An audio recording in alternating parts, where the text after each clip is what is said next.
It's 5 to 10, and with millions of you having cast your votes, the polls are about to close. The arguments of the campaign are over. The counting is about to start. So, let election night begin.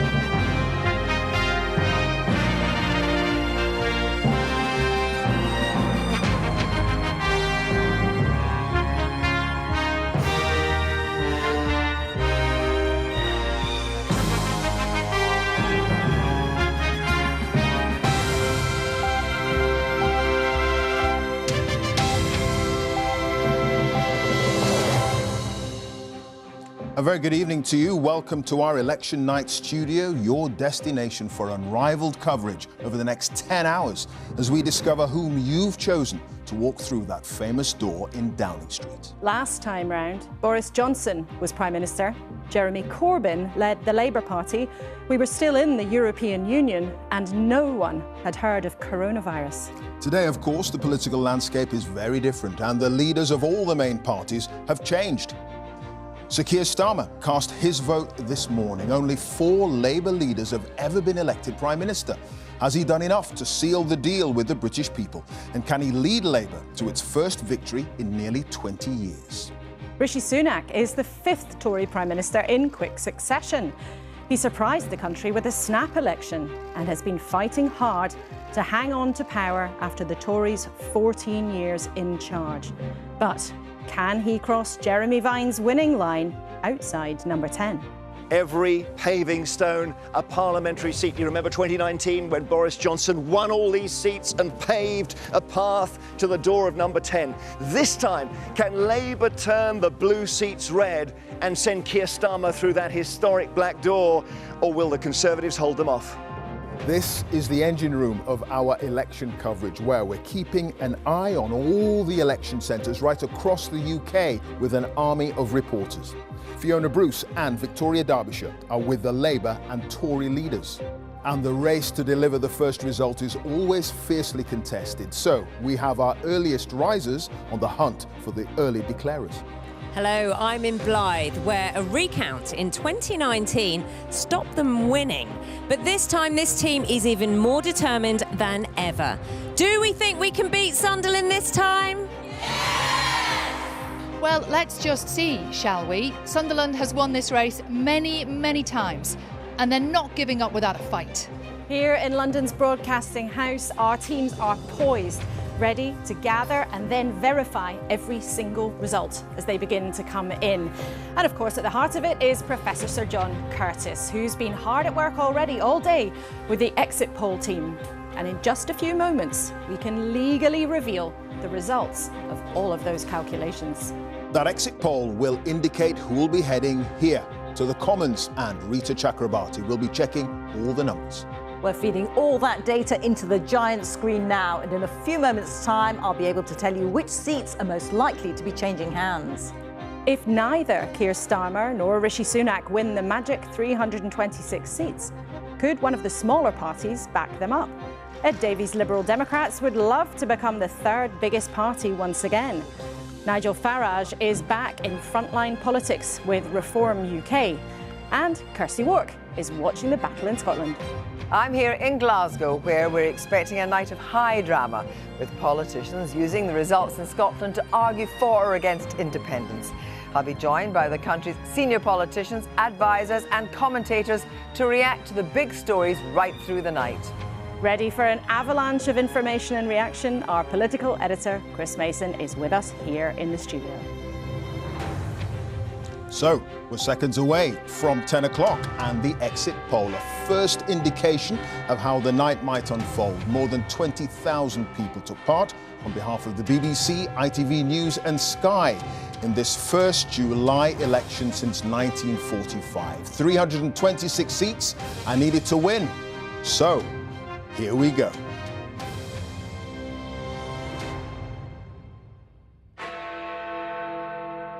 And as Big Ben strikes 10, the exit poll is predicting a Labour landslide. Sir Keir Starmer will become Prime Minister with a majority of around 170 seats. The exit poll predicts that Labour will have captured 410 seats, adding 209. It suggests the Conservatives will have lost 241 MPs, landing on 131. On to the other numbers. The Liberal Democrats up 53 on 61 seats. Reform on 13 seats. The SNP down 38 seats. According to this exit poll, on 10, Plaid Cymru are on 4, they're up 2, and the Greens are up 1 on 2. All the pointers tonight are that Sir Keir Starmer is taking Labour back to power. Only the 5th Labour leader to win a general election. These are the first indications of what may unfold, but a moment of history beckons. Chris. Blimey, just take a look and take in those numbers. The Conservative Party, so often an election-winning machine, looks pulverised tonight, taking in those numbers. At the last general election, it was Labour that was pulverised, reduced to its smallest number of seats since 1935. At the time, there was talk that Boris Johnson might serve as Prime Minister into the 2030s, and that for Labour to win by just a smidgen would require a Himalayan climb on their part. And yet you look at those numbers and they have won by a mile. What does this tell you? It tells us a lot about voter volatility. Like never before, more people in more places more often are more willing to change their minds about who they support from one election to another. That's why it looks like we went from a landslide last time for the Conservatives to a landslide for Labour this time. It is going to be quite the night. And Chris, we should remind viewers there's a high degree of scepticism we should apply to this exit poll. They have a very good track record, but it's only over the next few hours that the results will come in and will tell us the real verdict of the British people. But it does seem, as it has done all the way throughout this campaign, that Sir Keir Starmer has done something extraordinary, pulling back Labour from where it was in 2019. Astonishing when you look at the Labour numbers, given where they were, given the extent to which they had been so comprehensively beaten last time.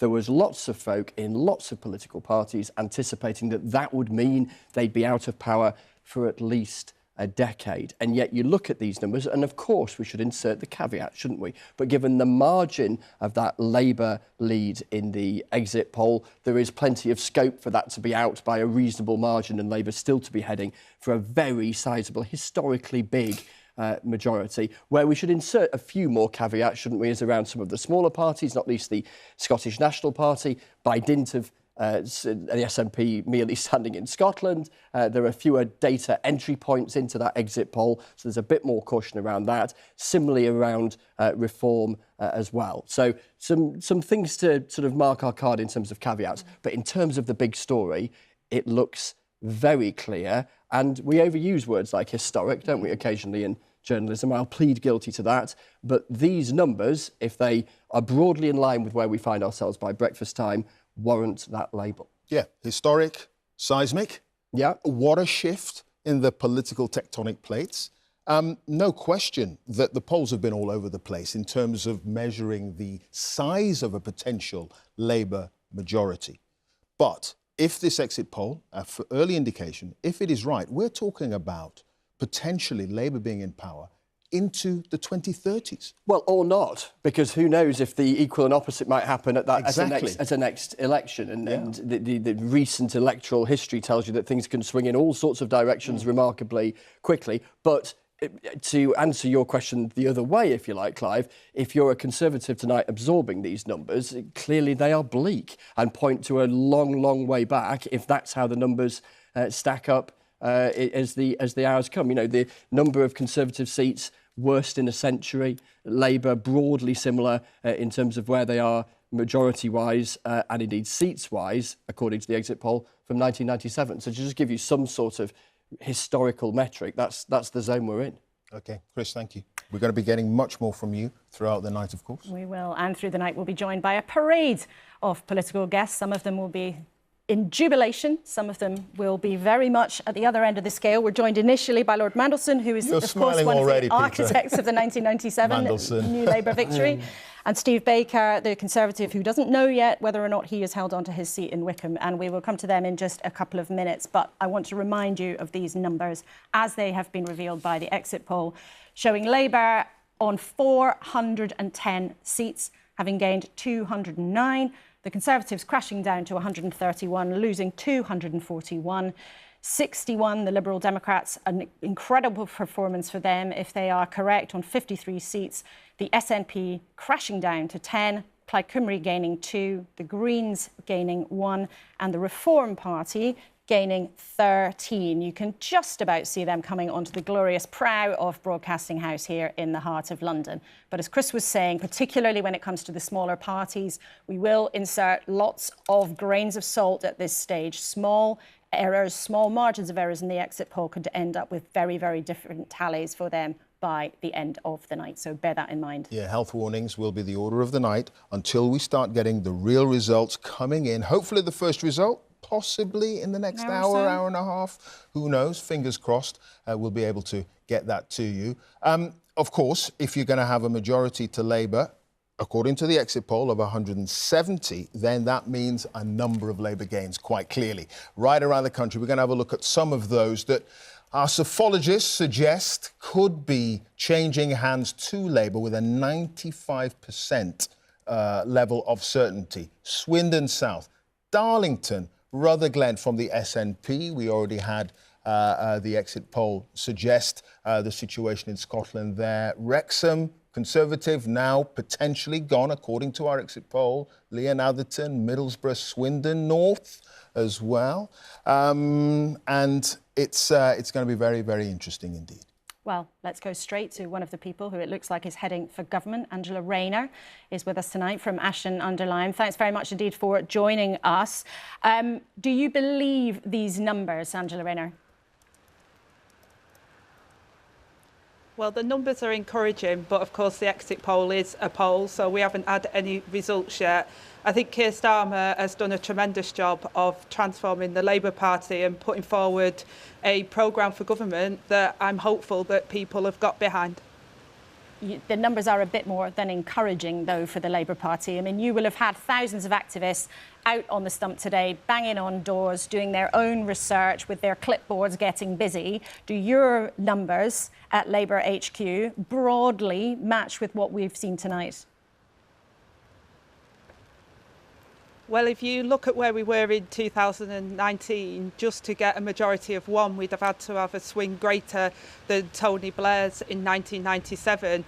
So we know a number of seats were on a knife edge from our own data. But I also know that all of our activists and our candidates have been going out there, not taking anything for granted, and speaking to the electorate about what they believe matters to them and the concerns that they've had. And I think that the thing that kept coming back to us was that the 14 years the Tories have been in power and the chaos that they've had to tolerate is that they wanted that change. And we'll understand tonight why you're at this stage a bit reluctant to crack a smile. It's been Keir Starmer's watchword all the way through, is to tell you all you must not be complacent. And yet you might be able to hear Peter Mandelson chuckling along in the studio here as you are nobly emphasising that it still may be uncertain for you. So do you think that you are going to be Deputy Prime Minister by the end of the weekend?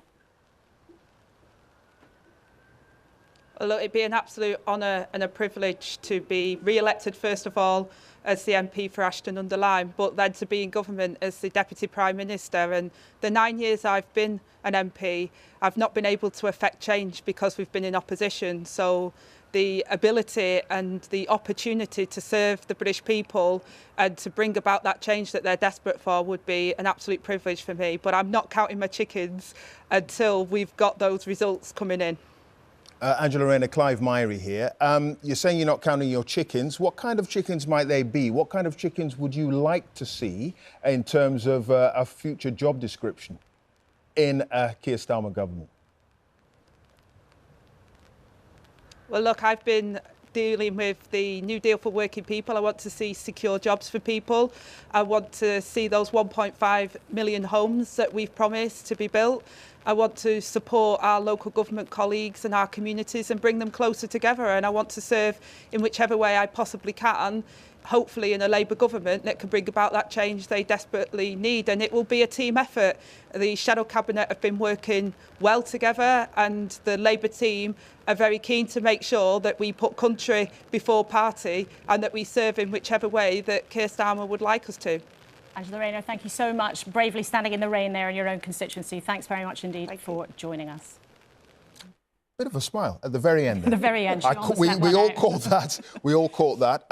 It is an exit poll. It's an early indication, but it is suggesting a landslide for Labour. We're waiting for the results to start coming in, and we have correspondents at more counts right around the country than any other broadcaster. So stick with us and analysing the results, getting a sense of how the evening is going to progress, is my colleague Rita Chakrabarti, who'll be feeding all that statistics and all the evidence into her giant screen there. Exactly so, Clive. And I can bring you some of those forecasts. They are forecasts at the moment because it's an exit poll, but it is based on a balance of probability using data from the exit poll that we can calculate the probability of victory or loss in individual seats. And there will be some very well-known Conservative faces who are faced with a brutal night. They include Ian Duncan Smith, former Conservative leader, of course. We calculate his chance of hanging on to his seat in Chingford in East London as less than 1%. Steve Baker, who is in the studio here with us. Steve, I'm sorry to be putting you up here on the screen like this, but, you know, we are giving you a less than 1% chance of hanging on to your seat there in Wickham. Also, Grant Shapps, Defence Secretary, a 6% chance of winning his seat in Welwyn Hatfield in Hertfordshire. Let me bring you some more well-known names with a slightly better chance, but they're not going to be very happy looking at this. Jeremy Hunt, the Chancellor, a 19% chance of winning his seat in Godalming and Ash in Surrey. Another way of saying that is an 81% chance of losing it, of course. Penny Mordaunt, Leader of the House of Commons in Portsmouth North, her chance of winning at 25%. This is all on the balance of probability given the exit poll.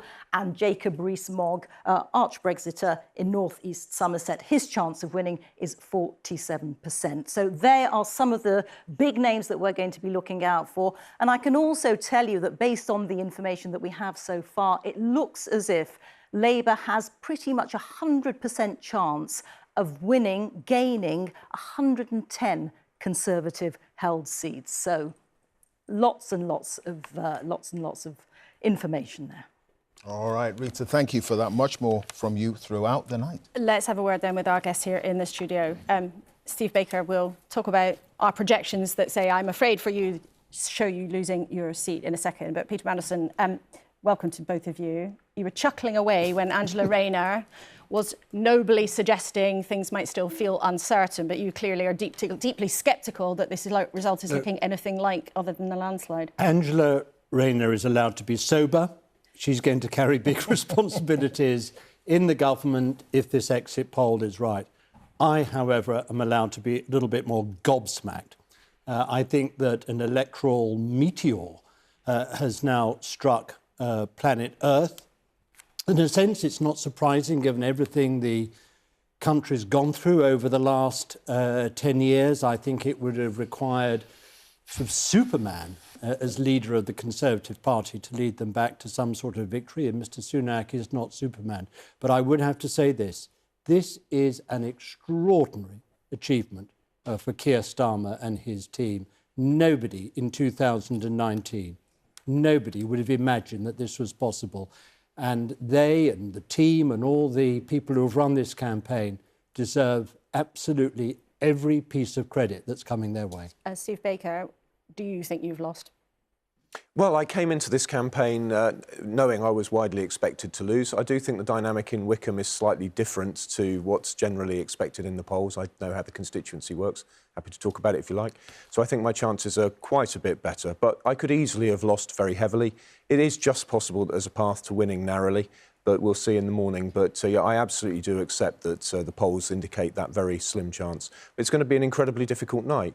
You know, if it's the range between, I think, 110 and 241 Conservative MPs losing their seats, that's going to be an extremely painful night, not only for them, but also for all their staff. But do you accept that you've lost as a party? Oh, yeah, I think that to sit here, I mean, I think Angela was being far too coy. I am certainly expecting Angela to be Deputy Prime Minister within a few days, and I think Peter's showing his political experience by sitting here, being able to accept that Labour have had a landslide. It's a pretty devastating night for the Conservative Party. And what went wrong, though?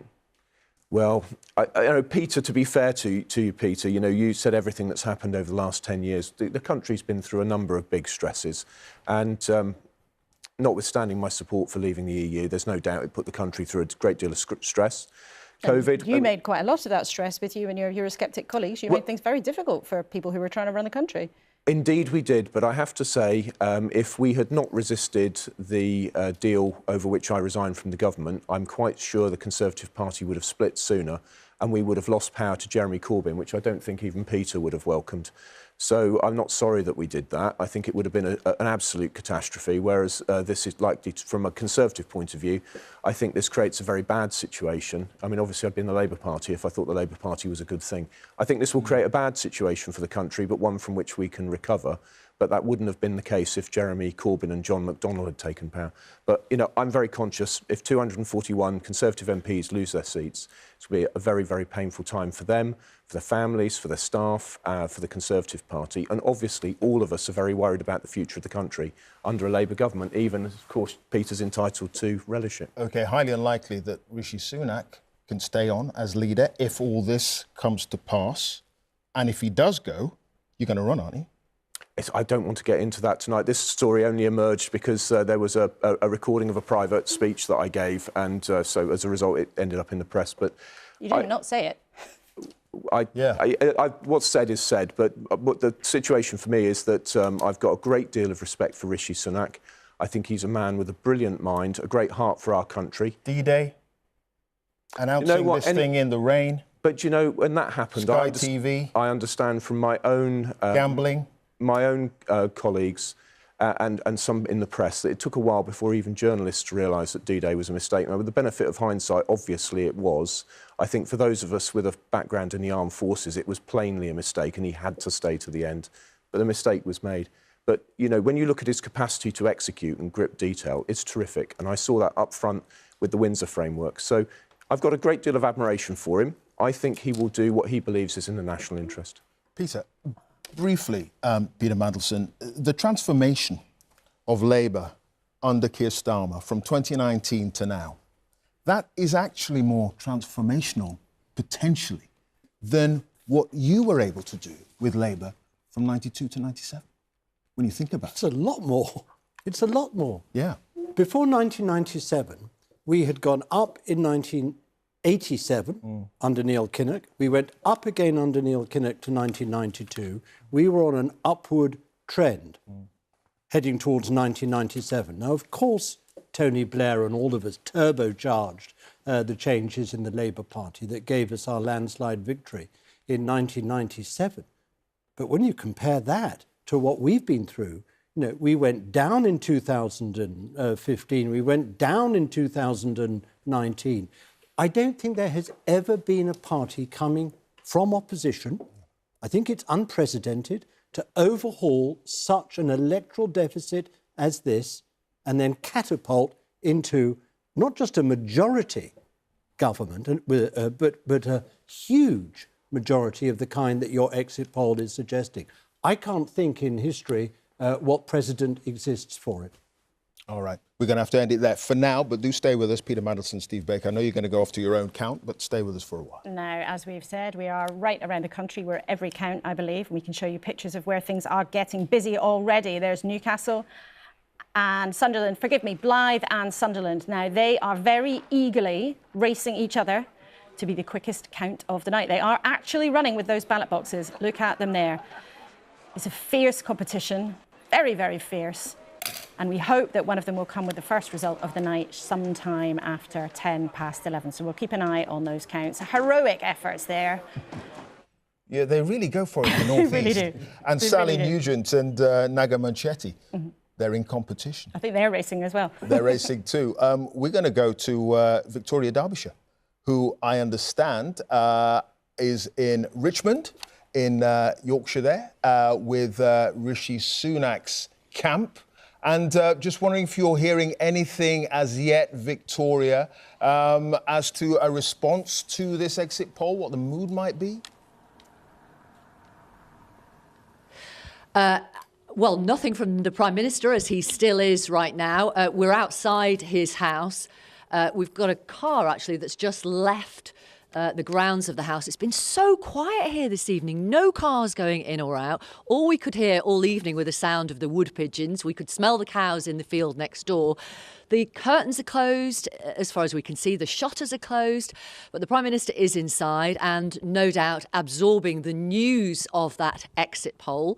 And if it's accurate or near accurate, he will be contemplating the comprehensive defeat, the brutal battering that he has led his party to. We're expecting to hear from him in the early hours of the morning, about 3:30 to 4 o'clock. That will be the first time we think we're going to hear from the Prime Minister, and that will be at the Count just down the road at the local leisure centre, where he is hoping, despite what's happening, it would appear, to many of his Conservative MPs, he is hoping to be re-elected as the Tory MP for Richmond and Northallerton. All right. Victoria, thank you. Let's look then, we've been showing you some of the forecasts of how the Tory vote has fallen away in different parts of the country. Look at that. In the north, their vote is forecast to have dropped by 24%. Forecast to have dropped by 29% in the Midlands. So there you can see Bridget Phillipson. Now, she looks very happy. She's been the Shadow Education Secretary, one of Keir Starmer's close allies, smiling away at her account in Sunderland. And if the poll is anything like right, she will be the Education Secretary shortly. She's inside at Sunderland while they continue to run around outside. Right, let's cross to the other big camp tonight. Let's speak to Fiona Bruce, who is at Camp Starmer. Perhaps a very different atmosphere there. We're going to stay on these pictures. But Fiona, have you seen hide nor hair of the Labour leader who's on the verge of becoming Prime Minister, according to the poll? Not hide nor hair yet. I mean, the contrast of the atmosphere here compared to what you just saw with Victoria and Richmond could not be greater. Huge sense of anticipation here, feverish activity. They're counting the votes. Keir Starmer, I'm told, was watching the results of that election poll with friends and family. There were all sorts of caveats around the poll, as of course you both have already said, but I'm sure he was delighted to see that result. So this is clearly a very important count, and this is where he is coming to, Holborn and St Pancras. We're expecting the result about between 2 and 3 in the morning. He will arrive probably 45 minutes before then. He'll have a chat with the people already counting the votes, wander around, see what's going on, and then, of course, we will hear from him. I'm not expecting to hear from him before then. As to where he goes after that, at the moment, we're not sure. Is he going to go home? Unlikely, I would have thought. Will he go to Labour HQ? Will he go somewhere else? My job tonight is to try and follow him wherever he goes. But at the moment, the count has started, and as I say, there is a huge sense of anticipation here. OK, Fiona, thanks so much. Keep a close eye and give us a holler if you see any movement. We'll get straight back to you. Thank you for now. Yeah, interesting, the exit poll numbers on Scotland, but lots of health warnings there because we don't have as many areas that are counted as in the figures for the exit poll, so it's a little bit trickier. But we are going to get a bit of a progress report on the evening from Kirsty Walk, who's at the BBC's headquarters at Pacific Quay up there in Glasgow. Hi there, Kirsty. Hello there, and with me I have Angus Robertson, who is the Cabinet Secretary of the Scottish Government, and the former SNP Westminster leader, and Ian Murray, the MP for Edinburgh South so far, and the Shadow Scottish Secretary. That might change after tonight. It's worth saying that we have got on the exit poll 10 seats for the SNP, but we're not extrapolating. I think the parties are extrapolating, and we're going to talk about that in a minute. But the BBC is not extrapolating. But first of all, Ian Murray, if this exit poll is anyway true, we could be sitting with the new Secretary of State for Scotland. Well, let's underline in bold if. But what we've seen over the last 6 weeks of this election campaign is a Change Labour Party offering change to the public, and the public, I hope, have responded to that. And if the exit poll turns out to be correct, and it is just a poll, but it does chime with what we've seen in the other polls in recent days and in recent weeks, and therefore that's the kind of thing we've been getting back on the doorstep. But we used to be very, very cautious because a lot of these seats, of course, were very, very big SNP majorities, and therefore they could all be very, very tight indeed. And look, we're coming from the worst election result since 1935, and therefore the hill is steep to climb. And it looks as if we're climbing some of it tonight, but let's not get too carried away this early in the night. This is a very Starmer-esque reaction. No whooping, no jumping up and down. Well, you know, we've always been confident but not complacent, and we won't be complacent until such times as all those votes are counted and they're in the bag. Angus Robertson, there's no extrapolation for the SNP. The SNP is just a, obviously, Scottish party, and you have gone, if this is correct, you've lost 35 seats. Now, the former leader of the SNP, Nicola Sturgeon, tonight says this is the grimmer end of expectations, expects the exit poll to be profoundly right. What's your response to the exit poll? Well, obviously, I'm disappointed, and congratulations to Ian and colleagues. I think it's in line with recent polls over recent weeks that was predicting a Labour victory both at a UK level but also in Scotland. And of course, I'm disappointed. I was the leader of the SNP in the House of Commons for 10 years, so that's a lot of my colleagues who it looks like will not be holding their seats. And that is obviously disappointing. But I will agree with Ian, I think it's important. I think the public has just been so sick of Conservative UK governments that they have wanted them out. And I think the Labour message of vote Labour, vote Keir Starmer for change, I think that has resonated. And I on think the Scottish doorsteps. And on the Scottish doorsteps as well. With the idea of soft SNP supporters vote for Labour to get the Conservatives out. However, it could just be a straightforward verdict on actually what the SNP has been doing in government in Scotland, because after all, you've been there since 2007. That's a very long time. And people, by and large, the support for independence is kind of sticking where it often is, in the late 40s. But actually, maybe they just feel that the SNP hasn't delivered for them. Well, if it was as simple as that, the SNP would be getting nearly 50% of the vote. It's not the way that Scottish politics work. This was a UK election where people had the opportunity of kicking out Rishi Sunak, getting rid of the Boris Johnson nightmare, getting rid of the Liz Truss government and the record of total Tory incompetence. And I think the change message chimed. We know that it's a very powerful message. And I think voters in Scotland decided in a UK election to vote to change a UK government, and the Labour Party managed to land the message that they were the principal vehicle to do that. But if this exit poll is in any way right, and you are in government with an extremely comfortable majority, it still means that you're going to have to deliver for Scotland in the next 2 years, because there's Scottish parliamentary elections in 2 years' time. And some of the things, and we will interrogate this later, that you've promised and offered may not be possible, because obviously there's fiscal rules to follow. You're not going to have the money to do stuff. Well, the work will start on that first thing on Friday morning, tomorrow morning, if we're lucky enough for these figures to be correct and Keir Starmer becomes Prime Minister. But I think it's really important, particularly for viewers across the whole of the UK, to realise that people in Scotland were demanding change, but they were demanding change from 14 years of the Tories and 17 years of the SNP. It was about NHS and the huge waiting lists in Scotland. It was about the state of the Scottish economy. Yes, a lot of that was to blame on the Tories and 14 years of incompetence and chaos at Westminster, but 17 years of failure in Scotland. And if the SNP take from this message that the voters are wrong, they might end up in an even worse position come the Scottish elections in 2026. Angus Robertson, Ian Murray, thank you very much indeed. Kirsty, over to you now. Kirsty, Yes. quick question. I mean, it is an exit poll, and it's even trickier predicting these things early on in Scotland. But if the numbers are anywhere near where they are now, where does that leave the SNP and potentially pushing for a second independence referendum? Nothing. First of all, there is no extrapolation in Scotland. The SNP 10 is disputed in here, but actually, just say it is 10. It certainly sets the cause of independence back. But you've also got these Scottish elections for the Scottish Parliament. People vote in different ways. This could be it could, as Angus Robertson said, be a protest vote against the Conservative government. It could, as Ian Murray says, be a verdict on what the SNP's record in devolved things like the NHS, like education is. So actually, it's a much more complex Rubik's Cube in Scotland. It's not just one chamber of power; it's a second chamber of power as well. Great. OK. Kirsty, thank you. I think we can hear them in the background arguing over the numbers and whether they really believe the poll. But tonight, there will be no arguing with Jeremy Vine's numbers. He's in Cardiff for the night, and we are going across to him now. Jeremy, let's see what you've got. Thank you, Laura. Yes, welcome to the headquarters of BBC Wales. And you can see this map here.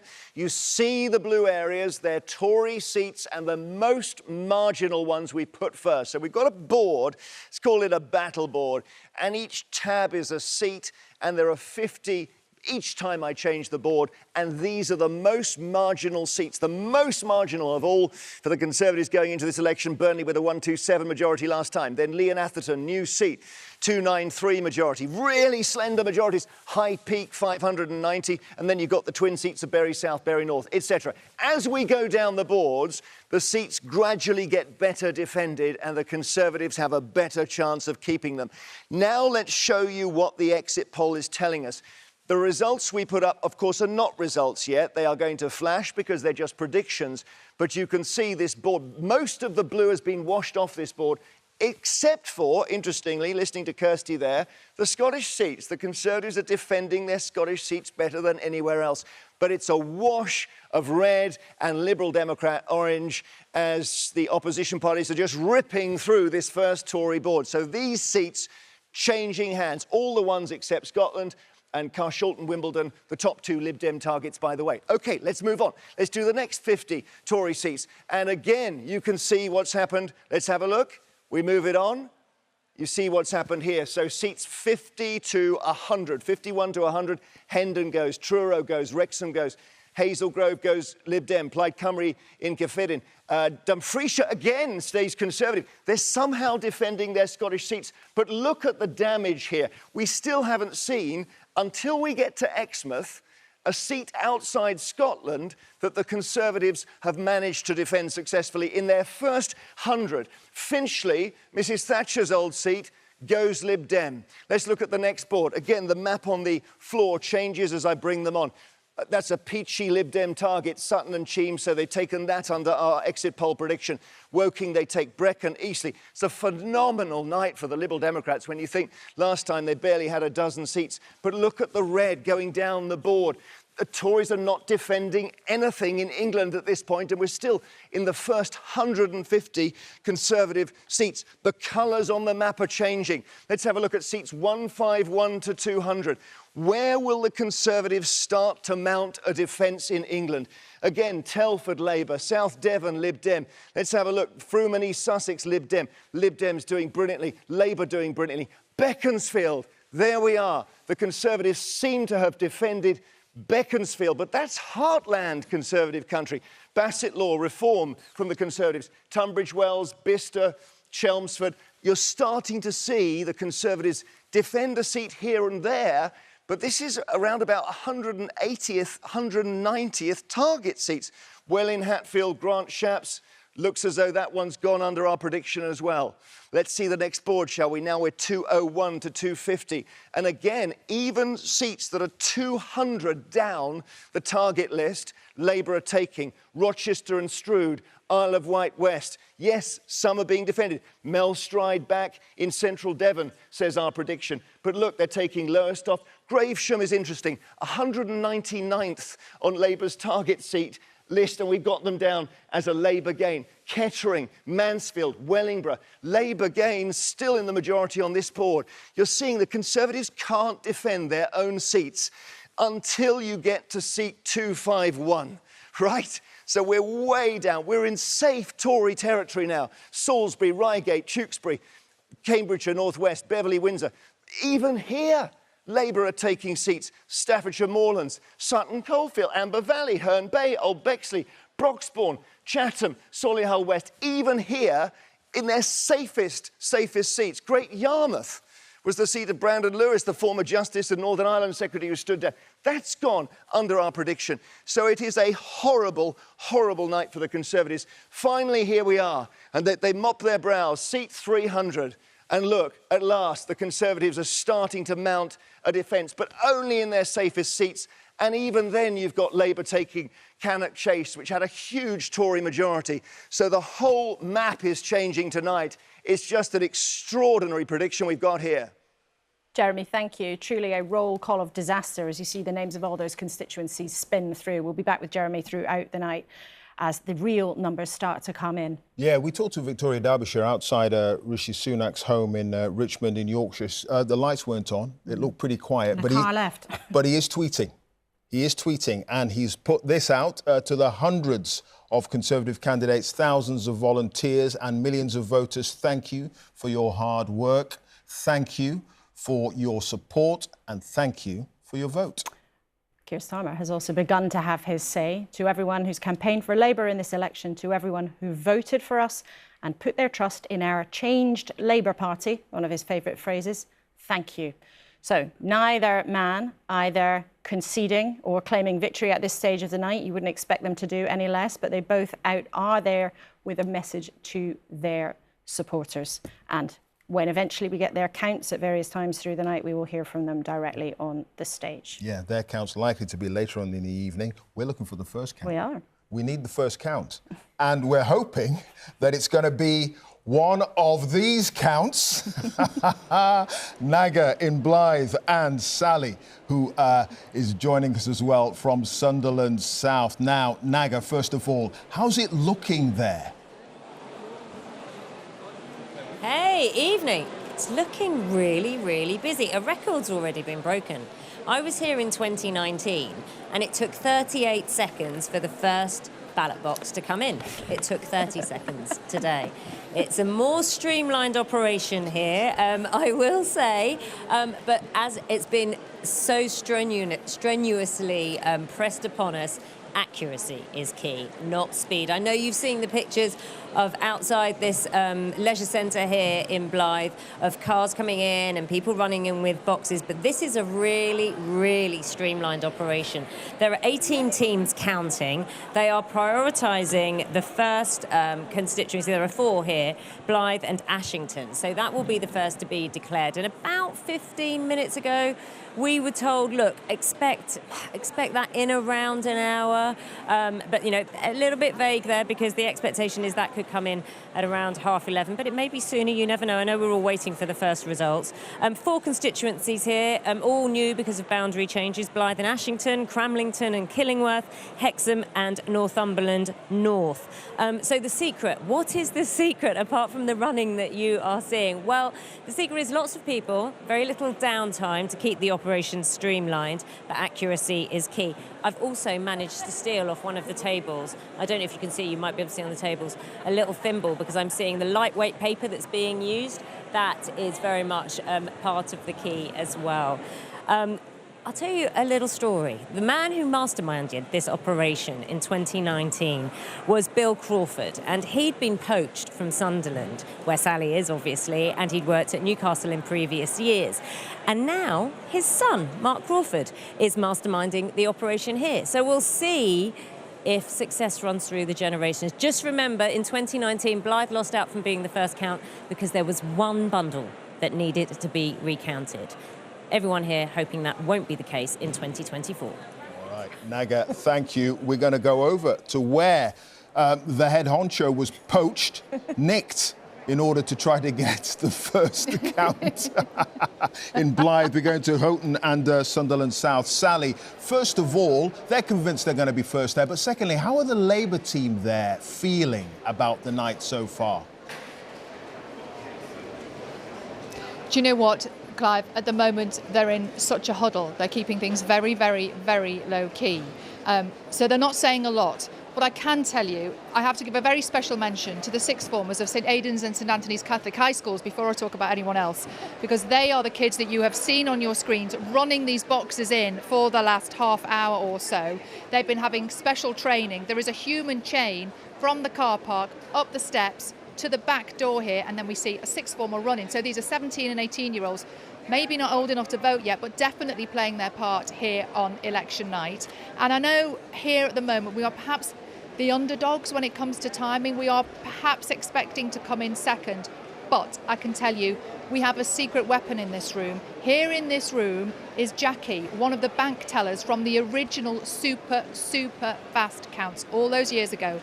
She's brought back the A team, and they are at the back of this room now, counting right now, and I can tell you They are confident. Jackie told me they're going to win. Well, it could be down to Jackie. Thank you, Sally, and to you, Naga, as well. We will... Naga's looking daggers there. It's great to see you both. Thank you. I was actually one of those. Sally was talking about those kids who were helping win the boxes in. I was one of those. Oh well, there you go. Yeah, up in Bolton, Lancashire. Well, there you go. Well, we hope you put in a good shift. Well, we see a long time. Peter Mandelson's impressed by that, ladies and gentlemen. Well, St Aidan's, we salute you, and those two aren't normally up this late, so we'll be going straight back to them when there is actually a result. As the night goes on, so much is going to come in. One of the things that will come in, Steve Baker, is your own result in Wickham. Yes. We need to let you head off to that count shortly. But before you go, before you were diplomatically saying you were sure that Rishi Sunak would do the right thing by the party. No, by the country. And by the... Well, I just want to be clear. What did you mean by that? Do you mean he's going to have to resign? Well, so I think obviously this is an extremely difficult moment for the Conservative Party. Clearly he'll be handing power over to Keir Starmer. But how he behaves as leader of the Conservative Party is something I'm sure he'll weigh extremely carefully. You know, we've just had a torrid time, a dreadful result. There will be undoubtedly recriminations, there'll be shock, there'll be anger, denial. We'll go through a grieving process, then we'll have to, at some point, earn the right to be heard again. But would it be credible for him to be the man at the helm when it looks like he's just led you to your worst ever defeat, or one of them, if the exit poll is revised a little bit? I'm sure he will be reflecting on whether his role might be to be there for a while to get us through the recriminations phase. But as I say, it's a matter for him. And knowing him reasonably well, I believe his heart and his mind will be set on what is right for the country. And part of what is right for the country, and your viewers may not like it, but it's having a functioning Conservative Party, and I'm sure he will be mindful of that. And as part of those recriminations, though, I just wonder, do you feel that the Conservative Party listened too much to people like you on the right, had been a strong Eurosceptic, or do you believe that actually the wrong thing was to bring in lockdowns, to allow the state to grow, to allow the tax burden to rise to its highest ever level? What's your view on that? I think that there's a great deal at stake. One thing is events plus technology. The combination of WhatsApp and Twitter is completely different to when Peter was last in government. I mean, only really since about 2017 have we all ended up on WhatsApp. It's produced an enormous acceleration in the public debate. COVID obviously has had a profound impact on people. Brexit doesn't explain what's happening in the United States or France. Personally, I think that what has happened for 50 years is that Western states have been living far beyond their means and ultimately paying for it with cheap money. But hang on. And that has created a sense of injustice and the world not working. But hang on, do you think that it looks like you're going to get smashed tonight because you were too much to the left or too much to the right? On the end, I don't think we will be able to have those sort of abstract conversations. We've got some practical things to do about what kind of organisation does the Conservative Party want to be. How does leadership work in the Conservative Party? Because it seems to me that the old idea of being an absolute monarchy governed by regicide now belongs firmly in the past. And very practical policies which can make, for example, the health service work. I think we can be proud of our education record. But it's very interesting that Labour have returned to the idea of using the private sector to get waiting lists down. I've said it before, I'm sure I'll say it again. I wish the Labour Party had been able to say that consistently since 2010, because it would have created the space for us to do it, and maybe everyone's health would be in a better place. So, you know, all of these things are big factors, and it's going to take quite a while to work through them all. But I suppose what I would do is make a plea to all Conservatives at whatever level, whether elected to Parliament or formally, to just think extremely carefully about what they say in public. Now is the moment when we start to rebuild the Conservative Party, and it begins by not airing recriminations in public. We've got to learn to air our differences privately and work through them in a spirit of goodwill. Yeah, but Steve, I mean, you're quoted as saying you'd make a good leader because you've been nominated to lead Tory rebellions by your colleagues 4 times over the past decade. Brexit, COVID lockdowns, net zero, and so on. Divided parties don't win elections. We know that, don't we? Well, yes, Clive, that is true. But if I... So you're part of the problem here, potentially. Well, you know, this is going to be a conversation. You know, I may well have lost my seat in a few hours. That, as you've articulated, is what is expected. Less than 1%. I'm expected to be swept away in a few hours, and I shall think that many of your viewers watching this will be cheering. But it is just a matter of fact that my colleagues asked me to sort out Conservatives for Britain before the referendum. I was asked to sort out actually a unifying project of the European Research Group afterwards, which of course went south. COVID, again, was asked to do it. What would have happened if we hadn't given voice to those people who thought it was extraordinary to be locked down at home? I mean, I think it would have provoked massive conspiracy theories if no one in Parliament had been willing to give voice to that, and I'm proud that I did. Well, Mandelson, quick question about the coming weeks, the coming months. However big the majority turns out to be, if indeed that's how the evening progresses, the reality for an incoming Labour government is going to be quite an inheritance, isn't it? Whether it be the tax burden, the challenges that public services face, a lot of things that can't be magicked away by a big majority. And I guess there's a challenge for an incoming government with a big majority that is weighted with expectation. And that then confronts a reality that is going to be difficult to shift quickly. If I look back over my whole life and before, I must say I cannot identify a worse financial and economic legacy for an incoming government, frankly, since the Second World War. But it'll be Labour's problem in the morning, won't it? It certainly will be Labour's problem in the morning. But, you know, the legacy that the 45 government inherited wasn't due to the failures of a Conservative party. It was due to the fact that we had fought and won a world war. You cannot say the same about this legacy. This legacy has been brought to us, yes, by courtesy of COVID and the Ukraine war that had such an impact on energy prices. People don't want to hear you blaming the previous government, though, are they? They're going to want to know what you're going to do. Hold on, let me make my point. And blown many holes in our finances. But we have also brought this upon ourselves. We brought it upon ourselves with Brexit, not just the act of Brexit, but many years of divisions and indecision over how we were going to implement it. Then the moral collapse of Boris Johnson, of Partygate and his lies to Parliament that shattered international confidence in our country. And then to crown it all, the calamitous Liz Truss and her crashing of the economy as a result of her mini-budget. So, yes, all told, we have an incredible legacy, and that means that whilst there are early, important first steps that can be taken to put things right, turning the whole picture around is going to take years. And I think that Keir Starmer was absolutely right to be sober and honest and responsible in what he said to the British public during this campaign. And I would expect him to continue to be so. OK, Lord Mandelson, thanks very much. Steve Baker, we have to let you get off to your count. I'd love trying to leap out of the seat. To rebut that. Shouldn't you have stayed in Greece?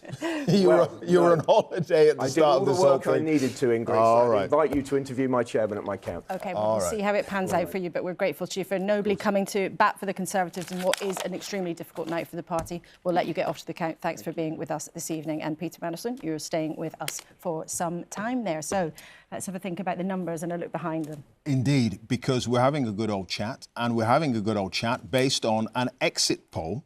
And part of the responsibility for dealing with that exit poll is the result of the hard work of our election team and Professor Sir John Curtis, of course, who joins us now. John, there is so much to take away from this exit poll so far. Absolutely. What should we be focusing on? What do you believe is the figure or the element that is perhaps the most relevant, important, but also potentially accurate? OK, the crucial thing, first of all, you need to realise is that this seat forecast is not just simply a consequence of the national shares of the vote that we expect the parties to gain, but rather how they are distributed geographically and how that has moved decisively against the Conservatives. So, for example, support for the Conservatives is falling much more heavily in places where they are trying to defend a seat than it is in places that Labour already hold. But why is that happening? It's not because Labour are doing spectacularly better in Conservative-held seats. It's because Reform are. Much of the damage to the Conservative Party tonight is being done by Reform, even if it is the Labour Party that proves to be the beneficiary. That point two, then, however, the second thing that's making life difficult for the Conservatives is where are Labour doing best? Well, they're doing better in places where they're starting off second to the Conservatives. Oh, and by the way, also places, they also seem to be doing quite well in the battle with the SNP, which I'll come back to that. But equally, why is the Liberal Democrat figure so high? It's not because we're anticipating some spectacular rise in Liberal Democrat support, but rather that Ed Davey's hopes of doing particularly well in seats where the Liberal Democrats are the challengers to the Conservatives, it looks as though that hope is going to be realised. So there are two things that flow from that. First, an obvious health warning. While we are pretty convinced that this pattern will exist by the end of the night, whether we've got it exactly right is much more uncertain. Whether we've slightly overestimated or underestimated these patterns could make quite a lot of difference to the seat outcome. The second thing that flows from this is that although this looks like an election in which Labour are going to get a landslide in terms of seats, it does not follow, I will repeat, it does not follow that this necessarily means that Labour have got a landslide in terms of votes. So that's point number one about the broad picture we're presenting this exit poll, the health warning that goes with the estimate, but also the implications for how we might end up interpreting this result at the end of the night. There are then two other things to say. The two figures that I think has probably caused most surprise, most discussion, perhaps most controversy, are one, Reform at 13, and two, the SNP at 10. Those are the two figures about which we are least certain. Basically, what we have got in the exit poll is a lot of places where there is a small chance that Reform will win the seat, but we're talking about 20, 30% chance. And the question, and you know, we add up these probabilities, and that's how we get to the figure of 13. But to be honest, the figure could end up being quite a lot less than that, or indeed rather more, just depending on how the cookie crumbles. And meanwhile, equally, it's already been emphasising from the beginning of the night, inevitably we have fewer sampling points in Scotland than elsewhere. It does look as though the SNP have done particularly badly. But remember, there are lots of seats in Scotland which are marginal between Labour and the SNP. And we have just, even if we've just underestimated the SNP's performance relative to Labour by a little bit, then that SNP number will go up. So those are the health warnings. Of course, behind all of this, it does look as though, yep, Sir Keir Starmer is going to be the Prime Minister tomorrow. He's probably going to have a very substantial overall majority, and that, of course, is the crucial thing we're trying to find out. But there is still inevitably plenty of uncertainty in an election, which in many ways looks as though we're going to come up with all sorts of historical records in terms of shares, seats, and also the change in the geography of support. This is, in a sense, is going to be one of the most interesting and unprecedented elections in British psephological history. It certainly is, John, and you've given us the appropriate bucket of salt to be very careful about these early results, even though, as you've clearly explained, the seat numbers might be very different from those smaller parties. That very significant suggestion that Reform might be on 13 seats, and that equally significant suggestion in the other way that the SNP might crash to 10. You've been very clear that those numbers might change. However, are you telling us tonight that the exit polls suggest that those broad movements of voters, massively up for Reform and massively down for the SNP, are there, even if they don't translate into seats? Yes, and inevitably, well, certainly so far as Reform are concerned, we're very confident that they are doing something not a million miles away from what the final opinion polls were estimating in terms of vote share. It's a question of how that translates into seats, and that's much more difficult to estimate.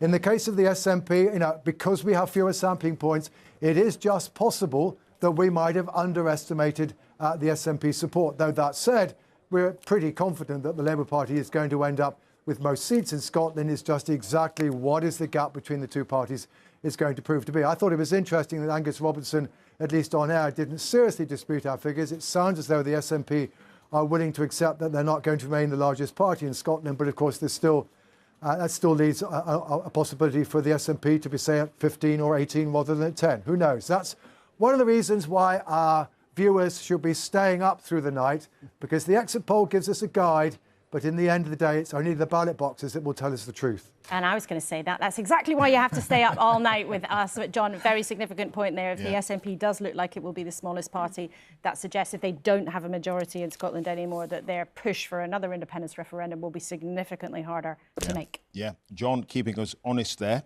No question about that. But the front pages, they're telling their own story, even from the exit poll. Look, the Daily Mail. Labour set for historic landslide there.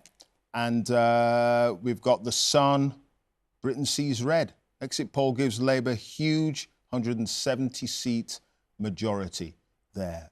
So the Sun actually sort of coming out and endorsing Keir Starmer yesterday. The Daily Telegraph is also suggesting on its front page that it's going to be a Labour landslide. So the front pages clearly reflecting the views of that exit poll. And we'll show you them when we can. For some reason, they weren't firing, but all the newspapers so far, the front page is predicting a Labour landslide indeed. All right, OK.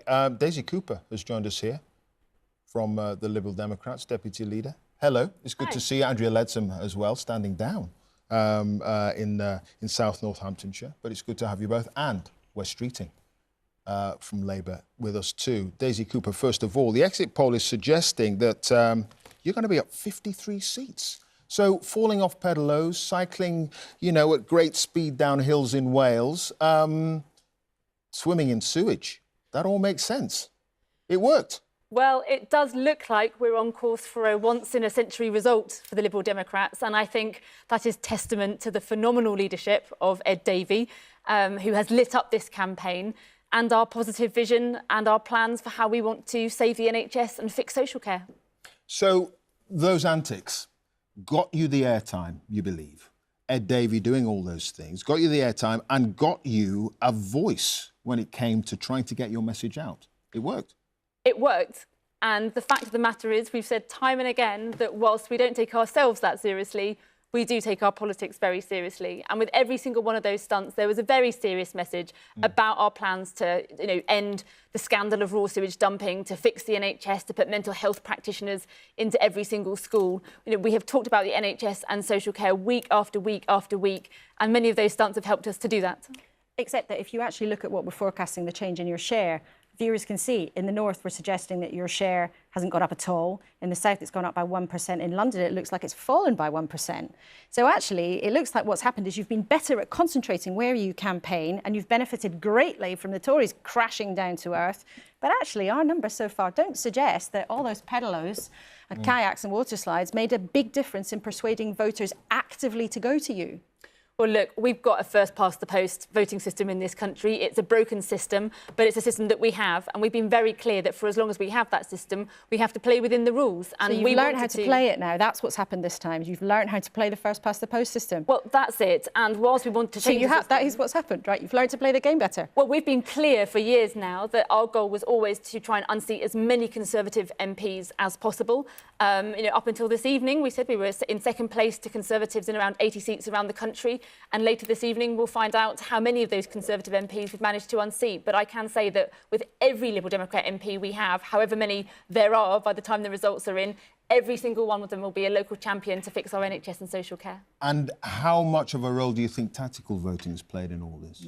Well, I think tactical voting is critical for every political party, and it is in every single election. There's no doubt, as I say, that for as long as we have this broken voting system, there will always be some people who vote positively for a particular party, but there will always be other people who want to vote tactically. And there's no doubt that in those areas where Liberal Democrats have been the key challengers to the Conservatives, we did ask some people to vote tactically for us, as well as to vote positively for our vision on the NHS and social care.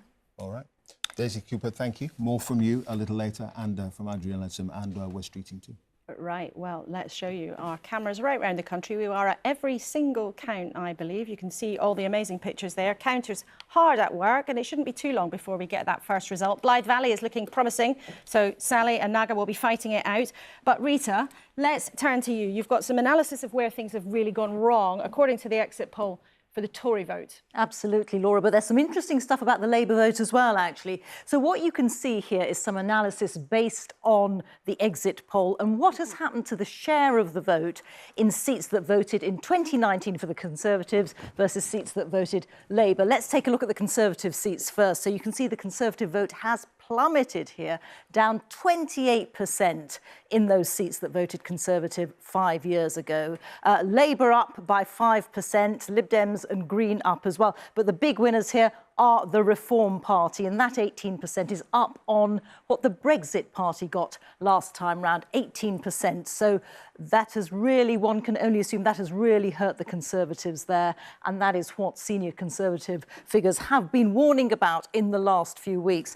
Now, let's take a look at the seats that went Labour 5 years ago. And here you can see again a big drop in Conservative support. But this is the really interesting thing, that Labour has gone back a little bit in its own seats, down by 1 percentage point. And who are the winners? It's Reform and the Greens. So it looks as if the vote from the two big parties has actually been redistributed amongst Reform and Greens. So I just wonder what, Wes Streeting, I think you're there, I was wondering what you think of this Labour vote down slightly in Labour seats. Well, we'll wait and see what the results actually come through and say. But we've run a ruthlessly disciplined campaign, and we knew that it wasn't good enough just to stack up more votes in seats we already hold. We needed to win seats from the Conservatives. And gone are the days where Labour Party leaders make excuses for poor results and pretend that defeat is really a victory, like in 2017, where you'd almost have thought it was just benevolence that led to Theresa May going back into Downing Street because we didn't want a forced eviction on our hands. You know, we lost in 2017, we lost in 2019, we lost in 2015 and 2010 for that matter. We are in this position today to be able to win a general election because the Labour Party has fundamentally changed. We understood why we lost in 2019, listened, and I mean genuinely listened, as to why we lost support from people we should have never broken faith with. And as well as rebuilding trust with those voters, we also built a big tent that enabled millions of disaffected Conservative voters to look at Labour and think, well, I might vote for these guys, and we'll soon find out how many of them actually did. But this is a remarkable exit poll. They're not results, it's an exit poll. But in 2019, we were on the brink of extinction and told that in order to get a majority of one, we would need a 1997-style swing.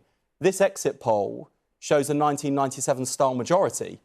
So, well, you know, I'll believe it when I see it. But this is a remarkable exit poll and a testament to the change that Keir Starmer has led in the Labour Party. I don't think that guy's had nearly enough credit for the steel, the determination that he has shown to really grab the Labour Party by the scruff of it. Wes, I wonder if I can force it to learn why we lost. I wonder if I can just jump in. I mean, nobody's taking away from you the things that you are saying again based on the exit poll, but these figures do suggest not a resounding enthusiasm for the party in those seats that voted for you 5 years ago.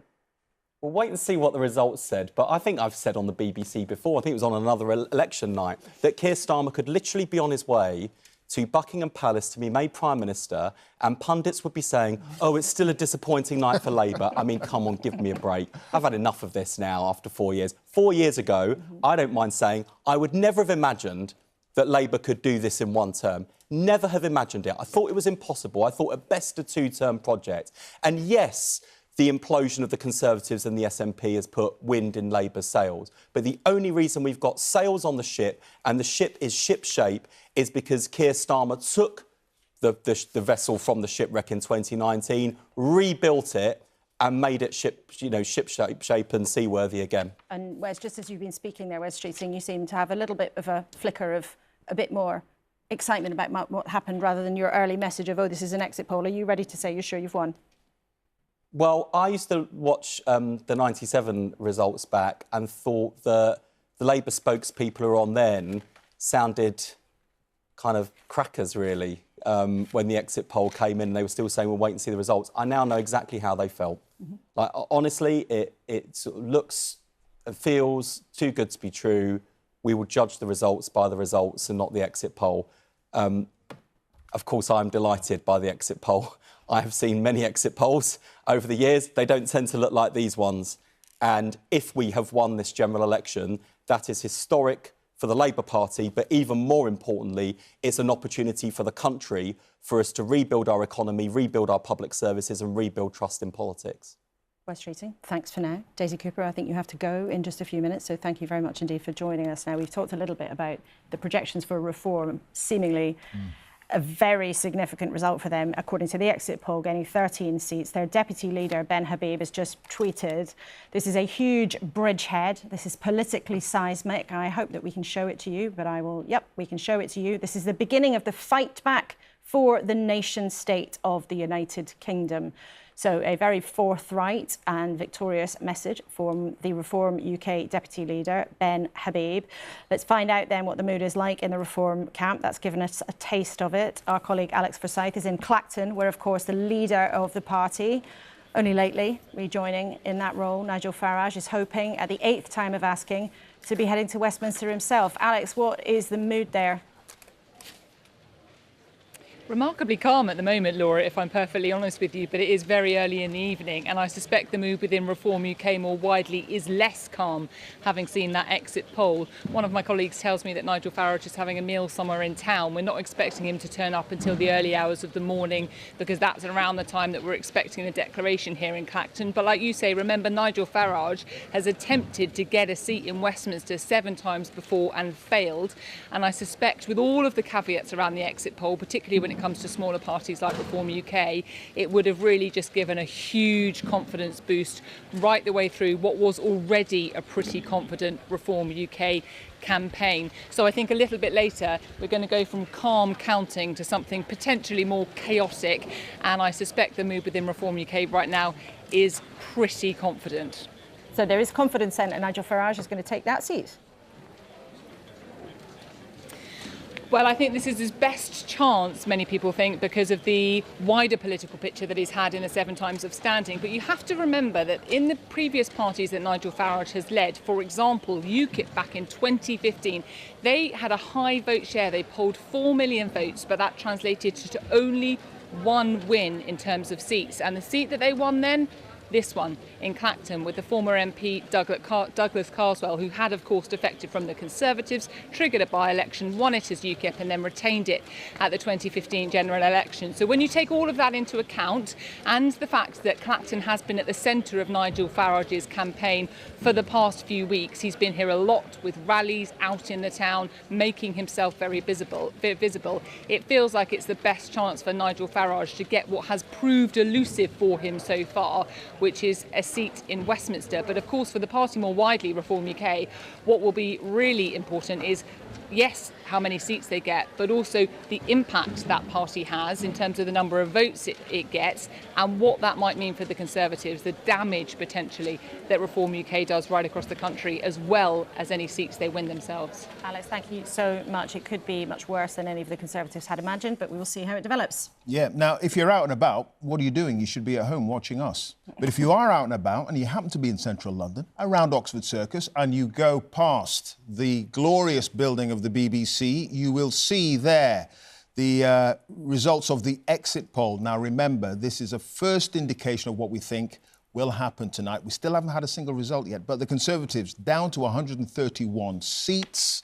Labour, we are suggesting, with the exit poll, will be on 170 seats going up. Liberal Democrats on 61. Reform Party on 13 there. So potentially a good night for them, but this is only an exit poll. The SNP down to 10 as well. So a Labour landslide is the suggestion. Plaid Cymru on 4, so they're up slightly. And we go through the figures there with the Greens only making 1 gain, according to the exit poll. So these, as I say, still figures that have to be confirmed by a decent result, and we still haven't got one yet. But the suggestion is a landslide for Labour of 170 seats. But we think there is only one box left to count in Blyth and Ashington, so we might have our first result of the evening very shortly. But Andrea Leadsom, Conservative former Cabinet Minister and MP who's been standing down, thanks for coming in tonight. If Labour ends up with a majority of 170, as the poll predicts, and you end up crashing down by 241, the decision of Rishi Sunak to call the election now may prove to be one of the worst political mistakes in history, surely. You know, according to the exit poll, this is a devastating night for the Conservatives. But I'd just like to reflect that it's actually a fantastic accolade for democracy in our country that we can have an election where, as Wes has said, in 2019 it was the Conservatives' night to have a huge majority, and it was potentially unassailable for 2 terms. And I think what this does show is that our democracy is alive and well. Devastating for my party, a clear need to rethink, to regroup, to regain the trust of the people. But at the same time, we do need to wait for some proper results and not just look at the exit poll. And I think, as John Curtis said earlier, there's quite a lot to be looked at in terms of how many votes were cast and what the impact is on tactical voting and, of course, voting for reform. But Andrea Leadsom, you're a very experienced politician. You were in the cabinet for a long time doing lots of different jobs. You know that exit polls have a margin of error, of course, but they are pretty much near as, yeah, you know, they're exactly. very, very good. They're showing a clear picture tonight, not just for Labour's success, which you seem to be, in a sense, praising for what they've achieved, that volatility of voters, but reform. Nigel Farage's outfit looks like they have absolutely taken a hammer to your vote in lots of different parts of the country. Has Rishi Sunak handled them in the wrong way? You know, it's never easy when you are the Prime Minister to decide when to call a general election. You know, we saw that with Gordon Brown back in 2010, where he was slated for not calling the general election, and we've had months and months and months of opposition politicians saying, call a general election. And when the Prime Minister decided to do it, I'm asking you about reform and how much damage they've done to the Tories. Reform, according to the exit poll, has done vast damage to the Conservatives, but we will find out exactly how much so. But your question was Rishi Sunak right to call the general election? I'm trying to answer that. It is a very, very difficult and very personal decision for any Prime Minister, and he will have taken into account the potential impact of reform, the consequences of, you know, the economy turning a corner, the fact that real wages are rising. You know, there are all sorts of factors that he will have taken into account. So it's very easy, I think, always in hindsight to say, well, that was a really bad decision. But actually, I think these are very, very considered issues. But implicit in Laura's question was the way that Rishi Sunak and the Conservative Party handled reform. Hardly went after them in the first 4 or 5 weeks of the campaign. Only really getting stuck in after those dreadful comments, allegedly, from one of the supposed workers for Nigel Farage in Clacton. The kid gloves. Because you were hoping, obviously, to get some of the voters who might be leaning for reform. That didn't work. It's completely backfired. Well, we'll see. But absolutely, I would accept that potentially in hindsight, you could have gone after reform much more. But the Conservatives actually have some very strong achievements to their name. And I think genuinely the desire was to highlight what the Conservatives in government have done. You know, 4 million more people in work, low unemployment, real wages rising. We turned the corner. We got through the COVID pandemic. We're recovering fast, doing equally joint first in the G7 in terms of growth last month. You know, there's a lot, all of the net zero achievements and so on, plus what we considered was a very real concern about what Labour will do, as continues to be the case, a very real concern about what Labour will do with people's taxes. And so, you know, yes, maybe it was wrong not to go after reform straight away. But again, all of these things are very carefully thought through as to what is the right approach. And what we wanted to do was to focus on what Labour would be doing with people's taxes. We're just going to cut in there because we've got a declaration. Acting Returning Officer, hereby give notice that the total number of votes for each candidate for the Horton and Sunderland South constituency is as follows. Richard Peter Bradley, 1,723. Chris Bernicle, 5,514. Paul Edgeworth, 2,290. Bridget Maeve Phillipson, 18,837. Sam Woods Grass, 11,668. The number of rejected ballot papers was 101. The turnout was 51.2%. And that Bridget Maeve Phillipson has been duly elected to serve as member for the said constituency. So a delighted Bridget Phillipson there, who can now expect not just to stay as the MP at Sunderland South, but who can expect to become the Education Secretary, having done that job as the shadow for Keir Starmer for the last few years. She receives more than 18,000 votes, but Reform have beaten the Conservatives into second place. Let's listen in to Bridget Phillipson's victory speech. She's likely to be in the Cabinet by the end of the weekend. Tonight, the British people have spoken. And if the exit poll this evening is again a guide to results across our country, as it so often is, then after 14 years, the British people have chosen change.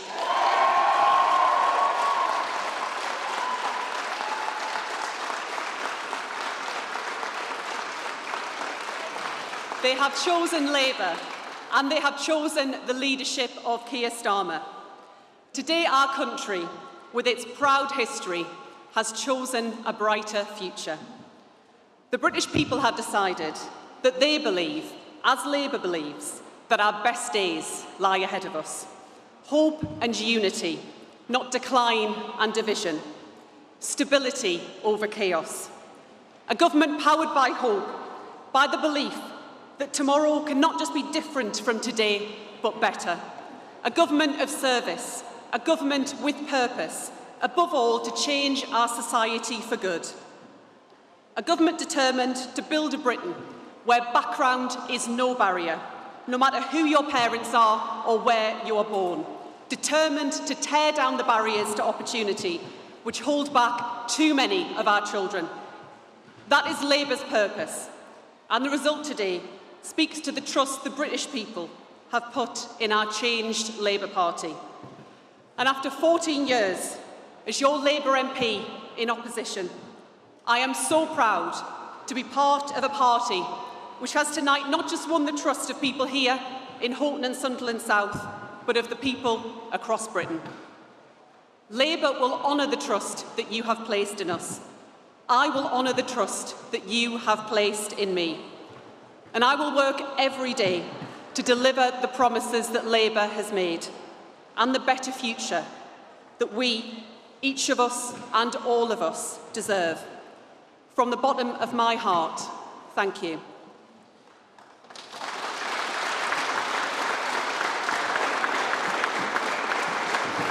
And lastly, I want to say thank you to all of the people who've worked hard to organise and secure today's election and counted the votes this evening.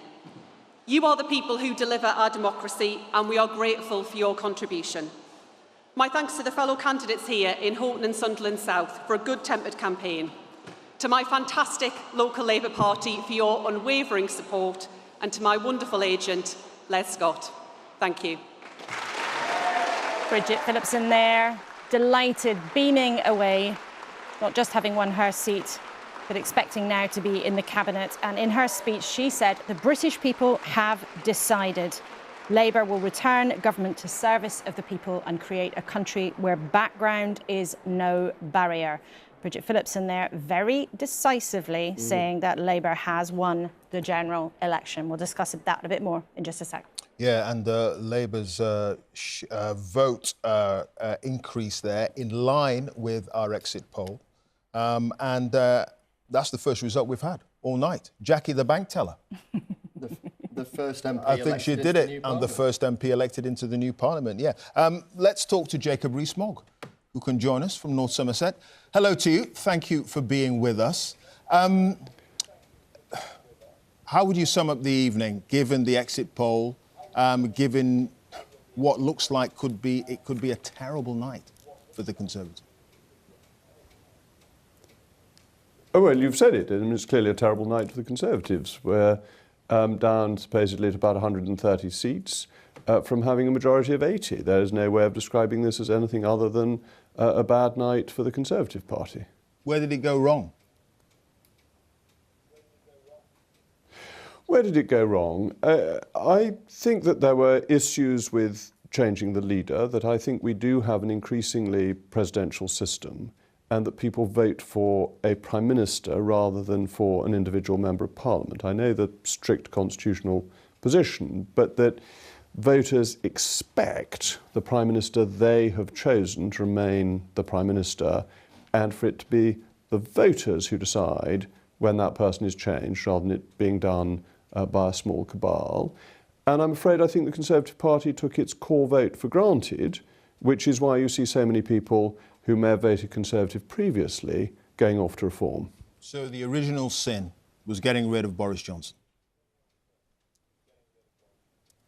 Well, original sin is a very interesting theological question, which I'd be happy to discuss on another occasion. Maybe so not I'm not tonight, quite sure I'd put Jacob. it that Maybe not strongly. tonight. Not tonight, no. On another occasion. We do have 10 hours. But yes, I think that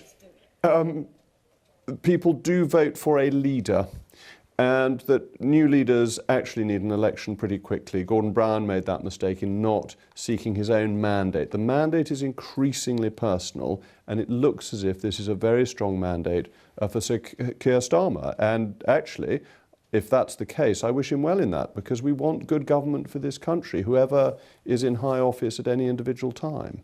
The problem with criticising Rishi Sunak and a cabal, as you describe it, for having got rid of Boris Johnson is that you spent a lot of time with Steve Baker, who was in this studio not so long ago, plotting to get rid of Theresa May. And that she managed to stay in office just about, despite your best effort. Boris Johnson then had, Boris Johnson then had a very quick election after he'd become Prime Minister to get his own mandate. Bingo. But in terms of that reality... You need your own mandate. The mandate is personal. But that's exactly why Rishi Sunak called it an election, isn't it? I mean, do you think it would have been impossible for him to win because of the kind of politician he was? I'm not entirely clear about whether or not you think he should have called an election sooner in order to have that personal mandate, or that if you had lost the country because you got rid of Boris Johnson, because he was followed by Liz Truss, who you backed. I think the fundamental problem is that in this election we were taking our base for granted. And that is always a problem. And our base was peeling off to reform. And we have no divine right to votes. We need to win voters at every single election. And if you take your base for granted, if you don't manage to stop the boats coming over, if you don't manage to control migration, when that's what your voters are concerned about, your voters will look to other parties. So I think failing to deliver on conservative core principles did us a lot of harm. Could there be a return of Boris Johnson in some regard, that if you think that removing him was the problem, might him coming back be part of the solution for the Tory party after this election? You'll need to interview Boris and ask him what his plans are. I can't act as a spokesman for him. He's a very big and powerful figure, and as we see from Nigel Farage's success, as far as one can tell from the exit polls, big figures in politics make a difference, big charismatic figures. We are, in spite of the constitutional niceties, which I think are very important, and our system of individual MPs has strong residents, we are nonetheless an increasingly presidential system, and the charismatic individual leader is very important, and Nigel seems to have shown that in this election. Should Nigel Farage find a place in the Conservative Party then, perhaps? There's been a discussion among some of your colleagues in the run-up to this. You might have avoided disaster if you'd welcomed him in earlier along. Well, we are where we are, and the disaster doesn't seem to have been averted. Again, you'll have to ask Nigel what his plans are. I think he looks for and seeks a realignment of the right of British politics, and it'll be interesting to see whether he can achieve that. Do you think that you are safe in your own seat just before we let you go, Jacob Rees-Mogg? Look, I see what you've said about it on your programme earlier. I will wait and see that the votes are being counted, or at least verified while we speak, and we will know in the early hours. So, as the Earl of Oxford and Asquith used to say, wait and see. You must have an inkling, though. I wonder just what's on your mind tonight. I think behind you there's perhaps a picture of Winston Churchill and Margaret Thatcher looking on. Maybe I'm incorrect, but I think just spying that, is that who they are? And what do you think? You're quite right, so there is, yes. I recognise Mrs Thatcher's hairdo there, even from this distance. Excellent. Well, Jacob Rees-Mogg will let you... But no, I have no inkling at this stage other than your exit poll. OK. Well, Jacob Rees-Mogg, thanks very much indeed for joining us. And, of course, we'll bring everybody watching the results from his count much later on in the evening. Yeah, Andrea Leadsom. Should you have stayed with Boris Johnson? it is an unknowable question at this point, isn't it? I do agree with what Jacob just said, that we are becoming increasingly presidential, and I do think that that is a challenge for Keir Starmer. He is not a presidential big character. He's obviously done incredibly well this evening, can't take that away from him at all. But I do think that the shine wears off very, very quickly. And actually, as I said at the start of the interview, we do see change much more quickly now. It's fantastic that we have an alive and kicking democracy in this country, but people do need to look to the very quick turnaround. And, you know, where Sir Keir's concerned, we had the issues with Sue Gray, who did for Boris, arguably, the permanent secretary, who wrote the Boris Partygate report, did for him. Next thing we know, she's Keir Starmer's chief of staff. These are all things that come into the mix, and people will be putting a spotlight on those in the weeks and years to come. We're keen to get counts around the country, but I have to bring in Wes Streeting. You are making faces as Dame Andrea is making those claims. No offence, Andrea, but I think the suitcase is full of wine did for Boris Johnson. I think the vomit on the carpet in Number 10 did for Boris Johnson. I think the habitual lying did it for Boris Johnson. And then you guys made the mistake of calling in Liz Truss, the spectacularly worst Prime Minister in modern British political history, then crowned this other guy to come in, Rishi Sunak, who was meant to clear up the mess. And you didn't, you know, it's the worst thing you can do to a leader. You didn't back him and you didn't sack him. He was too weak to lead the Conservative Party. You've got the foxes in the hen house of the Braverman wing of the Conservative Party, who actually kind of, you know, the provisional wing of reform in the Conservative Party. And what were the One Nation Tories doing? You know, plotting in the corner, saying, oh, don't worry, after the election we'll sort it out. You know, I'm afraid that the reason why the Conservative Party has been swept out is because it's been a clown show and people are paying a heavy price for it. The reason the Labour Party has been in a position to win is because we've changed, and we didn't choose the unity of the graveyard either after 2019. We had some fights and some arguments to reconnect the Labour Party with the people we lost and the people we needed to win over to form a majority. But the Conservative Party, I mean, I actually don't care about the Conservative Party. Their problem, not mine. We've got to clean up the mess of the Conservative Party, just like the Downing Street cleaners who had to clean the vomit up after Boris Johnson. I feel like you two are just starting to warm up. More from you shortly. And it's a long night, so we're all looking forward to it. We're going to go to Darshini David now, who is in Hazelmere, which I think is going to be the count for Godalming and Ash, and their Chancellor, Jeremy Hunt. How's it looking there?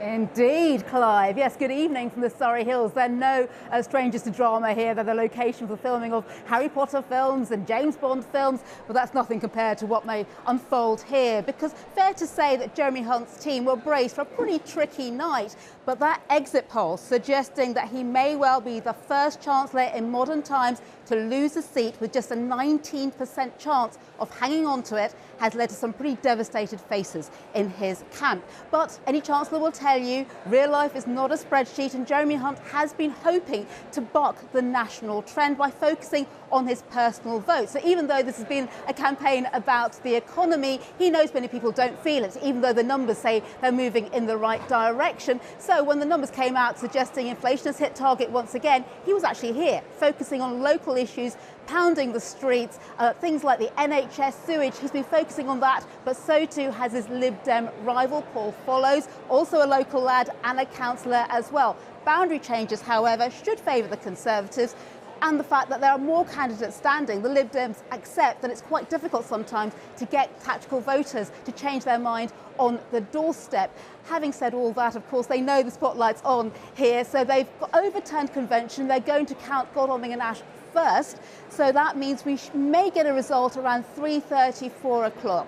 In the meantime, the acting returning officer is trying to keep people going by handing out his favourite snack, biltong, hoping to keep energy levels up. We'll see if that works. In the meantime, there's going to be plenty to cheer over here. It could be one of the key dramas of the night. Biltong. Plenty to chew over. I mean, and it sticks in your teeth as well. I did allow her and then you to do an amazing pun. This is true. This is true. No sitting Chancellor has ever lost their seat, so that could be really, really interesting down there in Surrey. It would be one of the huge headlines of the night, as would the fate, potentially, of Ian Duncan-Smith, former Conservative leader, who has been an MP for a long, long time, as well as a cabinet minister in all sorts of different jobs on the outskirts of East London. Let's check in with Emma Simpson, who's at his count in Chingford. Emma, what's the sense from the Conservative camp there? Well, judging on that exit poll, Ian Duncan-Smith is in a pretty precarious position. He's been an MP here for more than 30 years. Could he be on the way out? And of course, at the last election, he really just scraped through with the tiniest majority as the seat has changed over the years. But one of the interesting things here is, will there be a big split in the Labour vote? Because 8 days into this campaign, the Labour candidate who fought against him and nearly won last time, she was deselected, and she's now standing as an independent. A Labour candidate was parachuted in, so Labour aren't celebrating just yet. Here we'll get the declaration about 3:15, but if he goes, it's obviously one of the big Tory guns disappearing. Emma, thanks very much. We'll check in back with you a bit later. And that seat there, one of several around the country where actually there's been a lot of controversy locally, where despite this huge movement we're seeing between blue to red, actually there might be some wrinkles in places on the ground, and that seat might be somewhere where something interesting has happened. Yeah, indeed, Chris. I mean, what are your thoughts on how the night is going so far? A couple of observations from listening to Bridget Phillipson and her speech, her victory speech in Sunderland in the last 10-15 minutes. Firstly, the first MP elected to the new Parliament, which is a moment worth noting, isn't it? Ahead of the flurry that will come in the small hours. What have we got? 649 to go. Everyone a fascinating story. Absolutely, and with real jeopardy for many people in each one of them. That struck me as a national victory speech as well as a MP. Chris, we're going to cut you off. We're going to Blythe for a declaration. I'd now like to invite the returning officer, the High Sheriff of Northumberland, and candidates onto the stage for the declaration.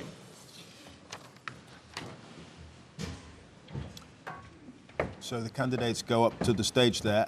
Sunderland South, Houghton and Sunderland South beat them to it, so this will be our second result of the evening. Up there in Northumberland. And here's the acting returning officer.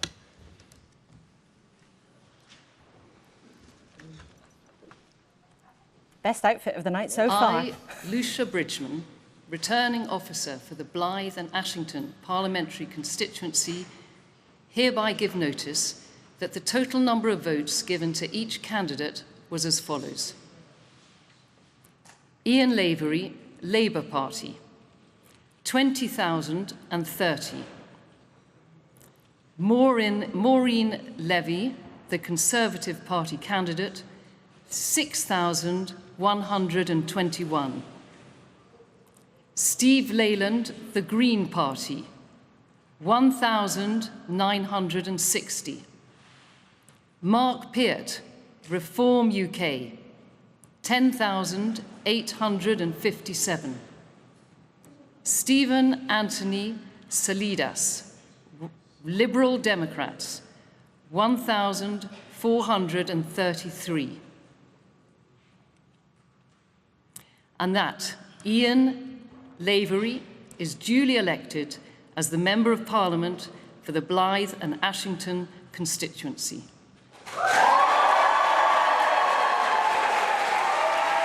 Huge round of applause for Ian Lavery there, keeping that seat. And look at that number of votes, 20,030. Reform, 10,857. I mean, really quite astonishing there. Andrea Leadsom, that's part of the problem That for Labour, really for the Conservatives, isn't it? That really is. I completely agree. I mean, it does look as though it's reform that's caused a huge amount of damage. And I think the interesting thing there, which is something for the Conservative Party to think about, for all of us to think about, is that Perhaps it's that we've not been conservative enough, you know, that maybe we've lost the trust of people. I mean, just this evening before I came here, I was in the pub actually in my local village, and it's Silverstone, it's the Grand Prix this weekend, so the pub was full of people who were there for the Grand Prix, and they were saying to me, you know, the trouble is the Conservatives are just not normal, they're not conservative enough, and so, you know, people have been looking to reform for that, and there's an awful lot of analysis we're going to have to do after this. But you say you don't look like you've been normal. I mean, that's quite an accusation. Let's show the It share is, of the yeah. to be clear, it's a Labour victory here. This is a Labour-held Absolutely. seat. But what we're looking at is what's happened underneath that. And the Yeah. share of the vote, 27% to the Reform Party. Way ahead of you on 15%. And let's show you the change in the share, 18% up for Reform, minus 18 for the Conservatives. Now, it's worth remembering that part of the world was very strongly Brexit backing. Indeed, yeah. But you've just said you didn't look like you were normal. And what to I many meant, voters. What do you mean by that? Yeah, so what I meant by that is that specifically what this group of people were saying to me is they're sick of all this woke stuff, they're sick of all this, you know, trying to be more left-wing than Labour, and they don't feel that the Conservatives are being conservative enough. But what do you mean by that? All this woke stuff? Can you define you know, what that actually means for people changing their vote? You're going to bring back national service. Yeah, well, national service in the sense of supporting young people to be able to do something worthwhile to put into their community, not national service in the sense of going around shooting people. So I think that was misrepresented, if I can say that. But no, I think normal, but in terms of being ordinary, understanding the things that voters are really concerned about. And I think Jacob Rees-Mogg pointed to some of those things. People are concerned about levels of migration, people are concerned about the cost of living, people are concerned about some of the issues for lack of infrastructure, ahead of planning, those sorts of things. And of course, having been a government for 14 years, it's very difficult to get away from being accountable for all of those things. I think what it evidences is government is extremely difficult. And I don't personally think Labour has the answers. So, but what I do think is that clearly people are choosing to vote for reform in the hope that there's another third party out there that can have some of those answers. Okay, Andrew, just a quick question, if I may. There'll be people looking at the exit poll tonight and anticipating that there's going to be a government with an awful lot of power, a big majority, and we'll be looking to your party and indeed others to provide a viable opposition. Yes. Can you be certain, after all of the turbulence in the Conservative Party in the last 6-7 years, that there isn't going to be a descent into civil war within the Conservative Party, making it even harder to be that viable opposition in the coming months and years? I mean, no one has a crystal ball, but I certainly know that a lot of my colleagues have been very concerned. I mean, we've all seen the polls over a long period of time not moving. And so it is very much recognised that we're going to have to regroup and rethink. And the Conservative Party is the natural party of government and has been in this country for many long years. And so we will be very ruthless about it. We will certainly be very forensic about it. And I hope and expect that we will be regaining the trust of the public. And as potentially the shine comes off the Labour Party, because there hasn't been that enthusiasm necessarily, I think we will start to see people coming back to us. OK, well, a promise of ruthless recriminations there, Andrea Leadsom. Thanks for now. We're just hearing, as part of those recriminations may perhaps come from Sir Robert Buckland, former Cabinet Minister. We're hearing on the ground in Swindon South, his seat's a classic bellwether. We're hearing that the Conservatives are conceding defeat, but we'll bring you that as soon as we know for sure. That would be fascinating. Let's go to Professor Sir John Curtice. John, I just want to check. The results that we've had, are they in line with the exit poll, particularly what seems to be on the surface success for reform? Yes and no is the answer, Clive. So far as Labour is concerned, the 2-point rise in Blyth and the 7-point rise in Sunderland South is pretty much in line with what we were expecting. The rise in reform support, although quite substantial, up 13 and 18 points, is actually a little bit less than we were expecting, and therefore, conversely, the decline in Conservative support is rather less. Now, the truth is, although these are both Labour seats, and therefore, normally we're not expecting the Conservative vote to fall that heavily in Conservative seats, or relatively not so heavily, but these are also heavily Leave areas, and we were therefore anticipating that perhaps with reform would put in a strong performance and push the Conservative vote down to rather a greater extent than we expect in other Labour seats. So we'll have to wait and see. But broad message, Conservative votes down very heavily, Reform is up a lot, and Labour are making a modest advance. So that broad picture, at least, is there with the exit poll. It's just the fine detail. We've still got to see where we end up at the end of the night. And turnout has been down as well. How much has that been a contributing factor? Well, we don't know whether it's a contributing factor, but I think there has been a widespread expectation that turnout would fall, and these first two results are at least consistent with that expectation. And to that extent, at least, we may well discover that we're heading towards one of the lower turnouts in general elections in post-war electoral history. And, you know, that's what the polls were anticipating. It's what you would expect in an election in which the polls were suggesting it's pretty clear who was going to win, and where there wasn't that much difference, despite both parties' denials, that much difference between Conservative and Labour in much of what they were offering the electorate. All right. Thank you, John. You're welcome. Now then, let's go to Jeremy with what he has from our latest calculations as they develop. It looks like it could be tonight, Jeremy, a really massive redrawing of the map. Oh, look, handy. Yes. You've got a big one Look there. at that. That was so brilliantly cued in. Thank you. Thank you. Yeah, look, here is our map. This is from last time, though, crucially. So this is the 2019 map. And you see, don't you, the wash of Conservative blue from Boris Johnson's 80-seat majority. And I'll switch it now to what the exit poll is showing us. And we stress again and again, just predictions. But look at the way Labour red spreads out from the urban areas to cover so much of England. Bear in mind, a lot of the Conservative seats are larger geographically. That one I'm just stepping on there is Rishi Sunak's, for example. So this kind of map can give you a false impression that there are more Tory seats than there are. I will just say, though, it's very interesting to see maybe Reform less strong in Scotland and the Conservatives here in the south of Scotland and the middle of Scotland as well. Scotland and the Conservatives is going to be an interesting subtext in this story of the night. Now, let me do something that will help us understand what the map is looking like, and it's this. If I change every single seat and make it the same size, make them into hexagons, it then shows you really clearly what we're looking at. So we're back in 2019 here, back in the, and you can see the scale of the Boris Johnson victory, can't you, with so many of these blue hexagons. I'll now change this to the exit poll, so just have a look at the change here. Okay, this is 2019 still, and I'm showing you the majorities. The majorities are shown by the height of the hexagon. The taller the hexagon, the clearer the win for the party whose colour the hexagon is. So you can see an awful lot of 2019 big majorities here for the Conservatives, particularly in the south of England.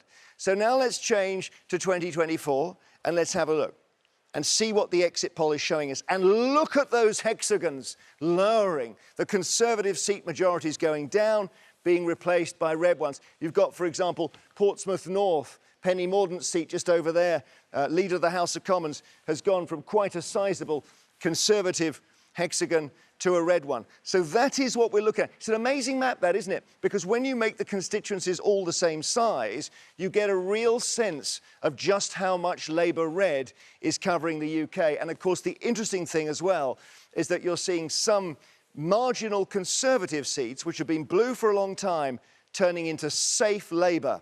Back to you. Jeremy, thank you very much indeed. He's got all sorts of new snazzy toys, but it does show you what might happen in really, really vivid detail. OK, so we've had a few results in. Chris? Reform UK. It's quite a standout. I know we've reflected on it in the last couple of minutes. I'm sorry, I was just typing something away there for the BBC News app. But given what I've just typed, I might as well say it out loud as well. You're moonlighting already. Yeah, a bit of, you know, exactly. You know, those first two results, seeing how well Reform were doing, as we were reflecting a few minutes ago, yes, in parts of the world in the northeast of England that significantly backed Brexit. But here is a party that, I mean, I'm exaggerating mildly, but was sort of, you know, came about a week last Wednesday. It's a new entity on the political stage. One of the standout moments of the election campaign was Nigel Farage's decision to come back in, be the leader of the party, be a candidate too. And one of the big questions was how much difference would they actually make? And the early evidence, both from the exit poll, but with the caveats around smaller parties.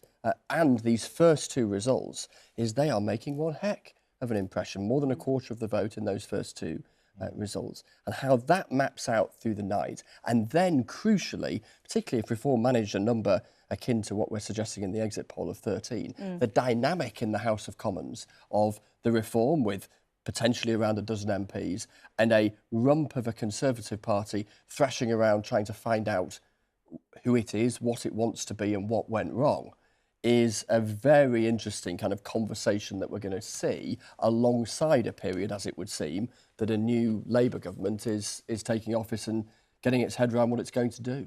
All right. Chris, thank you for that. Well, let's have that conversation then right now with Dr. David Bull, who joins us from the Reform Party. You are looking extremely chipper, I have to say. Yes. Do you think, from your own data, that actually achieving 13 seats is something that looks realistic? Yes is the short answer. If you look at this, and if that exit poll is right, this is an historic moment. As Chris said, we're 4 years old. We're an insurgent party. This has come out of nowhere, literally. I remember talking to Richard Tice 4 years ago about how we were going to do that. And of course, I think what you're seeing is actually the shy reformers coming out in droves. You know, we saw this with Brexit, didn't we? The shy Brexiteers. So the pollsters were caught off guard, and once again, they've been caught off guard. Now, if that is true, and we get 13 seats, that is extraordinary. And Nigel has made this very clear. This is the beginning of a much bigger movement. And it is a movement. It's from the ground up. Chris mentioned something else, which is actually in the northwest, in the northeast. We're taking votes not just from the Conservatives, we're taking them from Labour as well. People who say this country is broken and they want it back. I mean, where do you feel you have been picking up? Is it a uniform picture, or is it, as you might expect, from areas that were very strongly Eurosceptic, voted Leave in large quantities? Because you say it's come out of nowhere. It hasn't really. You had UKIP, then the Brexit Party, then the Reform Party. This has been, it's a development in an existing movement, right? Yes. So what's interesting is if you look at vote share, we believe our vote share is twice that of the Liberal Democrats. Twice. We believe that to be true. And if that is the case, and we only get a quarter of the seats, then that says something about the parliamentary system and why first past the post, I think, is broken, and why we need to move to something like a proportional representation, which, of course, we had in the European elections, and that's how we became the biggest party in... I know, I can see you shaking your head next to me, but we became the biggest party in the European Parliament because we had the D'Hondt principle, and that's how we had so many. The Conservatives don't want it, Labour don't want it, but actually I think people in Britain do want it. It's quite early in the night for a discussion about the D'Hondt system. Well, yeah, maybe. I like to elevate the conversation. But, and I want to get the reaction from the other parties as we will through the night. But just many people watching, though, David Bull, will think actually what they saw from Reform, aside from people like you and people like Nigel Farage coming out and giving interviews publicly, what many people will have seen, however, is a revelation almost daily of truly vile and offensive remarks and views that had been shared by a significant number of your candidates. Some of them were condemned very quickly by the party's leadership.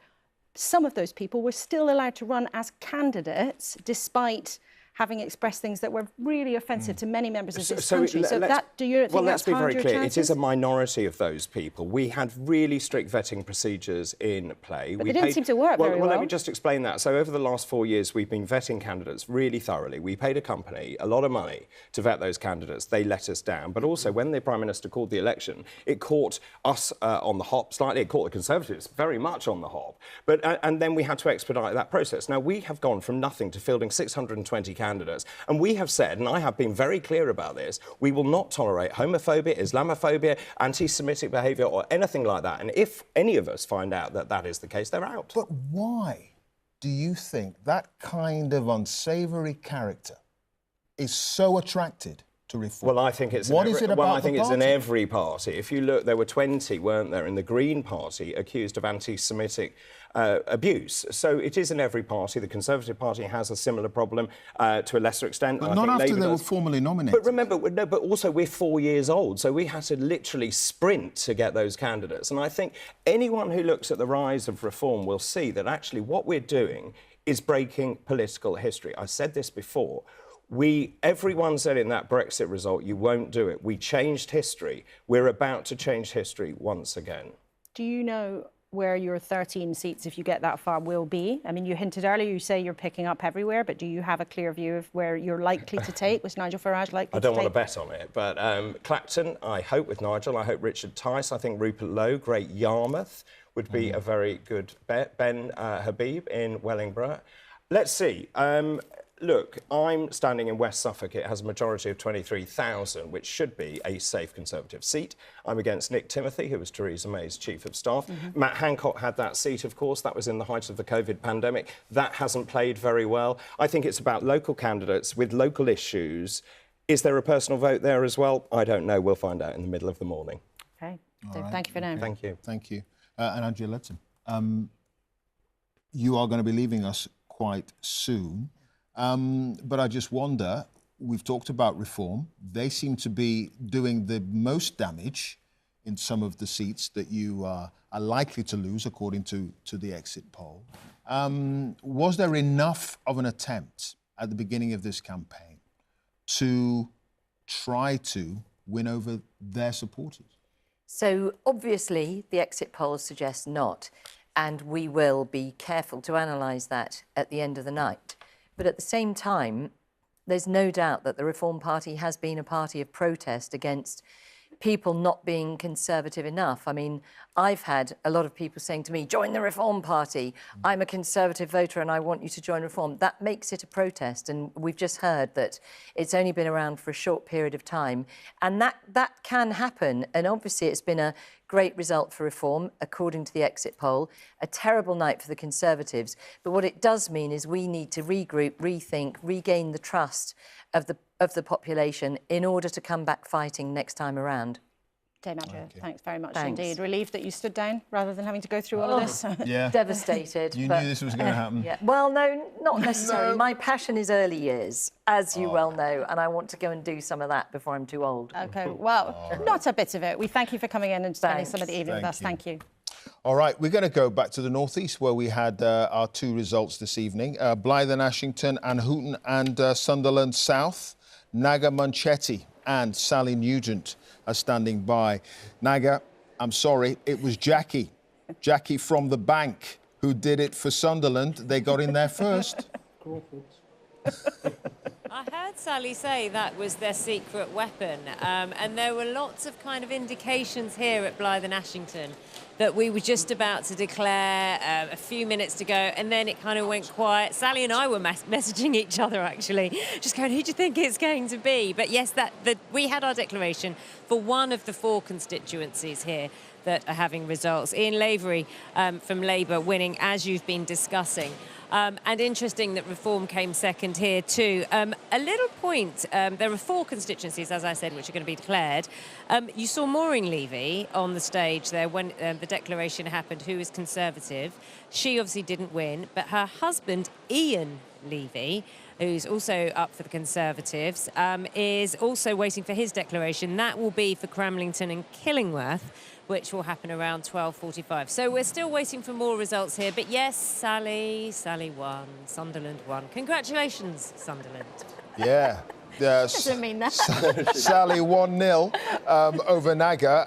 And it sounds as if it was Jackie from the bank who did the damage. What won it? What won it? I tell you what, when I walked in here tonight, Jackie took me to one side and she said, we are going to win, which is what I told you earlier on in the programme. And I believed her. But I tell you, there's something else about this count here that was quite interesting, was that I think they quite liked being the underdog tonight. I know they weren't the favourite to take back the crown of being the first count to declare, but there was a quiet confidence. There was a little bit of underestimate us at your peril. Jackie and everybody from the bank who had been here as the A-team all those years ago and had all those years of experience of getting the result out quickly, of course, they did the job. And, you know, I was going to make some kind of joke about Sunderland and football and getting used to not winning, but I can't make it now because they won. Oh, my word. You're smiling gamely there, Naga, which is good to see. Good to see. All right, Sally, Naga, thank you from Blyth and Sunderland South there. See, that's friendly rivalry, but I'm afraid that elections aren't all about friendly rivalry. Some of the battles are absolutely as bruising as they come. I was going to say, actually, Peter Mandelson just picked me up on my pronunciation of Houghton. He says Houghton. Houghton. Well, this is going to happen to Houghton. Houghton the Spring. Exactly, Chris. I think it's Houghton. You see, Thank you. Thank you. The reason I started my career in the northeast of England and was pointed out on day one to me how to pronounce that particular part of Wearside. Well, these anecdotes should normally come at about 4 in the morning. I know, but we're starting early. What time? It's not midnight yet. We've got serious business to get on with because Rita has got some really interesting analysis because we've mentioned that the results coming in from the northeast were from areas where there were very strongly Leave backing, and you've been looking at what's going on in terms of the difference between Leave and Remain seats. Absolutely, Laura. And given the conversation you were just having with Dame Andrea Leadsom as well about what sort of damage reform might have done to the Conservatives. So this is based on the exit poll information that we have. And we've done some analysis of what we think has happened to the vote share of each of the parties compared to 2019. Now, in Remain seats, you can see, I mean, the Conservative share of the vote is going down everywhere. Down 15% there, Labour up 4%, Lib Dems flatlining, Reform up 9% and Greens up 6% in Remain seats. Compare that to Leave seats. Conservatives down very sharply, 28% compared to 2019. Labour and the Lib Dems up a little bit. Reform up 18% and the Greens also up 5%. But look at that. And one wonders whether that big rise in the Reform vote in those seats that voted to leave the European Union, whether that is because people feel that they have not got the dividend that they were expecting from the Conservatives and whether that has hurt them in those sorts of seats. I suspect that is something that we will be discussing in the hours, days and weeks to come. Laura. Rita, thanks so much. Interesting, isn't it? Because 2019, Brexit was the overt divide. But it's a long time ago now, that vote in 2016. So we'll be looking for all the patterns in the woods. All right, OK, we're going to go to Welling. And Rajini Vaidyanathan is there, standing by. Grant Shapps, the Defence Secretary, his seat, of course, at the beginning of the night. Our exit poll suggested he had a 6% chance of hanging on to his seat. How are the Tory camp feeling there? Clive, I've just had a message from someone close to Grant Shapps. It reads, underdog but alive. So I think the Shapps camp is remaining optimistic but realistic because it would be a big hill to climb for Grant Shapps to retain his seat, one that he's held since 2005 and a majority of around 11,000 last time. Now, the Labour camp here aren't really giving much away, Clive. They're just saying that they've had a good polling day and that we should wait until around 3:30 when the result is called. It is worth as well mentioning that the exit poll put Reform in 3rd place here, and Reform have been saying that they are feeling positive here as well. Now, of course, you may remember that it was a certain Defence Secretary in 1997 that delivered one of those election night moments. Could this current Defence Secretary deliver another one today? OK, Rajini, thank you.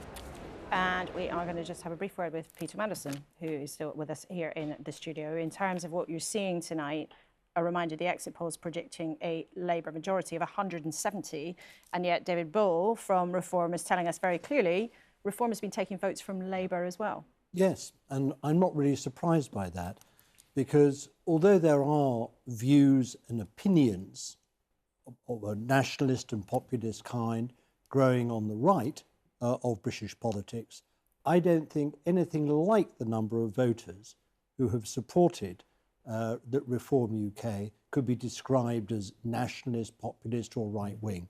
They're looking for a very handy protest party to support because they are furious with the Conservatives. And I have lost count of the number of people who have told me, indeed I've knocked on doors myself and found voters saying, I just cannot decide. I hate the Tories. There's no way I'm going to vote for the Conservative candidate, but I can't yet make up my mind who to protest with, either Labour or Reform. So they're not guided by some ideology. They're not racists. They're not anti-Semites. They're people who are looking for a handy protest vote, either Labour or Reform, Some have gone, the bulk of them, of course, have gone to Labour. Some inevitably have gone to Reform. But why didn't they go to you then? If all of the things that Most you've of them said... did. Most of them have. But in terms of they're not a party that existed in that kind of force a few years ago. So why didn't you think you were able to get them across? No, Laura, they've existed for some time in various guises with different names, and of course Nigel himself, Nigel Farage, you know, is the sort of running thread through all this. Now, look, at the core of Reform UK, there are a whole number of extremely unpleasant people with views who would be rejected by the overwhelming mass of the British people. But those views held by those people at the heart of Reform UK are not known to the general public. The general public are looking for parties to back or candidates to support in order to lash out against the Conservatives, and Reform have been the beneficiary. With the greatest of respect, that's absolute nonsense. These are a We've seen your candidates. There are a very small... We've seen your candidates. Let me finish, please. We've seen your candidates. There are a very small number of candidates, and we have removed them and dealt with them. Let me just make one thing very clear, which is that we stood down. We gave Boris Johnson an 80-seat majority because he said he was going to get Brexit done. He did not get Brexit done. We have put a border in the Irish Sea. We've annexed the United Kingdom, annexed Northern Ireland. Now, that is unacceptable. Tell me another country that goes around purposely annexing parts of its own territory. I think it's unacceptable. And actually, what people want around the country, they see Labour, you're going to put taxes up enormously by £15 billion, it seems, and people are against that. They want low tax, low regulation and high growth, and that's what we offer. I'm not sure that people voted Reform because they want less protection and more exposure to market forces, quite honestly. People voted for Reform because they're patriotic. Nor do I think people voted for Reform because they objected to some notional border down the Irish Sea. I think you're living in a fantasy land with respect. No, people, of course people have voted for an insurgent party, but I would not describe this as a popular insurgency, and I would not flatter Nigel Farage by describing Reform UK as a movement. Peter Mandelson, how do you hang on to those voters now who were disgruntled, some of whom have come back to the Labour fold, voted Conservative in 2019? How do you hang on to them, given that you have signed up to the fiscal rules of the Conservatives? How do you hang on to them when you have decided that you are going to get debt down in relation to GDP by 2028?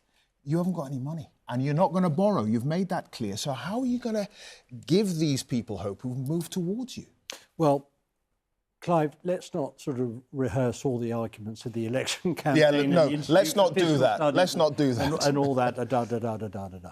Look, you make an important point, however. We not only want to hang on to those who have voted for us in the election, we want to win over people who have voted for for Reform UK. We want to demonstrate that we are a party of all the people, not just people who live in inner cities, who have college degrees, who are young and have good, reasonably well-paid positions in good professions. We want to retain and or win the votes of non-graduates, non-college leavers, people who work in the everyday economy and feel quite disrespected and quite disempowered. Now, that is something that has grown over a number of years, and it's something my party has got to understand, come to terms with, and engage with and make sure that we're delivering for those voters. But you see, when you go around the country, people see Labour. It is a metropolitan party for people in Islington. It does not represent people in the north. It doesn't represent their views and values.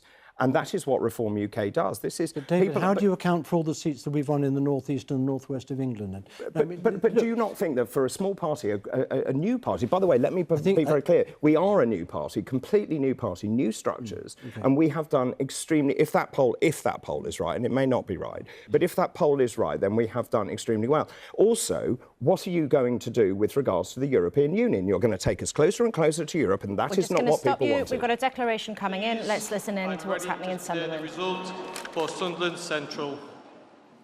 I, Patrick Melia, Acting Returning Officer, hereby give notice that the total number of votes for each candidate for for the Sunderland Central constituency is as follows.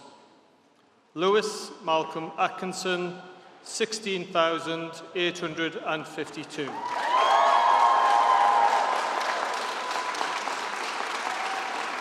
Chris Einon, 10,779. Rachel Sarah Featherstone, 2,993. Niall Dane Hodson, 3,602. Greg Peacock, 5,731. The number of rejected ballot papers was 99. The turnout is 52.6%, and that Lewis Malcolm Atkinson has been duly elected to serve as member for the said constituency. Well, beaming Lewis Atkinson there, NHS manager who's won the seat for Labour with 16,852 votes. But again, we see that fascinating state of the race there. Reform not just beating the Conservatives into second place there, but almost getting twice as many votes of them, leaving Labour with a majority of 6,073. No surprise whatsoever, that's a Labour hold, but fascinating and worrying for Conservatives seeing Reform in second place. Yeah, and a low turnout as well, and that's been a feature of the first two races that we brought you the declarations from. Let's look at the share. You've got Labour flatlining there, Reform up 15 points, the Conservatives down 21. There you go. That is what is happening so far, and it's early days, no question. But Reform are eating into the Conservative share of the vote there. And look at the swing there from Labour to Reform, 7.7%. And you see that kind of move there. And Peter Mandelson, we're hearing from our numbers that there is a 91% chance that Reform might take your old patch, the constituency of Hartlepool. If Hartlepool is won by the Reform Party, how would that feel for you? It would be, I'd feel extremely bad and very disappointed, and I'd be surprised if it happened. You would be surprised.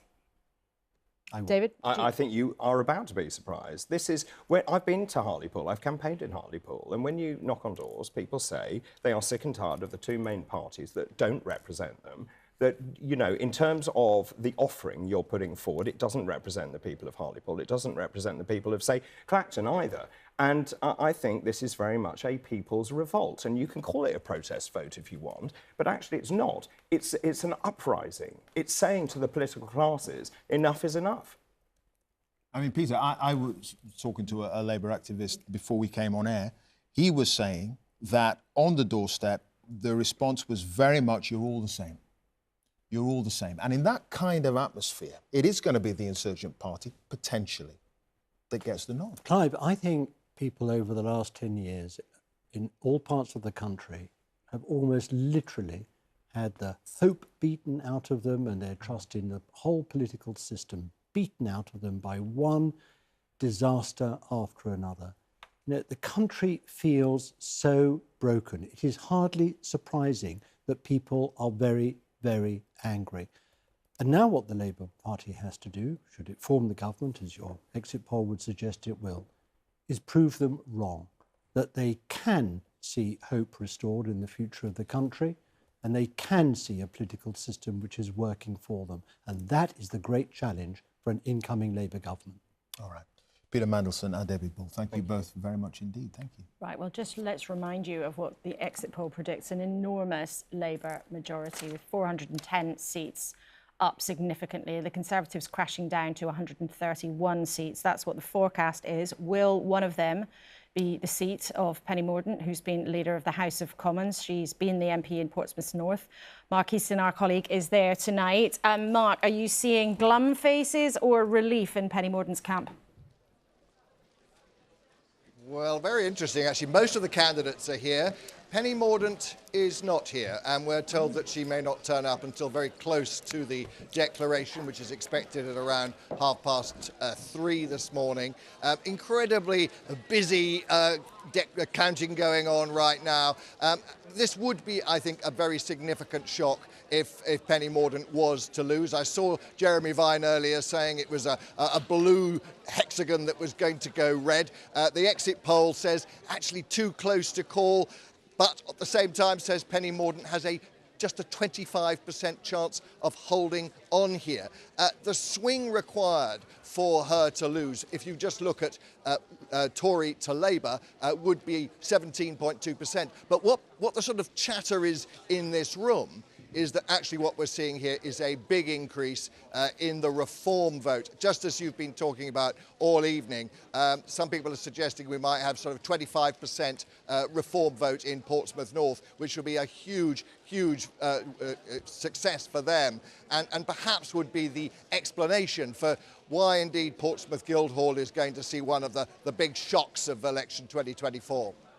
Mark, thanks so much. Well, give us a wave if Penny Mordaunt turns up at her count a bit later in the evening.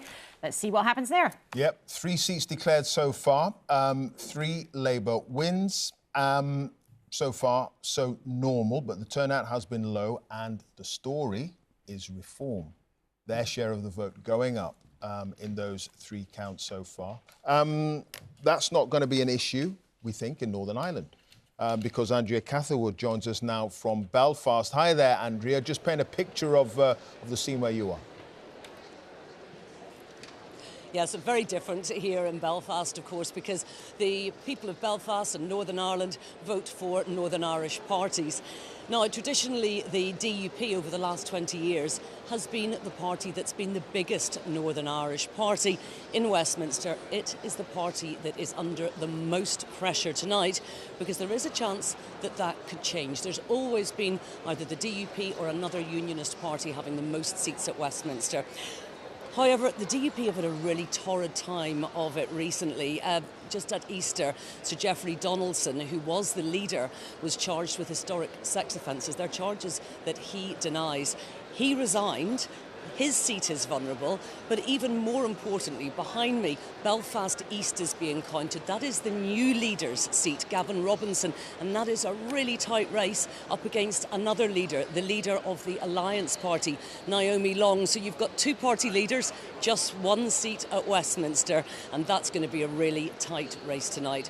An easier night here for Sinn Féin, the other major party. They had 7 seats at the last election. It looks like they're going to hold all 7 seats, although one is very tight. If they hold all 7 seats and the DUP lose a couple, then Sinn Féin could be the biggest single party from Northern Ireland at Westminster. It would be the first time ever that the Nationalists have held that position, that a Nationalist party held that position. It would be a significant milestone, and it could happen tonight. That'll be fascinating. Andrea, thank you for that. Well, history will be made tonight, potentially in all sorts of different ways. Let's go to James Cook, our Scotland editor, who's in Glasgow for us tonight. James, we've talked about this suggestion from the exit poll that the SNP might crash down to 10 seats at Westminster, which would be an absolutely phenomenal result for Scottish Labour. But from what your sense is of the way things are going, what's the mood in the various camps there? I think, Laura, good evening, or in fact, good morning. It's the morning. Is it already? Good morning to you. No, it's after midnight. It is, I know, time's flying on, but we do not have any hard facts from Scotland yet.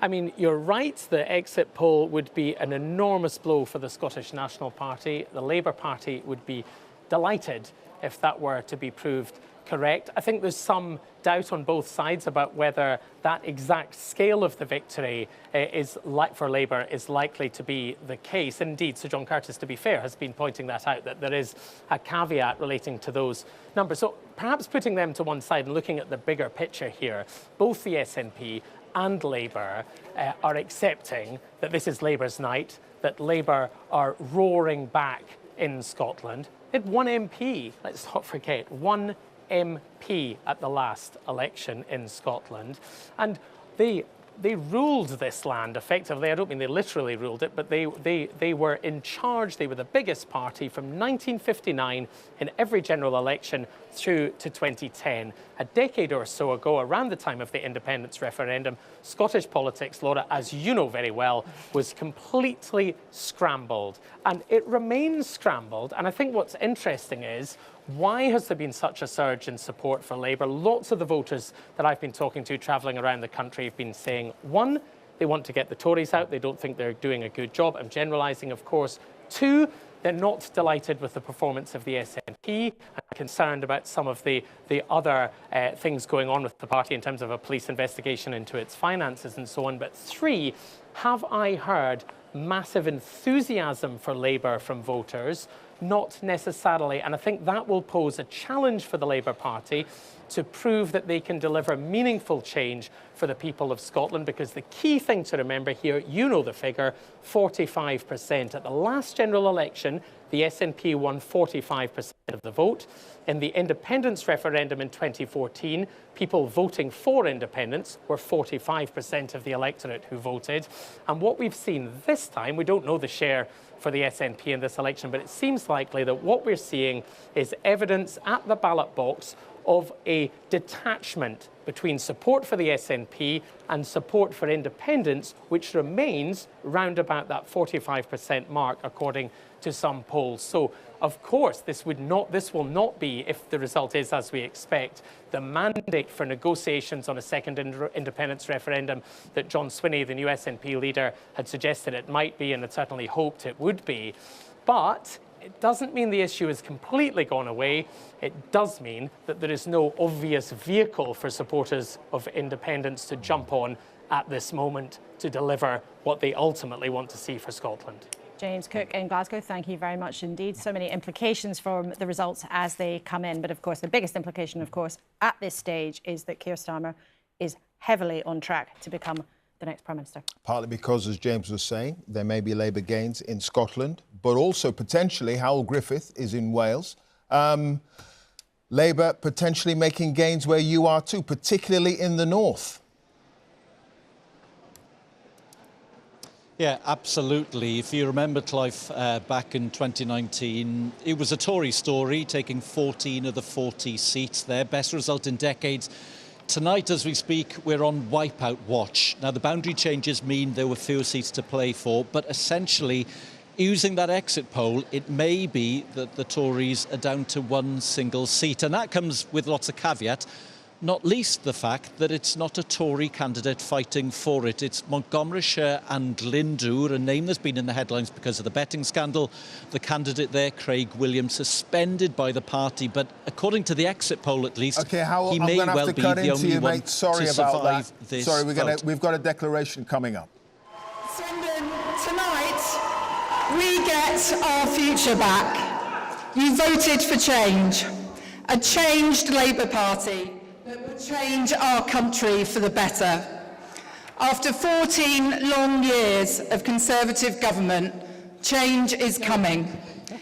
This is the moment we press the reset button for the country, to get our economy firing on all cylinders, to invest in our schools and our NHS, to restore honesty, decency and integrity to politics. Now, as some of you may know, I'm a Swindon girl, born and bred, and I can tell you this, I'm on a mission to restore pride and opportunity to my hometown, a mission to ensure kids growing up here today don't have to move out to get on, a mission to build a high-wage local economy where hard work is rewarded and the contribution of all is valued. It's the honour of my life to have been elected to represent my hometown. Together, we are going to put Swindon back on the map for all the right reasons. I'd like to thank everyone who has made this election run so smoothly, to the returning officer, to everyone counting here tonight, and to the police. I'd like to thank my incredible campaign team. You know who you all are. There is not a door in Swindon South that we haven't knocked on, and there are plenty we've knocked on many times. I've had to tell some people I'm not stalking them. I can't thank you and them enough. To my agent Patrick Herring, to my local party chair Jo Garton, and to the leader of the council Jim Robbins, thank you for your unwavering support and good advice. I'd also like to pay tribute to Robert. Robert, you've been a gentleman in this contest. You've been a hard-working servant of Swindon, a senior government minister, and an ardent campaigner on the issues closest to your heart.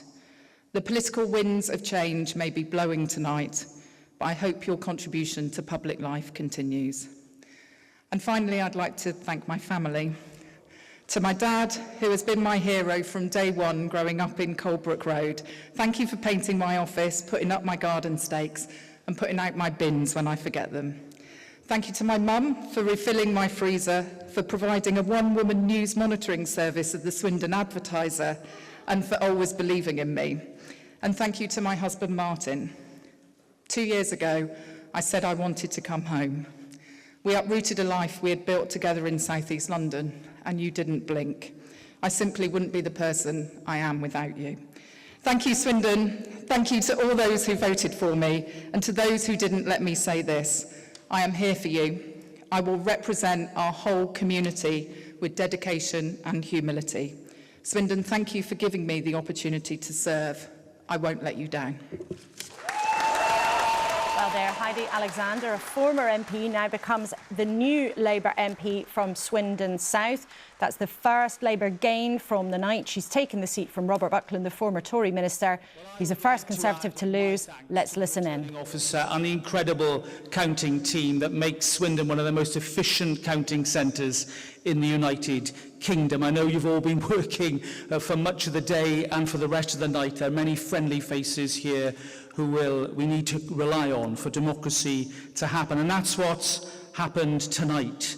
I'd like to thank the people of Swindon South as well, or should I say South Swindon, the seat that I had the honour of representing for 14 years through 4 elections. Although it was not to be for a 5th time, I owe a huge debt of gratitude to the tens of thousands of fellow residents who have supported me over the years and who continue to do so at this election.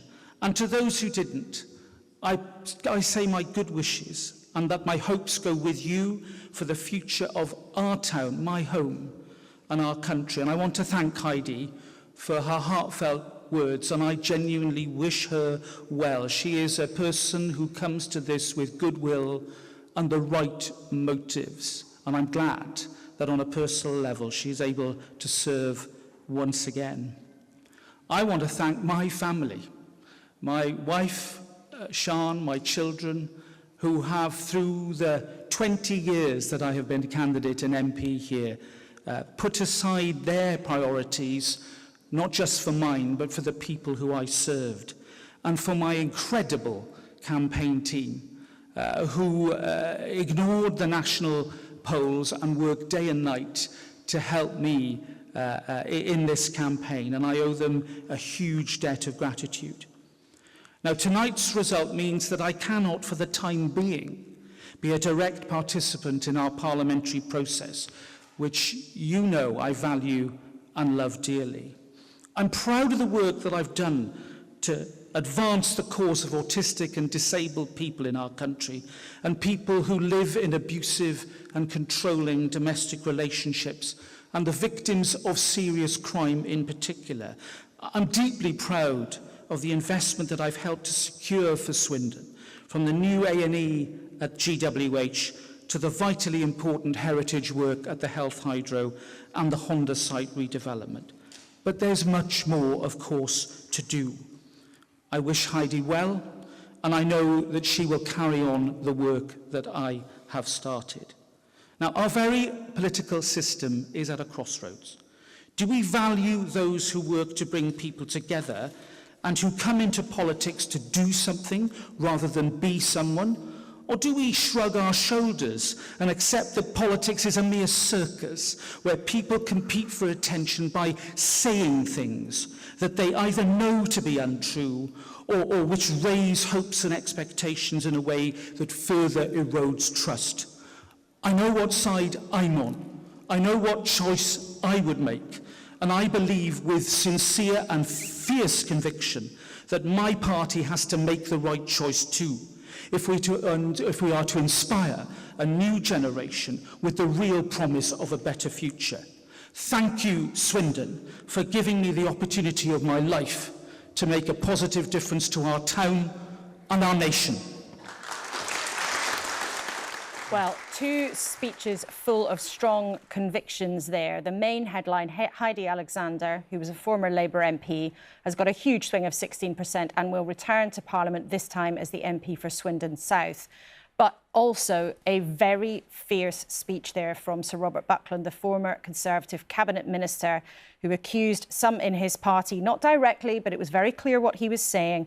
He was asking whether they value people who work together or whether those who accept that politics is a circus and say things to be untrue. So, a taste there of some of the very fierce fights that may well be ahead for the Conservative Party as the night and the days progress after what appears to be on course to be a shattering defeat for them. Yeah, and the civility shown, both well, it's something that you don't see that often, frankly, in our modern politics. And I think it's important that we reflect on that, Sadiq Khan, because Heidi Alexander left a very good job in Lewisham as the MP to go and work for you. And you were saying, as she was giving her speech there, that you were taking credit for that, that victory. Heidi, I wasn't. I was with Heidi 2 days ago in Swindon North and Swindon South, 2 seats we've got to win. And it looks like we're going to win those. I've got to give credit both to Robert and to Heidi for those speeches. I think you won't see two classier speeches during the course of this night. But it's, I think, the start of what's going to be a great night for Keir Starmer's Labour Party.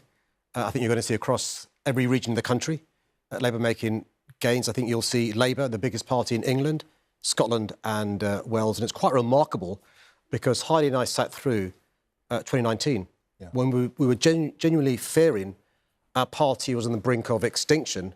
Heidi came to work for me as my Deputy Mayor for Transport. Lo and behold, in 4.5 years, Keir Starmer's taken us to the cusp of power. Quite remarkable, unprecedented. And hopefully during the course of the night, you'll see more and more Labour gains, Labour gains, Labour gains. That's the first one. Did you think this night could ever be possible within the space of one Parliament? And remember, we are still talking about an exit poll here, but it seems to be going a certain way with the results. So I've known Keir for almost 30 years. We're both lawyers together. When he first told me 4.5 years ago he wanted to be leader, I wasn't clear whether he could go on to be the Prime Minister. I was unclear what his motives were, bearing in mind how difficult the task was. But he had a sense of conviction and confidence that made him think he could do it. He made us believe he could do it, and he's worked so hard. He's built a team around him. The shadow cabinet, MPs, candidates, our staff, our volunteers have followed Keir's confidence and leadership. It's been difficult. There's been some wobbly moments. There have been times where, we've thought it wasn't possible. In my wildest dreams, 4.5 years ago, did I think we'd be here? No. Keir did, though, and he deserves massive credit for getting us here. Sadiq, Mayor of London, you sound a bit like, though, you thought he was crackers to take it on. Well, look, I love Keir, and I said to Keir, one of my best friends took on this job in 2010. We fell short in 2015. Ed Miliband, you're referring to? Yeah, I've seen great politicians take on the worst job in politics, being leader of Her Majesty's official opposition. Keir said he believed in himself, he believed in his vision. He knew about hard work, but Keir's motivation is public service. This guy took on cases for me without taking a fee. He would act for clients without asking for money. He believes in hard work. I think what you'll see is him being magnanimous tomorrow, him being humble, and him demanding every Labour MP served with humility. Just to say that we've got another Labour hold. This is in Washington and Gateshead South.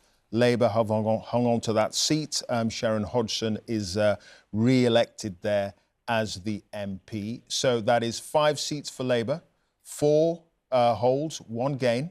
So a lot of those seats, in fact, all those seats are in the north. No, Swindon, we had Swindon South. So most of those seats in the north. What is it about the northeast? It's a special place, the northeast. It's just a special place. And interesting. They're hard to add up, yeah. Well, Naga and Sally told us about all the lengths that they'd gone to and the special paper and all the stuff. But interestingly, that seat in Washington Reform also, it appears, in second place there. But we'll bring you that result in detail when we have it. But Reform, just one of the headaches for the erstwhile Conservative leader Rishi Sunak. But of course, the huge move to Labour we're seeing is the biggest problem for him of all. Let's check in again with Victoria Derbyshire. Victoria, you're at the count now. Have you managed to glean anything from Conservative supporters there? Honestly, Laura, not particularly. I can tell you that the verification of the ballot papers is almost complete, and the actual counting of the real votes will begin, I'm told, in about half an hour. There's a sort of quiet hum here as the verification continues. What I can tell you is, and I'm sure it's the same for you, Laura, the number of WhatsApps I've been receiving from senior Conservative politicians, which range from despair to some scepticism about the exit poll, particularly when it comes to the number of seats Reform are projected to win, and also some Tory MPs trying very, very hard to look for some positives in that exit poll. One senior MP's reaction to the exit poll was an expletive, which obviously I won't repeat right now in the early hours of the morning. A family show, Another like said, tonight. the exit poll is yes, exactly, which is why I'm not repeating it. Another said it was dire, and that he actually couldn't see the Tories even getting 131 seats. He thought Reform would get more than 13. Somebody else who's standing down was a senior cabinet minister, on a much more upbeat note, said, look, if Labour can turn the worst result since the 1930s into their best result, then we the Conservatives have it all to play for over the next 5 years. Just been chatting to the Reform candidate here, one Lee Taylor. He says he is hopeful of, quote, making a massive dent in Rishi Sunak's majority. The first time we are going to see the Prime Minister, as he still is, we're expecting at about 3:30, so in about 3 hours this afternoon, he will arrive with the other 12 candidates here, and we're expecting the result in Richmond and Northallerton at about 4 a.m. this morning. Victoria, thanks very much indeed. We'll talk to you later. Also with us here in the studio is Gus O'Donnell, former Cabinet Secretary. And it looks as if we're going to have a new Prime Minister. Yes. Now, how is the civil service preparing for that? Well, they've been preparing for a long time for all possible options, but this one looked very likely given the polls.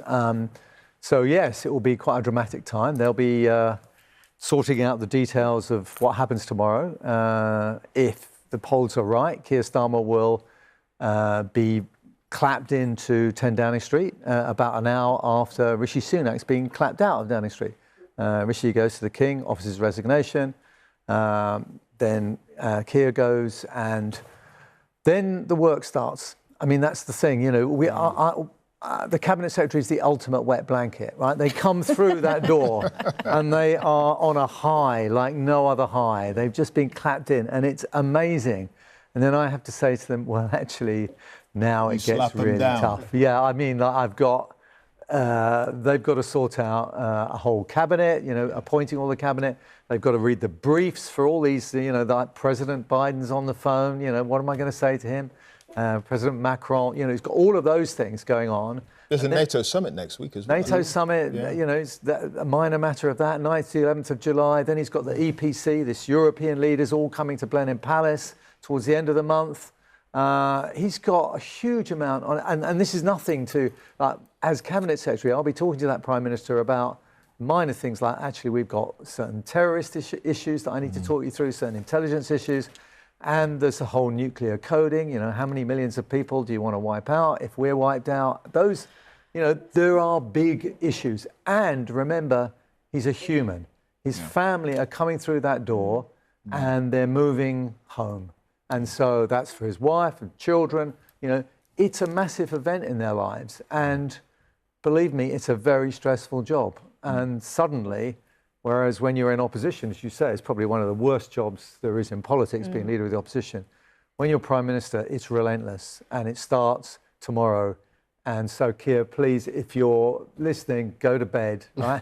Be ready for tomorrow. He hasn't had his count yet. There's no way he's going to do Holborn that. and St Pancras hasn't called yet. But yet. it's going to be a big day. Yeah. Oh, look, it's going to be a huge day, whatever happens. And, you know, it looks very, very clear, the direction of travel, but the result and the scale of the result is still kind of, I know, well, Sadiq Khan, you're sitting there with a twinkle in the eye. You're not going to let me get to the end of the sentence that reminds our viewers that there still is a sprinkling of salt with all of this. But if the exit poll does give Labour a majority of this scale, what kind of government do you think that Keir Starmer is going to run? You know, Gus O'Donnell's just given us a horror story of all of the very serious issues.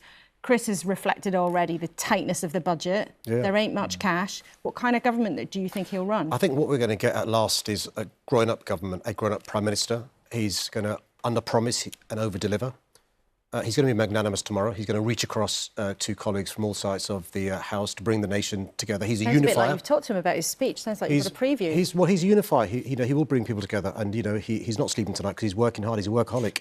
He's getting ready for tomorrow, big day tomorrow. That sets a tone in relation to managing expectations, but also making clear Team Labour knows what's expected from us. High standards, public service. You heard what Robert Buckland said about the consequences of bad leadership. We've had 5 since 2010. Can be very different. It's interesting, though, you say he's a unifier. Actually, not everybody in your party feels that way. Quite a lot of people feel in your party that actually he's booted out people who didn't fancy his agenda.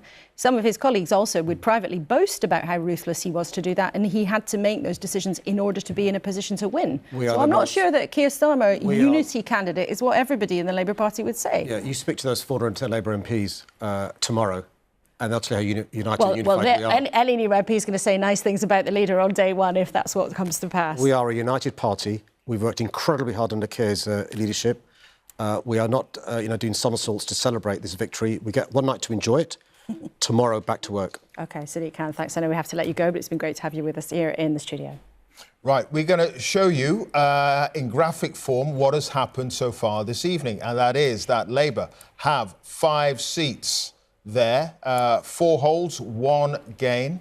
And it looks as if Reform are in second place there, but that's actually because of the wonderful way that their share vote has been holding out. They have been coming second in so many of the seats that have taken place so far that we've had declarations on. So that's why they are up there with Labour, because of the size of the share of their vote. But all the declarations so far this evening have been for Labour wins. Now, let's take you back to Swindon South. That result there, which was the first Labour win of the night, the first of them taking a seat from their opponents. We can speak to Sir Robert Buckland, who gave that very strong speech from the stage. Robert Buckland, like many people who will be losing their seats tonight from different parties, commiserations to you. We say that to all of the candidates who may lose out. But in your speech, you gave a very strong warning. It was clear to your party not to carry on behaving in the way that it has, and not to go into some kind of circus in the way that you clearly feel they have done in recent years. Yeah, Laura, I'm fed up with performance art politics. I've watched colleagues in the Conservative Party strike poses, write inflammatory op-eds and say stupid things they know have no evidence for, instead of concentrating on doing the job that they were elected to do. I've had enough of it.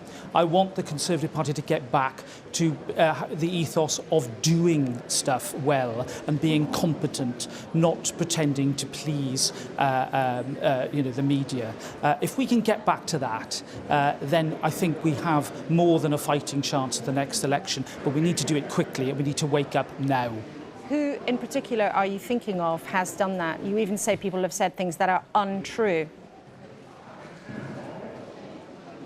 Well, look, I think that we've seen in this election an astonishing ill-discipline within the party. I mean, to see articles being written before a vote is cast in the general election about the party heading for defeat and what the prognosis should be is spectacularly unprofessional and ill-disciplined. That's not the Conservative Party I joined or have been an active member of for now nearly 40 years. I expect more from colleagues. And I also expect colleagues in senior office to actually get a grip of their brief and portfolio and actually understand that politics is about hard choices. It's about doing the detail. Now, the Prime Minister understands that, and he is an admirable example of how to do the detail. But what is also missing is a narrative.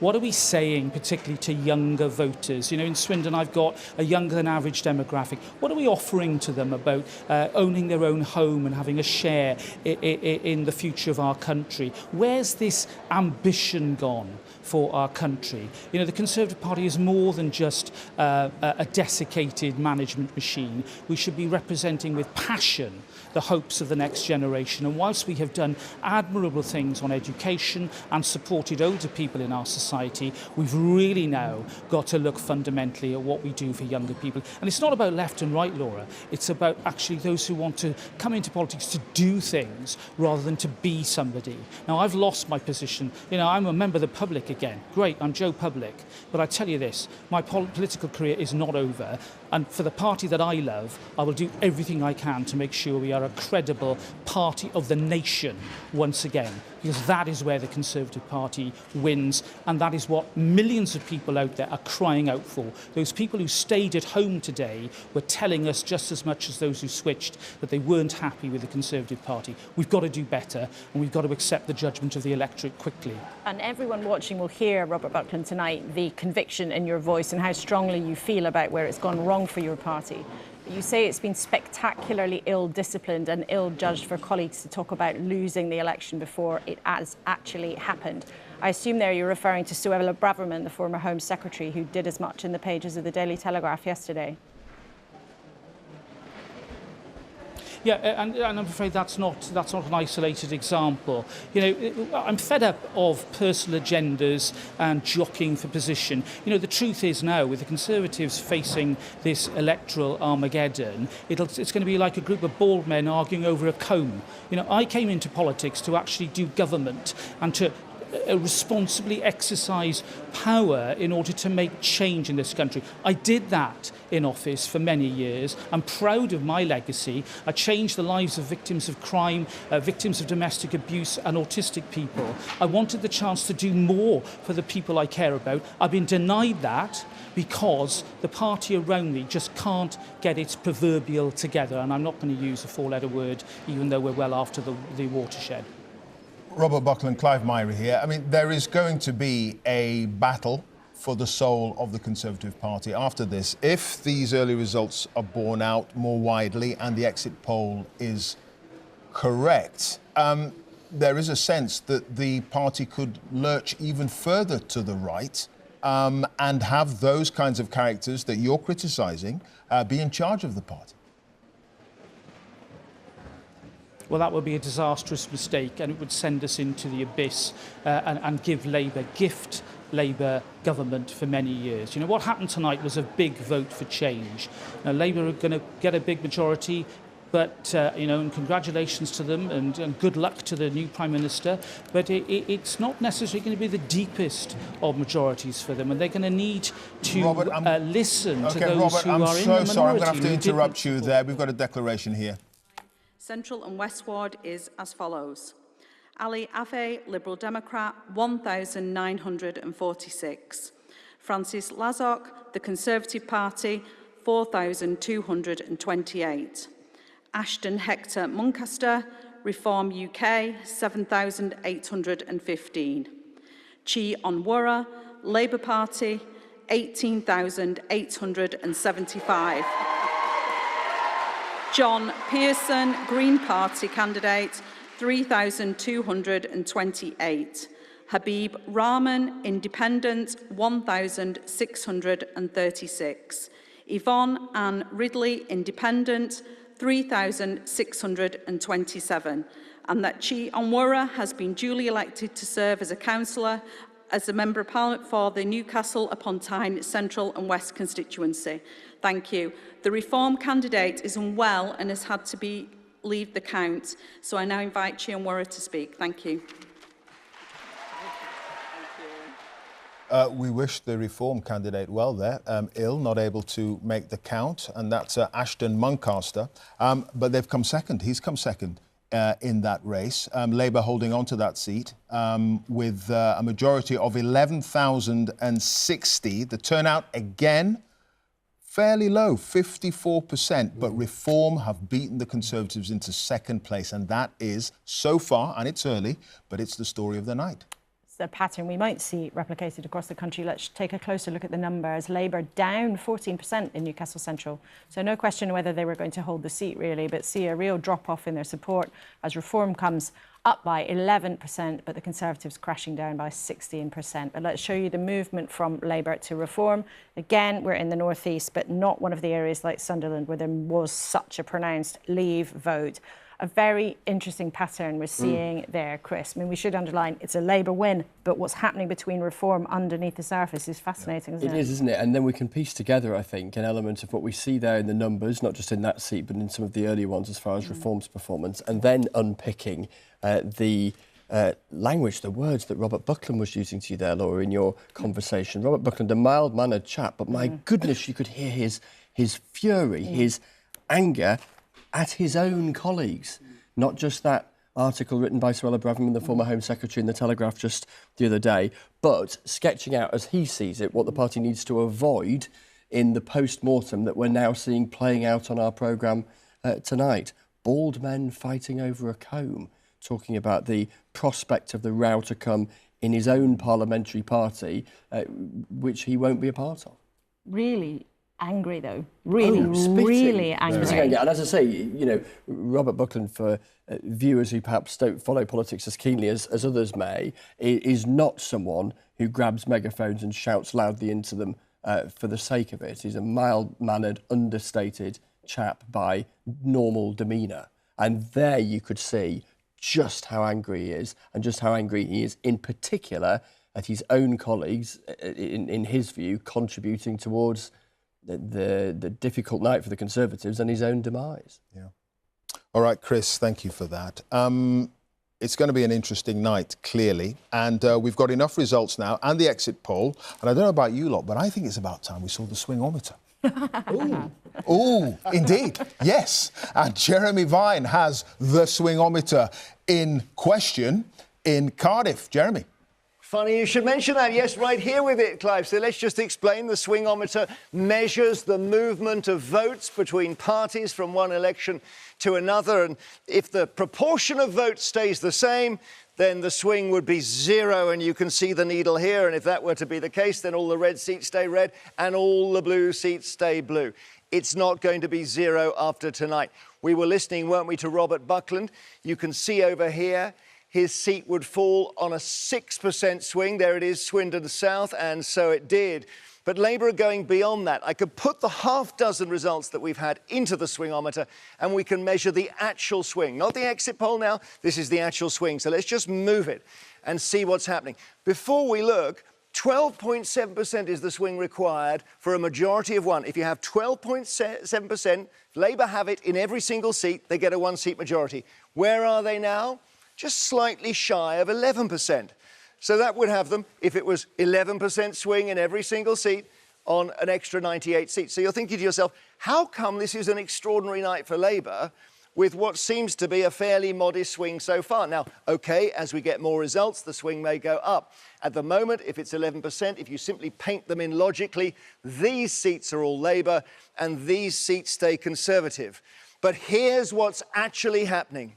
In places where they need a bigger swing, Labour are getting it. So have a look at what our exit poll is projecting. And I'm just going to wash the red across the right-hand side of the screen here, and you will see. This is the remarkable thing about Labour's performance, is that where they didn't need a very big swing, for example, in their own already safe seats, they haven't got one. Instead, they've targeted seats they desperately need. Maybe they're in second place to the Conservatives. And it looks like, from our exit poll, predictions only, at 13%, they're taking all the seats. At 14%, they're taking nearly all of them. At 15%, and you know what? We should move it round a bit more. Where does this very targeted Labour swing stop? This is the secret of Labour's victory, if victory it is. This, remember, is our prediction. It's our exit poll. But it shows them, possibly in Romford, Redditch, Herne Bay, getting seats on a swing of 20%. Now, part of what's happening is the targeting of the Labour vote. The other thing is that the Conservatives seem to be hemorrhaging most in places where they're stronger. So for them, it really is a perfect storm. All right, Jeremy, thank you for that. It's interesting, isn't it? You promised a swingometer. It's an absolute swingometer, for a very, very fancy swingometer indeed, ready for 2024. It's not even a real swingometer, it's a virtual one. You remember those the real ones that they had in the studio? Cardboard. Bit of cardboard, yeah. Well, it's all high-tech now. I got paid £100 by the BBC to programme swingometer. Oh, really? You got, hang on, so former Cabinet Secretary Gus O'Donnell, this is a big revelation. We should welcome Dawn Butler from Labour, who's sitting alongside. You got 170 quid for working on a swingometer. Working with David Butler, we had a calculator and we turned the handle of the calculator, a piece of paper come up, I'd hand it to David Butler and say, the swing is 5.4% and the turnout is up, whatever. Oh, well, there you go. Well, you heard it here first. Come on that much. What do you mean things haven't come on that much? Blimey, but we welcome you, Dawn Butler from the Labour Party, and we'll check in with you shortly. Right, we're going to go to Islington. And Helena Wilkinson, who's standing by there. And that is, I'm assuming that's Islington North for the Jeremy Corbyn count. Oh, I got that wrong. I've got that wrong. Oh, no, I've got that right. Right. You have got that right, Clive. It's also, we're expecting 2 declarations here for Islington North, Jeremy Corbyn, and also Islington South and Finsbury. What I'm going to do is step out of the camera because I'm sure you want to see Jeremy Corbyn on the count floor, get a better view of him. You can see him having a chat to various people there. I saw him arrive about 40 minutes ago, looking relaxed. He's been chatting away. In the last 10 minutes, he did look at his watch, so keen to probably get a move on and get the declarations out of the way. But this is a unique battle here because Jeremy Corbyn is standing as an independent against the Labour Party, the party which he was once leader of. And as I say, it is a very unique battle. Now, in terms of how his team are feeling, well, I think they are feeling positive, but it's interesting that no one really wants to talk to us yet because I think the result at the moment in terms of predicting it is quite uncertain. But Jeremy Corbyn there standing as an independent candidate against the Labour candidate Praful Nargund. He is yet to arrive, but we've also, as I say, Clive, waiting for Emily Thornberry, who is a candidate in the Islington South and Finsbury seat here as well. The hard work is continuing here. Verification for most of the areas is now complete, and so the counting is well underway. Lots of sweets laid out on tables. The bags have not yet been opened, but I did see one of the counters unwrap a banana. So clearly they need a bit more energy. Oh, yes. We need some bananas here in the studio. I've only got some bit of fruit, nuts, peanuts here, but no bananas. I did suggest actually that. Oh, you've got some. Yeah, okay, I'm going to have one of those a little bit later on. Off camera, I hasten to add. Right. We need to crack on with the serious business of the evening. You two are enjoying it still far too much. I want to take us to our colleague Aleem Maqbool, who is in Rochdale. Good evening to you, Aleem. Now, lots of people watching tonight will remember that in February, in that by-election, George Galloway, veteran left-winger politician, came blasting back in and won the by-election there, trying to hang on tonight, but facing competition from a former journalist, actually, Paul Wall, who's standing there for the Labour Party. So what's your sense of the way it's going tonight? Well, recent polls have shown that it's pretty close. Labour Party members who are looking at a bit of sampling seem a touch more relaxed now than they did at the beginning of the evening, but it is close and extraordinary, given the national picture that you've been talking about over the last few hours, that we are talking about Labour nervousness in seats which are long-time Labour strongholds, like Rochdale. But about 2 weeks ago, they actually called for more help canvassing in other seats they considered battleground states. Again, a similar profile where, in some cases, they won in 2019 by more than 20 points. What do all these places have in common? Well, they have high Muslim populations, and the feeling is that there will be, in a lot of those constituencies, a protest vote against the way Keir Starmer and the Labour Party have handled the Gaza crisis, the fact that they abstained from that November ceasefire vote, for example. So, as well as Rochdale, where you rightly say George Galloway is looking to hold on to the seat that he won in February, there are other seats to look out for later in the day. Some in Birmingham, Ladywood, Perry Barr, Leicester South as well, the Bradford seats as well, and other Lancashire seats in Blackburn, for example. So, as I say, interestingly, given everything that's going on, that potentially the Muslim vote from 2019 could have gone down from around 80%, according to a lot of research, to perhaps 60%. But that has also led to a lot of apathy among Muslim voters, if research is to be believed. Elaine, thank you so much. It's one of the really interesting patterns we're going to be looking out for, not just as he was saying there in Rochdale, where there was that enormous impact with the Galloway by-election earlier this year, but in lots of other pockets of the country, something that Labour has been nervous about. Yeah, in those early declarations that we've had, the Reform vote going up, their share of the vote, beating the Conservatives into second place in a number of those seats, all of them so far being held by Labour, or one, as in the case of Swindon, by Labour from the Conservatives. And one of those seats that they're keeping their eye on, Reform, is Ashfield. And Sean Dilley is there for us now. That is where Lee Anderson is standing. Local boy, a minor, started out as a Labour councillor, then he went to the Conservatives, then he was an independent, now he's standing for Reform. And they clearly are hoping, Sean, that they should be able to win this. Yes.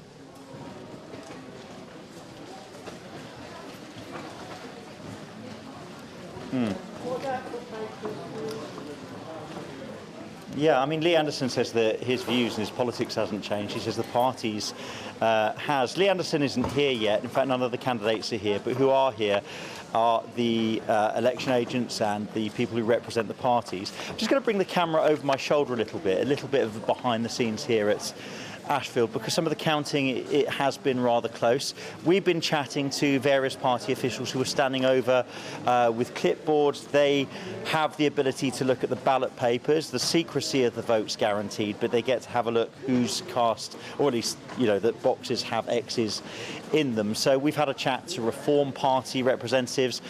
They say that it's looking on their number crunching, which they do on their clipboards, to be about a 2 to 3% lead to Reform. That's what they reckon. We've spoken to the same people from the Labour Party representing their candidate, Ria Keane, and they say, well, it's too close to call. Well, for want of an old political expression, for some of our older viewers, Mandy Rice-Davies, they would say that, wouldn't they? The big scandal of the night here, though, Clive, is not the price of the coffee. It's only £1 a cup of coffee. But it turns out that they don't take cards, so you have to have cash on you. So it's sort of a bit of an homage to its old-fashioned roots. But you're quite right, people are keeping their eye on Lee Anderson. And if the vote share that's seen in other constituencies or anything to go by, Lee Anderson, though he's not here at the moment, he's certainly going to be encouraged by them. Indeed. Thank you for that, Sean, at the Ashfield count there in Nottinghamshire. Going to be a really interesting result when it comes in. Right, Dawn Butler, thank you for joining us here. London Labour MP. It looks like your party's heading for an absolute massive majority. If Keir Starmer has such resounding support from the country in the shape of a majority of 170 or so, you're a prominent figure on the left of the party. You've not always been content with how he's handled things. Do you think the left would have a responsibility basically to fall in line? Well, we are a diverse party of, you know, and the fact is we need to look at these results and celebrate these results. First of all, you know, this will be a stonking majority that, you know, we should be proud of. I'm in politics to serve, but also to be in government. Being in opposition is not fun. When I entered in 2005, I entered in government and I served loyally under Blair, under Brown. And so, you know, I'm a loyal Labour politician who wants to be in government to govern for the people. And I'm excited about that, Laura. One of the things, though, recently, you and some of your other colleagues on the left made no secret of being very unhappy about how the leadership had treated a very long-serving MP, Diana Abbott, who's a trailblazer for so many people. And yet sometimes Keir Starmer's people, they might use this result tonight as a sort of vindication to say, yeah, we were right to be ruthless. We were right to hold the line. We were right to boot out people like your former London Labour MP colleague, Jeremy Corbyn. I don't think it's about being ruthless. I think it's being in politics and doing the right things. How Diane was treated was wrong. And in the end, obviously, she had the whip returned and hopefully she will be returned as a Labour MP. And I think what's really important, actually, and what these results are showing, is that the country rejected the Tories resoundingly, and they rejected the politics of hate. They rejected all of the cultural wars. They rejected, like, all the stuff around the PPE scandals. And so what we need to do is govern very differently from a government that's been roundly rejected by the public. And that's what we have to take from this. What do you make of what we were just hearing from our colleague Ali Makboul in Rochdale, where George Galloway won in that by-election back in February, but also suggesting there might be quite a few seats where actually some voters, particularly voters who are concerned about the party's position on Gaza, may have turned away from you because of that? Are you worried that Labour might actually lose out in some places where otherwise you might have walked it because of the party's position there? Well, I think that that's something that really has to be considered. If we're lucky enough to serve in the Labour government, and these exit polls are to be believed, and they are the most reliable polls of all the polls, you know, how we do business and how we do international business and how we approach that needs to be truly considered. And I think the party's current position is the right position. It took a while to get there. We just see Rachel Reeves there at her count in Leeds. You can just see the side of her head. She's well on track to become the first female Chancellor. We'll see by the morning if that comes to pass. But there she is at her count in Leeds. It's going to be interesting. She'll make a great Chancellor, Rachel will. We'll see if that comes to pass. What is interesting about the share of Labour's vote so far, and according to the exit poll, is that it could well be that Keir Starmer has a whopping majority of 170. But actually on a lower share of the vote than Jeremy Corbyn. What are your thoughts on that? I think really you need to compare it to the Tory share of the vote, right? I mean, at the last election, what did the Tories get? Was it 37%? The lowest share of the vote in, I think, 23 years, and they served in government. So what I think we need to talk about is, you know, they had a right to govern with that. So let's look at where we land at the end of this and what Labour's share will be.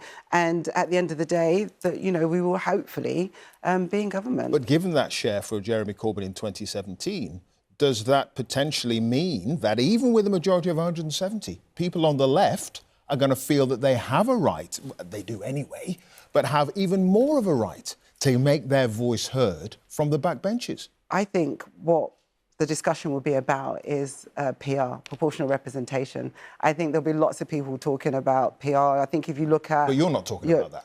Well, I think the people, public, will be talking about proportional representation and whether we need to have a debate about it. And I've always said that we do need to have a debate about it around the country, because I think we're going to need to look at the share of the Green vote, the share of the Lib Dem vote, the share of the Labour vote, and then we need to do the number crunching when we see that. Just one quick stat. Conservatives were 43.6% of the vote last time round, a bit higher than you were suggesting. I don't mean to just trip that into the conversation. Do you think that's going to come then, a conversation about the voting system after this election? Oh, I think so. I think I mean, there's already. But if you think about it, there's already a debate around PR, and I think that there's always has been a debate around PR, but I think even stronger now there will be a debate around PR after this. But not at the high echelons of the Labour Party. One suspects if on the first pass of the post you're getting a majority of 170. Oh yeah, I mean we wouldn't argue with the results. I mean, this is delivered for us. But actually, at Labour Party conference, we did pass a motion on PR. Yeah, well, Keir Starmer, I think, once upon a time believed that PR was a good system, but it's not something that made it into the Labour Party manifesto. But Dawn Butler, thank you very much indeed for now. Let's take a look then, as Clive, you were just suggesting there, that the turnout in lots of places has not been great, and the vote share for Labour, despite what looks like it's going to turn out to be a whopping majority, may actually not be as convincing as the way that the Conservatives won a majority of 80 back in 2019. Rita, you've been looking at the turnout. What's it panning out as?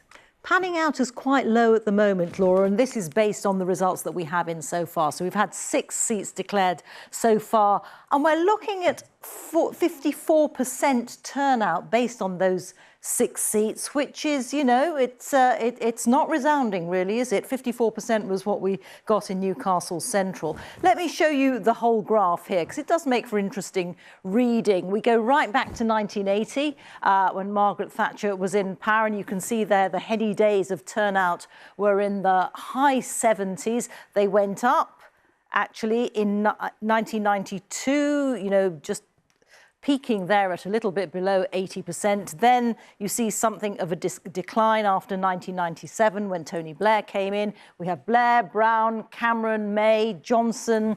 The eagle-eyed amongst you will say, well, where is Liz Truss? And there were no elections fought when Liz Truss was Prime Minister, which is why she is not up here on our chart. So at the moment, we are suggesting 54%. Now, that will change over the night, because obviously we've got many, many, many more results to come in. But it looks as if, our number crunchers are suggesting, it looks as if we might be on course in 2024 to have a turnout roughly around what there was in 2005. So that was the election, Tony Blair's third victory, and that was a turnout there of roughly 60% or so, a little bit higher than 60%. Anyway, we'll be keeping an eye on that, but that is where we are at the moment. Laura. Rita, thank you. It's really interesting to see it in that historical context when you see that voters really, really engage, and maybe this time that won't have happened, but plenty of data still to be putting into all of those graphs as the night develops. Well, let's show you again the results of that exit poll. Labour, of course, hopes very much this will make their dreams come true and be something like the real result when we get it in full by the end of the night. Labour there just disappeared. They were on 410 seats projected, with the Tories crashing to 131 seats projected, lower than they were back in 1997 when Tony Blair didn't quite wipe them out. The Liberal Democrats forecast also to have had an extremely successful night, up on 61. But you can see their Reform suggested they're on course for 13 seats. Now, remember, we're being very cautious about the smaller parties like Reform and the SNP, who the exit poll puts on 10 seats. That would be an absolute thumping for the party who's been in control of the Scottish Parliament in Holyrood for some time. They are expecting to slide back, but perhaps not to quite that low level. And the Greens on 2. They were targeting 4 seats very reluctantly, but the exit poll suggests that they'll have taken an extra 1. But there you are, the big headline, Keir Starmer on the front of Old Broadcasting House with a projected 410 seats. Indeed. Chris Mason, our political editor, is here. You've got a couple of nuggets. A couple of nuggets. So the Liberal Democrats, just picking up on Laura's reflections there on their numbers, they are wearing broad smiles tonight. They're talking about Davies Dozen, the 12 seats that they are declaring victory in. I won't read them all, but just a couple that catch the eye. Wimbledon in southwest London, Cheadle and Hazel Grove in Greater Manchester, Wokingham, formerly the seat of John Redwood, and they also think they may well have won in Tunbridge Wells in Kent, which I'm told last went Liberal in 1906. So they are pretty confident there. And also Harpenden and Esher in Surrey. Esher was the seat of the former Deputy Prime Minister Dominic Raab, who was standing down at the election. But just a sense there of the geography of where the Lib Dems are feeling confident. Of course, we await actual results in all of those. And of course, also the Lib Dems, they're coming up with Davies Dozen.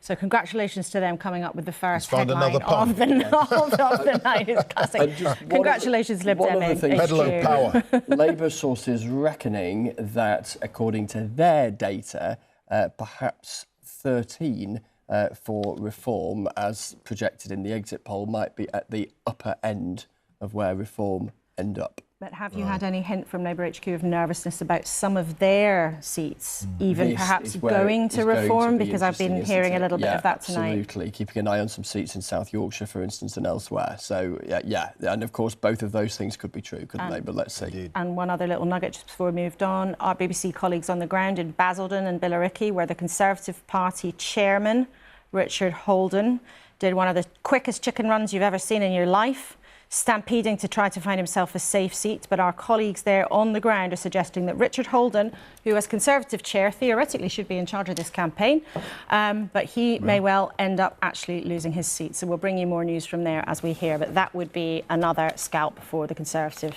Party to lose to Labour. It's all happening. It's all happening. But what's happening with the person, it seems as if, will be becoming the Prime Minister? Sir Keir Starmer. His seat, of course, Holborn and St Pancras in North London. And Fiona Bruce is there. What are you hearing, Fiona? Well, no nervousness here about losing his seat, I have to say. I mean, the counting is taking place now. They've got twice the number of counters here that they had last time around. Obviously, this is a very big night for Holborn St Pancras. Let me just show you. So there you've got the ranks of desks, people counting. There's actually 2 constituencies being counted here. Holborn St Pancras, which is Keir Starmer's, then Hampstead and Highgate, which is a new constituency because the boundaries have been withdrawn. So they're counting there. They're actually counting on 2 different floors. Keir Starmer's due to arrive here, we think, about 2:30, and we think that's when we'll get the result. We're all waiting for his moment when he comes. I just thought I'd show you a little bit behind the scenes what it's like while you're waiting for the man who we think is likely to be Prime Minister turning up.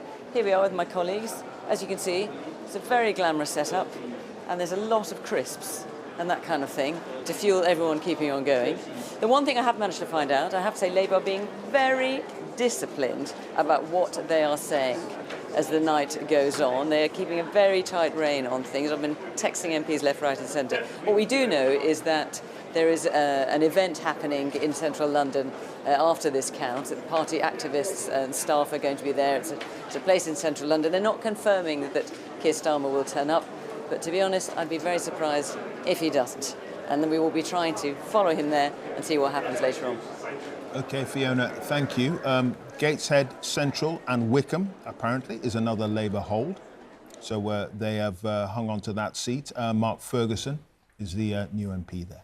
OK, we'll bring you that result in more detail just as soon as we get it. But let's say hello to Dehenna Davidson, former Conservative MP, one of the standout victories of last time round. It's good to have you with us in the studio here, and we're rejoined again by Lord Mandelson.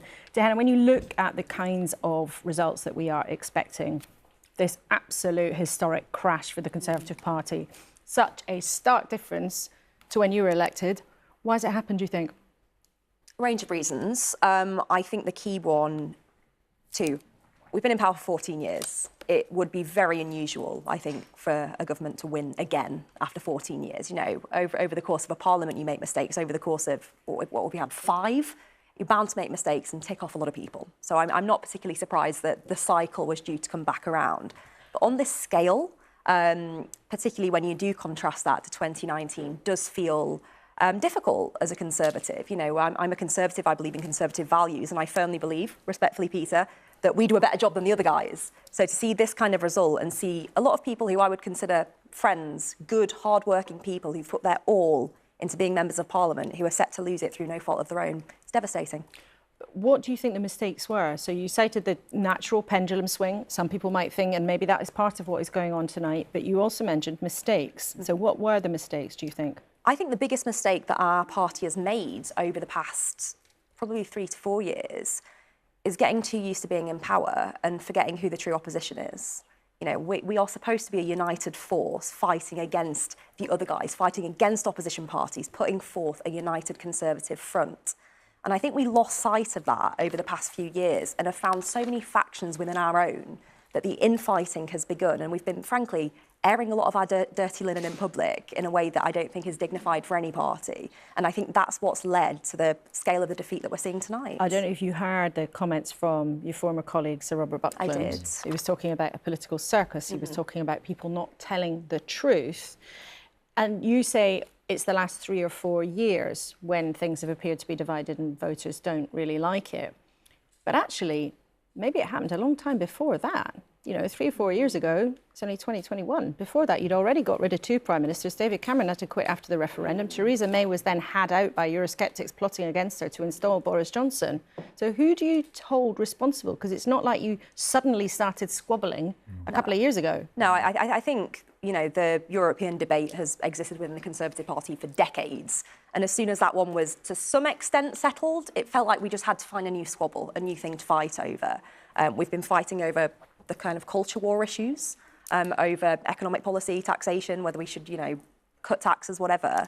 And it's been just really devastating to see because, as I say, airing all that dirty linen in public, I don't think there's a single individual responsible. I think for many people in the morning, once the dust has settled, well, we are in the morning, later on in the morning, once the dust has settled a little bit further, there are a lot of us who have to take a long, hard look in the mirror and I think all accept a level of responsibility for the position that we find ourselves in now. And not just in terms of the fact that, you know, we're facing a crushing loss, but also responsibility to the country because, as I say, I firmly believe the Conservative approach is better. I think the Conservative government would do a better job than a Labour government. So I feel like in that sense, we're letting the country down. This is really interesting because you say that 14 years is a long time and, you know, no government could recharge itself after that length of time and it's probably inevitable that you lose power. Do you think the rot set in back in 2010? The charge from a lot of those people who are voting Reform, who have moved to Labour, is that the country's gone to the dogs. So, trains, dreadful, sewage in the rivers, schools falling apart, you know, a military that cannot defend these islands, a sense of decline. Is there any suggestion that perhaps that goes back to that austerity budget of 2010? I think there's probably a grain of truth to that, but I think when you look at the wider infrastructure problems around sewage, around our trains infrastructure, I think it goes back generations, frankly. Generations of kind of short-sighted political cycles of trying to get the next quick win and not taking those long-term investment decisions that are going to be better in the long-term future. I mean, we look at our sewage infrastructure as one example. There has been decades of underinvestment in that, so you can't pin that just to a Conservative government. But hang on, you had 14 years. Yes, and also, yeah, sure, and your big mantra has been, we're going to cut taxes. If you cut taxes and you haven't got any growth, that means you've got no money to do all that stuff. Well, you're right, but that's why growth is so important. It's about getting the right framework in place. That takes time. Of course it takes time. Isn't the problem that in the austerity years of Mr Cameron and George Osborne, the capital spending, the investment in our infrastructure was cut to shreds? I mean, there's a lot else that went on, a lot of spending on all the normal sort of everyday welfare spending and all the rest of it. But it left the infrastructure, the sort of fabric of the country and of our society and economy so much more weakened. So that when we did experience COVID and when we did have the unexpected outbreak of war in Ukraine, which took another sort of swathe through our finances, the core of the country was just not strong enough to withstand this endless battering. And I think Clive may have a point here that it does go back to those early decisions, those cuts in capital spending, in infrastructure, in railways and just buildings and all the rest of it. That's what weakened us so early on, isn't it? But the point I would push back on is we cannot simply keep borrowing to exist. We can't keep borrowing at every opportunity. And the big mission of that early Conservative government from sort of 2010 to 15 was to try and cut the deficit and start to get our debt down. Because as we know right now, our debt repayments monthly is currently larger than... I know, but our debt repayments monthly is currently larger than our entire education budget. At some point, we have to take responsibility for that. That's interesting. That's really interesting because John Curtis made the point a few days ago that the polls suggest that the public aren't interested in tax cuts if the NHS is falling apart. So it feels as if the argument from some is completely upside down. But I'd go back to the point I was just making there about that point around we cannot just keep spending on the nation's credit card long term because ultimately we are setting ourselves up for a catastrophe. Right. So I think it's right that difficult decisions were made. I would have some sympathy for that point of view. But even Conservatives now say that during the austerity years, the cuts were unjustified and excessive. And yes, we do have to grow our economy in order to pay for our public services. But the difference is that during the last sort of 14 years, we've had growth at between 1% and 2%. That contrasts, I have to say, with the New Labour record, which was of growth between 2% and 3%. Okay. Now we have even less. Okay. We have like 0 and 0.5%. We just had 0.7, which was the fastest in the G7. 0.7? In a quarter. Diana, in a quarter. We need more than 0.7% no, but that's growth. 2.8% a year if you extrapolate it, which is a very good level of growth indeed. Okay, well, it's a debate that's been... It's not a great record. Well, it's a debate that's been running through the campaign, and it's a debate that is going to continue to run and run and run, the elusive search for growth. Indeed, and there were plenty of arguments in favour of austerity, it has to be said, back in 2010. So let's get Chris, you want to come in there? Just a quick nugget. I'm hearing from Labour sources that they think Islington North, where their former leader Jeremy Corbyn is standing as an independent against Labour, Labour are saying that that seat looks challenging for them. which Challenging suggests... for Labour. For Labour, Right. which suggests at the very least it's close. So we shall see, but that's a fascinating kind of subplot in the grand evening of many, many stories, but something to keep an eye on. And that would be if Labour was to lose that seat to Jeremy Corbyn standing as an independent, that would not be just bad news. It would really take the shine off some of this enormous victory that Labour is now expecting, according to the exit poll. We're just watching the pictures there of Northumberland, and the returning officer with an incredible hat is back at the lectern, and she's just putting her glasses on. Let's listen in, because we're going to get the declaration for the seats of Cramlington and Killingworth. For the Cramlington and Killingworth parliamentary constituency, hereby give notice that the total number of votes given to each candidate was as follows. Tom Campion, Liberal Democrats, 1,898. Gordon Fletcher, Reform UK, 9,454. Emma Foodie, Labour and Cooperative Party, 22,274. Dawn Furness, Independent, 322. Ian Jones, the Green Party, 2,144. Scott Lee, Independent, 573. Ian Levy, the Conservative Party candidate, 8,592. Matthew Wilkinson, Social Democratic Party, 137. And that Emma Foodie is duly elected as the Member of Parliament for the Cramlington and Killingworth constituency. Well, Labour wins that constituency, Cramlington and Killingworth. Our supporters cheering there, a beaming smile from the Labour candidate. Like lots of parts of the country, most seats, in fact, they're affected by changes to the boundaries, which means some seats have got new names. People with good memories might think, oh, where is that? But this is one of these new seats, Cramlington and Killingworth. Labour takes that. But again, crucially in that result, Reform beating the Conservatives into second place. Quick reminder of the numbers. Emma Foodie there at well over 22,000. But look, very, very tight. Only around 100 votes in it between Reform and the Conservative candidate, Ian Levy, who was formerly an MP for Blyth next door, with a majority of 12,820 for Labour. Yeah, and the turnout, again, not great, 60%. But just look at the share of the vote here. Labour up 5 points, but look at Reform, up 13 points, and the Conservatives down 21. That has been the story of the night so far. The Greens up just 2, Liberal Democrats down 1, and look at that swing from Labour to Reform, 4.1%. Reform Party, they're not winning any seats, but their share of the vote is creeping up, and that's been the story so far this evening.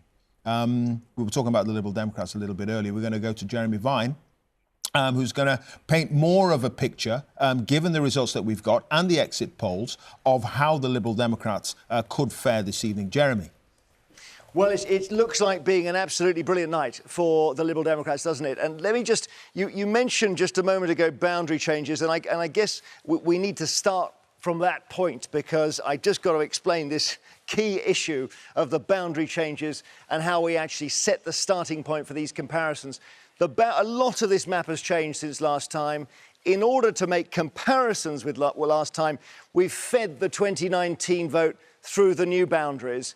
And on that basis, the Lib Dems are defending just 8 seats, basically, from the last election. Just 8.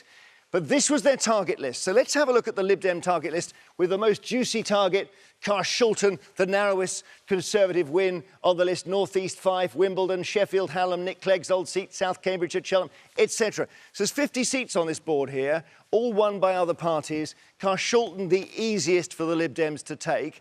And we'll look now at what we think under the exit poll will happen. And once again, underline, this is just a projection. So have a look at that. That's why I say a great night for the Lib Dems, great day for all those water sports Ed Davey was doing in the campaign. Carshalton goes, North East 5, Wendy Chamberlain back there, Wimbledon, Sheffield, Hallam, back with Nick Clegg and his party, or Nick Clegg, the former MP. Finchley, Mrs Thatcher's old seat, would be Lib Dem under our exit poll. And the rot only stops, from the Conservatives' point of view, at Tunbridge Wells, where Our exit poll suggests it stays blue, but we'll see as the night goes on what actually happens. Next board. At what point does the Lib Dem advance stop?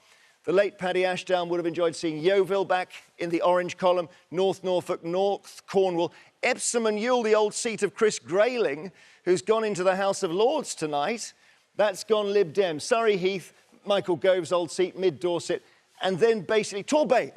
Torbay. Let's have a look. Just down here in the southwest, Torbay is that point on the map there in orange. So what you're seeing with the Lib Dems is this onrush of advances across the southeast and southwest, taking back seats that they would have had in years past, but they haven't had this many for a very, very, very long time. As somebody said earlier, it's a once-in-a-century result for them. It's really extraordinary, and it's caused by one thing and one particular thing, which is the crash in the Conservative vote. And if you're a Lib Dem and you're in second place last time and the Conservatives melt down, it's your seat. OK, Jeremy, thank you. Continuing the theme of the Liberal Democrats, we're going to go to Kingston and Surbiton. Ed Davies' seat, and Nick Watt is there for us. Nick, are they feeling confident there, given how the evening seems to be panning out? Well, the Liberal Democrats, Clive, are indeed feeling very confident. In the last minute, I've just heard from a Lib Dem source who is saying, we now believe they are saying that they've won 47 seats, and that would beat the 1997 result, which was obviously their big breakthrough. And they're saying tonight, this is an astonishing night for the Liberal Democrats. One seat they're claiming to have won is Tunbridge Wells. They are saying the disgusted of Tunbridge Wells have spoken out, and the significance of that is that seat last voted Liberal, as it was then known in 1906. But Clive, what is interesting about all those seats we saw Jeremy pointing out is it's a mix of the old and it's the new. It's old seats like Yeovil and Eastleigh. Those were the seats that took them into coalition, and new seats like Wimbledon and Woking that have not been Liberal Democrat in recent memory. And what the Liberal Democrats overall are saying is they think this is their best result since 1923, because their view was that all they need is to make 29 gains, extra seats, and then they're doing better than they've done since 1923 in terms of gains. And obviously they're saying that it's 47 they've won. Well, the exit poll is talking about, I think, 61. All right, Nick, thank you for that. Just pictures of Ed Davies there looking pretty chipper. It's cock a hoop. It has to be said.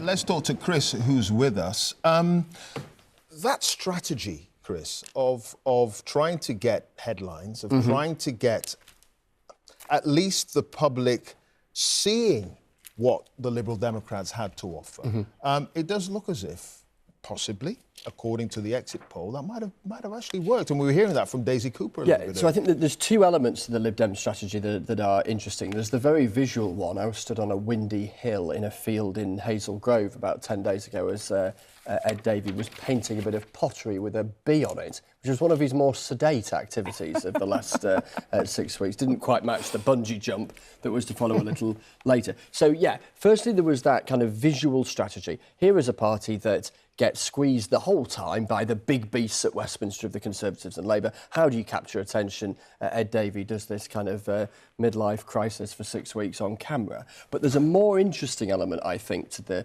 Lib Dem strategy of the last couple of years than that. And it is this.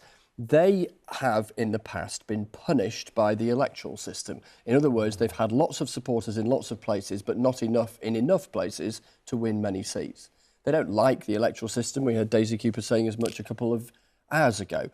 But they thought, if we're going to win at Westminster, we've got to work with the system we've got. In other words, focus ruthlessly, geographically, on places where they can assemble enough voters in a particular place to win the seat, and, to put it bluntly, to heck with a lot of other places. Yes, you put up a candidate, but you don't really make a massive amount of effort. And it would look like that is bearing fruit with them. They're also conscious that in an election where perhaps the overriding sentiment has been one of anger at the Conservatives, that they could be the vessel for that anger, the recipients of that anger, if you like, in parts of the country which are rarely enamoured by Labour, even on a good night for Labour, particularly southeast of England, southwest of England. The other thing that's changed, though, over time, hasn't it, is that the Lib Dems used to try to face both ways, really. They were trying to take Labour votes in some parts of the country and take Tory votes in others. They've recently, ruthlessly put their money and their resources and their political efforts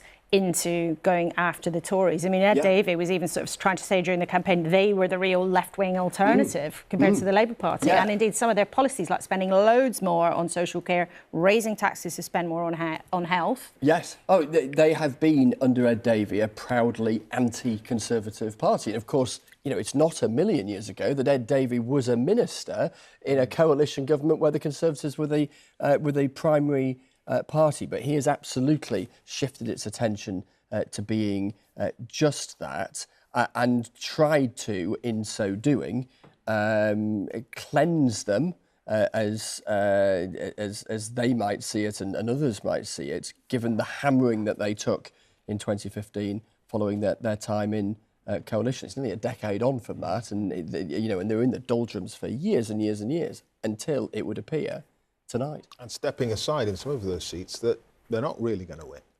Well, I mean, what's interesting here, because you often have a conversation, there's been a bit of a conversation in the last couple of years around all of this about, talk of deals and all that kind of stuff.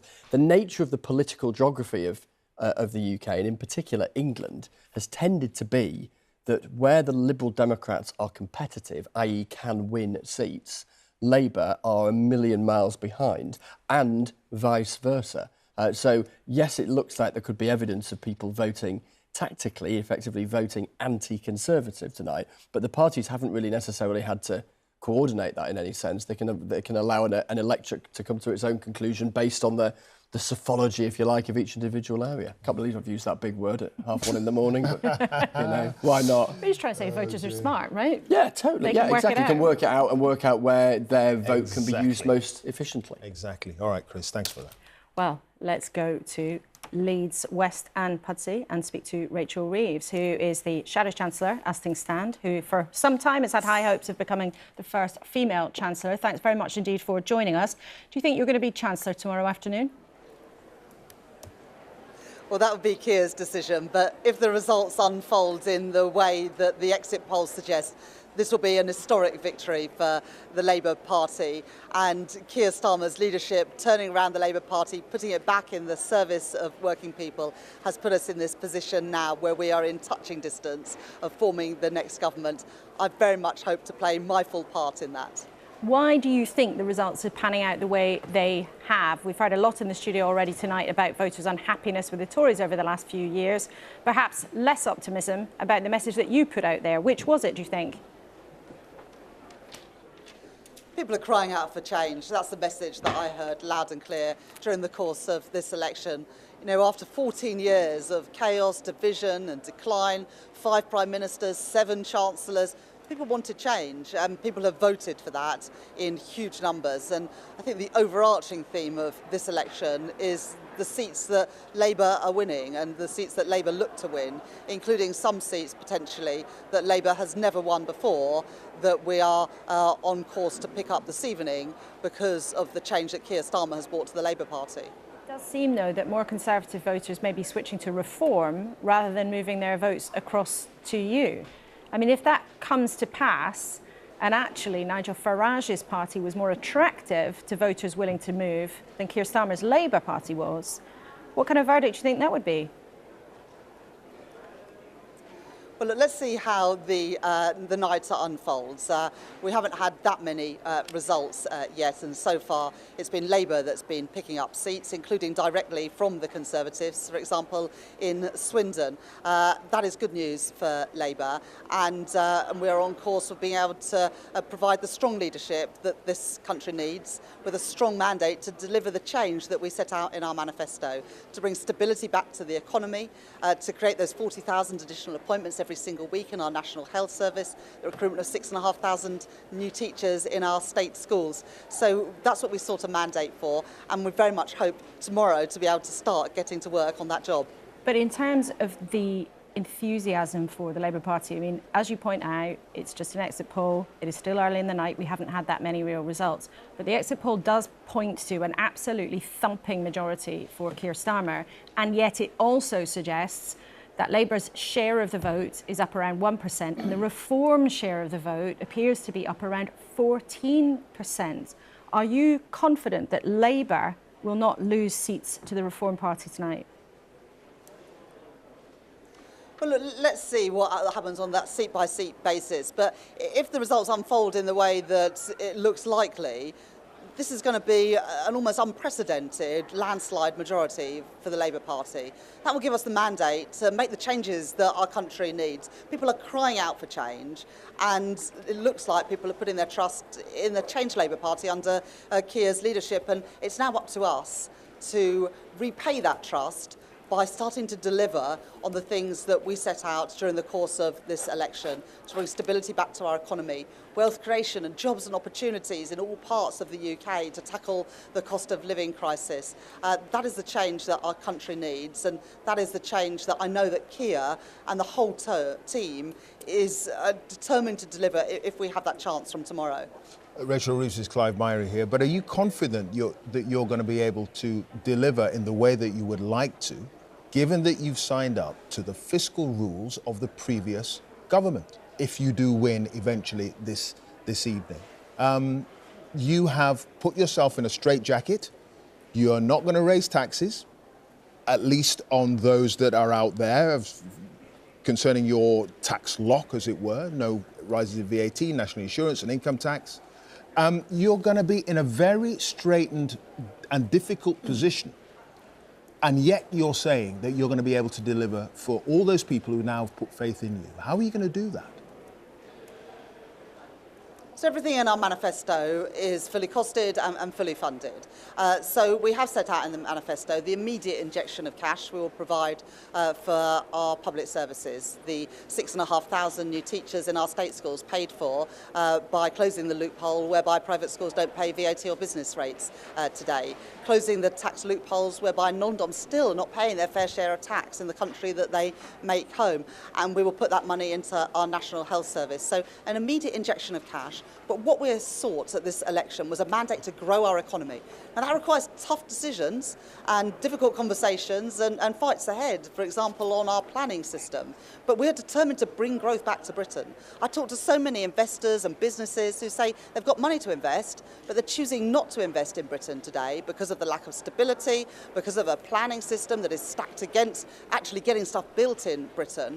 We're going to turn that around to make Britain a great place to invest, working in partnership with business so that we can unlock those opportunities for wealth creation, for prosperity, good jobs in all parts of the country. And in the end, it's only through growing our economy that we're going to have the money that we need for our public services and also to start improving living standards for ordinary working people and pensioners as well. So that's the mandate we sought at this election, to grow the economy, and that's the work that I intend to crack on with if I have that chance as Chancellor as part of a Labour government. Yeah, Tony Blair and Gordon Brown, they locked themselves into Kenneth Clarke's fiscal rules back in 1997 within 2 years, and they had a growing economy.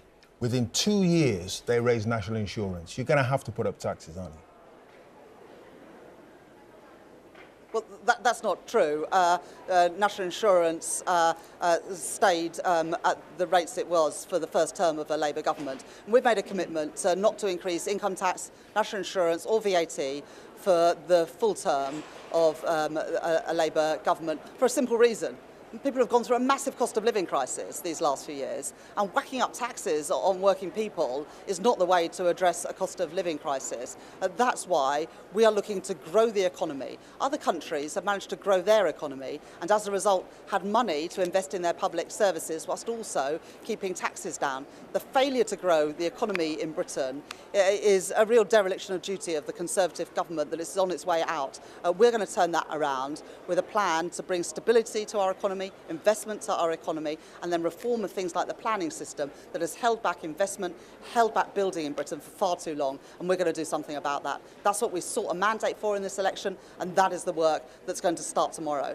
Okay, Rachel Reeves, thank you very much indeed for joining us from Leeds West. And Pudsey from her constituency there, she started off being quite coy, saying it looked like an exit poll. You couldn't be complacent about anything. But by the end of our conversation, she was saying it's up to us. She the was the Conservatives Chancellor. are on their way out. Indeed. Didn't take that long. OK, we're going to go to Rita because we're going to look at the result in Harrogate and Knaresborough. You've preempted my line, Clive. I'm not sure I like that because I was going to show you my new toy, which is this. We're calling it the Big Shout. Harrogate and Knaresborough, a Lib Dem gain. Of course, Lib Dem mustard yellow, and it's a Lib Dem gain from the Conservatives. Tom Gordon is the new Lib Dem MP for Harrogate and Knaresborough, Harrogate in Yorkshire, of course, and he's got a majority of 8,200 plus. And it's the change in the vote share that's always so interesting, isn't it? Because the Lib Dems have put on 10% since 2019, the Conservatives right down on 22%, and the Reform Party actually coming in on an increase of 11%. And you can see here the swing from Conservative to Liberal Democrat is 16%. So that is the Liberal Democrats' first gain of the night, their first seat of the night, Harrogate and Knaresborough for Sir Ed Davies, Liberal Democrats. Laura, Clive. Thank you, Rita. Wow, let's go to another big seat where some people have been predicting, expecting or speculating about a big headline. We're going to go to our colleague Ross Atkins, who is in Norfolk, southwest Norfolk to be more precise. The seat who has been held by somebody all of us got very familiar with not so long ago, Liz Truss, her ill-fated time in Downing Street. But of course, before that, she'd been a cabinet minister for many years. But Ross Atkins, what is the mood at the count there? There's been suggestions that her seat might be in danger. Does it feel like that on the ground? Evening, Laura. Evening, Clive. Well, as you can probably hear, there's a hive of activity behind me here in the Lynn Sport Leisure Centre in Kings Lynn. We've actually got two counts going on for Northwest Norfolk and Southwest Norfolk. Southwest Norfolk being Liz Truss's constituency. She's one of the several candidates standing for election, and there's no sense that this is something which is a done deal. Talking to a number of people involved in the different parties who are watching the vote count going on, they're all noting that Reform seems to be performing well or above expectations. That doesn't mean they think Reform is going to win, but that could be part of a complex electoral equation for Liz Truss, because she's under pressure from a number of directions, from the Labour candidate, from Reform, but also from an independent candidate who was a supporter of the Conservatives, but according to one of his team, they are now consciously targeting disgruntled Tory voters. So we'll have to see how many supporters of Liz Truss from previous elections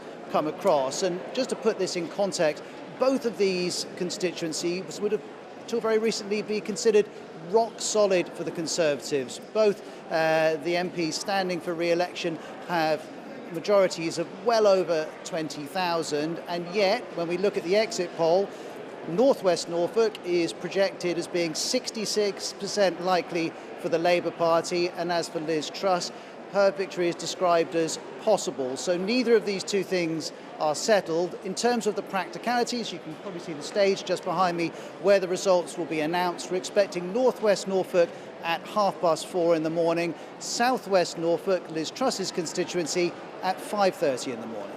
Okay, Ross, thank you very much indeed. And we're going to stay out and about around the country because there is so much going on. But Chris, very briefly to you, some news expected to be another headline of the night. The Liberal Democrats think they're taking a cabinet scalp. They think that they're going to win in Chichester, in Sussex, and beat Gillian Keegan, the Education Secretary. Here's a quote from a spokesperson: "School's out for summer, autumn, winter and spring for Gillian Keegan," which gives you some sense of their confidence, the Liberal Democrats' confidence that they are going to beat a cabinet minister in the coming hours. And that would be huge. She's got a majority of 19,000. So the Lib Dems very confident if they're actually saying that and giving quotes out. However much they love giving out quotes, the Liberal Democrats, they only do it when they've actually got something to say. Clive.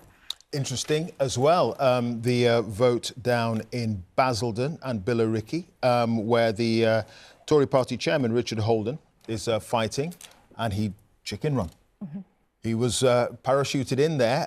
Catherine Biorahanga is there for us tonight. Catherine, just bring us up to date. Yes, Clive and Laura, I was just about to tell you that the count is all over here. But just in the last few seconds, we've seen some ballot papers being brought out.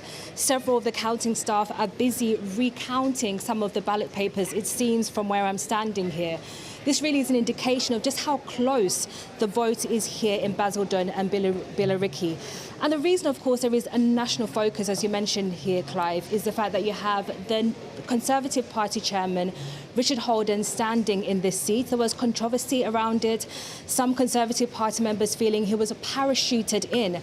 This, of course, was meant to be a safe Conservative seat for the party chairman. We've seen him here walking along the count floor, and really you can just get the sense that it's quite tense. We've heard from the Labour representatives, they're saying it's too close to call. Reform UK, their candidate, Stephen Conley, was actually speaking to the BBC. He says he's quite confident about the results. As we've seen with the exit polls, Reform has been doing well across the country. They're optimistic that that result can be repeated here. But this really is a shock for the Conservatives. They had a notional majority of over 20,000 votes. This was going to be a safe seat for the party chairman. Right now, it seems that if he does win this seat for his party, it's going to be a really tough call. So we're just going to keep an eye on this recount coming in. I was speaking to a Conservative Party official who told me that if it's only a difference of about 2,000 votes, 1,000 votes, the Conservatives might want a recount. So we'll continue to keep an eye on this vote that's coming in at Basildon and Billericay.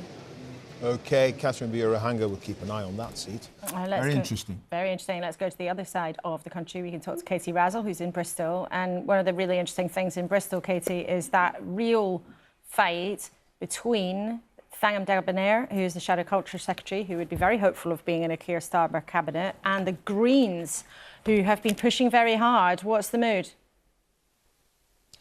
Well, the mood here, I'm in the Oasis Academy. Hello, Laura. Hello, Clive. You can see Bristol East, which is one of the counts happening here, but way down the end of that corridor, that is the key one for us and for many people watching this count. That is Bristol Central, where, as you say, Thangam Debbonaire, Shadow Culture Secretary, she has a huge majority last time, 30,000 around that. But I've been in there pretty recently, having a look round as the people are counting, representatives from all the parties are watching as those votes are being counted. And I have to say there is only one set of party representatives in that room looking happy, looking confident, and that is not the party predicted to win a landslide at this election. It is, of course, the Green Party.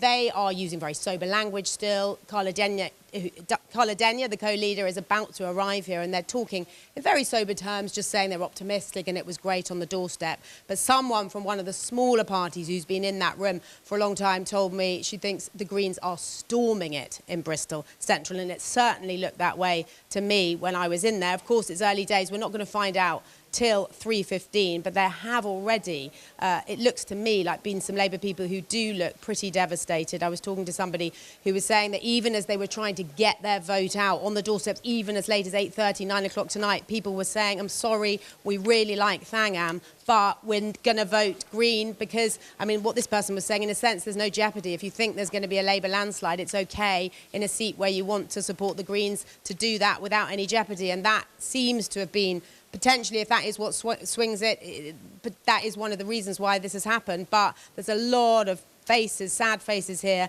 but we're going to wait for at least another hour and a half until we know what's happened. OK, Katie, thank you very much indeed. And in the context of what looks like a really resounding result for the Labour Party, to lose that seat in Bristol Central, Thangam Debbonaire, close ally of Keir Starmer, that would be a disappointment amongst it. Just while we've been chatting, two more results have come through. Rayleigh and Wickford is the first Conservative victory of the night. That seat held by Mark Francois, prominent Eurosceptic there, holding that seat in Essex for the Conservatives. But Labour has taken Stroud in Gloucestershire from the Conservative Party too. So, a couple of results, and when we've got the numbers in full, we'll bring them to you just as soon as we can. Chris, you want to come in here? Full recount taking place in Basildon. So right. that, the seat being contested by the Conservative Party chairman, suggests it is very close. Which is just where we were talking to our reporter there on the ground. Huge tension there. And now a full recount underway, as Catherine was hinting at, might be coming, but now confirmed. Confirmed. All right, OK, we'll bring you the results of that and all the others in a few minutes. But the BBC's Newscast is hosting an all-night watch party in the Radio Theatre here in central London. Adam Fleming. Yeah, we're left here. Billy No Mates. Adam is hosting.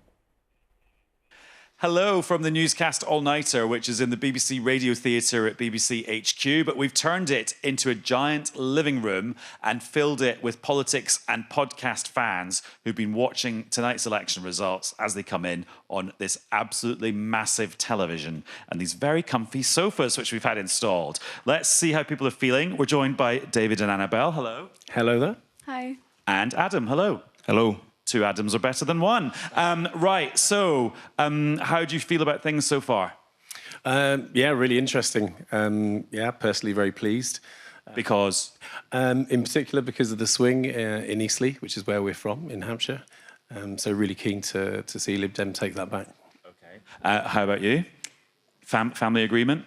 Yes, definitely. Very pleased about the Labour majority, probably, but scared too. What, scared about what? Well, looks like Reform's going to get quite a few new votes, which is... Why would that be such a bad thing? I just don't agree with a lot of their policies. I think they're quite scary as a party. Well, that's slightly awkward because, Adam, you're a supporter of Reform. Oh, well. Yeah, it's a little bit awkward, yeah. Yeah, how do you feel then? I mean, the story of the night is... well, the number of seats that Reform end up getting, but I think the thing that's really struck me is just those amazing second places they've been getting in the seats that we've seen so far. Yeah, I mean, the big thing is obviously if you get second all night, you're not actually going to get any seats. But I think Reform will be very pleased, the leadership will be very pleased with how it's gone.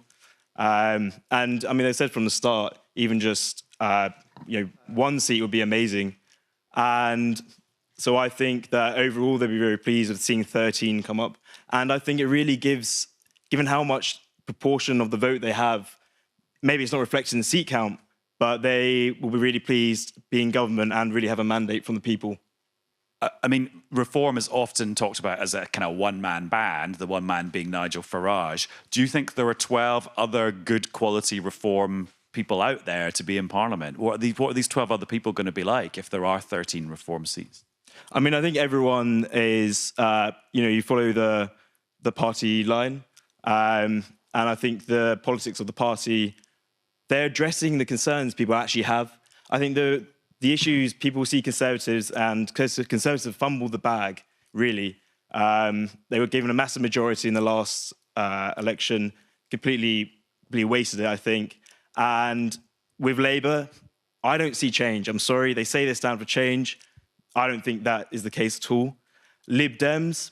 I'm going to ask David about the Lib Dems, because he seems pretty pleased about the Lib Dems. They're not getting a lot of attention tonight on the programme because of the bigger stories are going on. But how do you feel about if there's 53 Lib Dems again? That's kind of back to the good old days, as they would see it, kind of pre-coalition. Yeah, no, I think it's going to be a good thing. I'm voting tactically, or have voted tactically in my constituency. But yeah, going those numbers, back to but before the bad times, as it were, when they lost an awful lot of seats, didn't they? But yeah, I think it was the obvious alternative to the Tory situation in our constituency. And to be honest, people have just had enough. So many lies, so many things going wrong. The economy wrecked. It's been awful. Right, thank you very much, you three. I hope it's not too awkward now sitting next to each other for the next 12 hours. Recorded for each candidate at the said election is as follows. Peter Gibson, Conservative Party candidate, 14,323. Laura McAvoy, Labour Party, 16,621.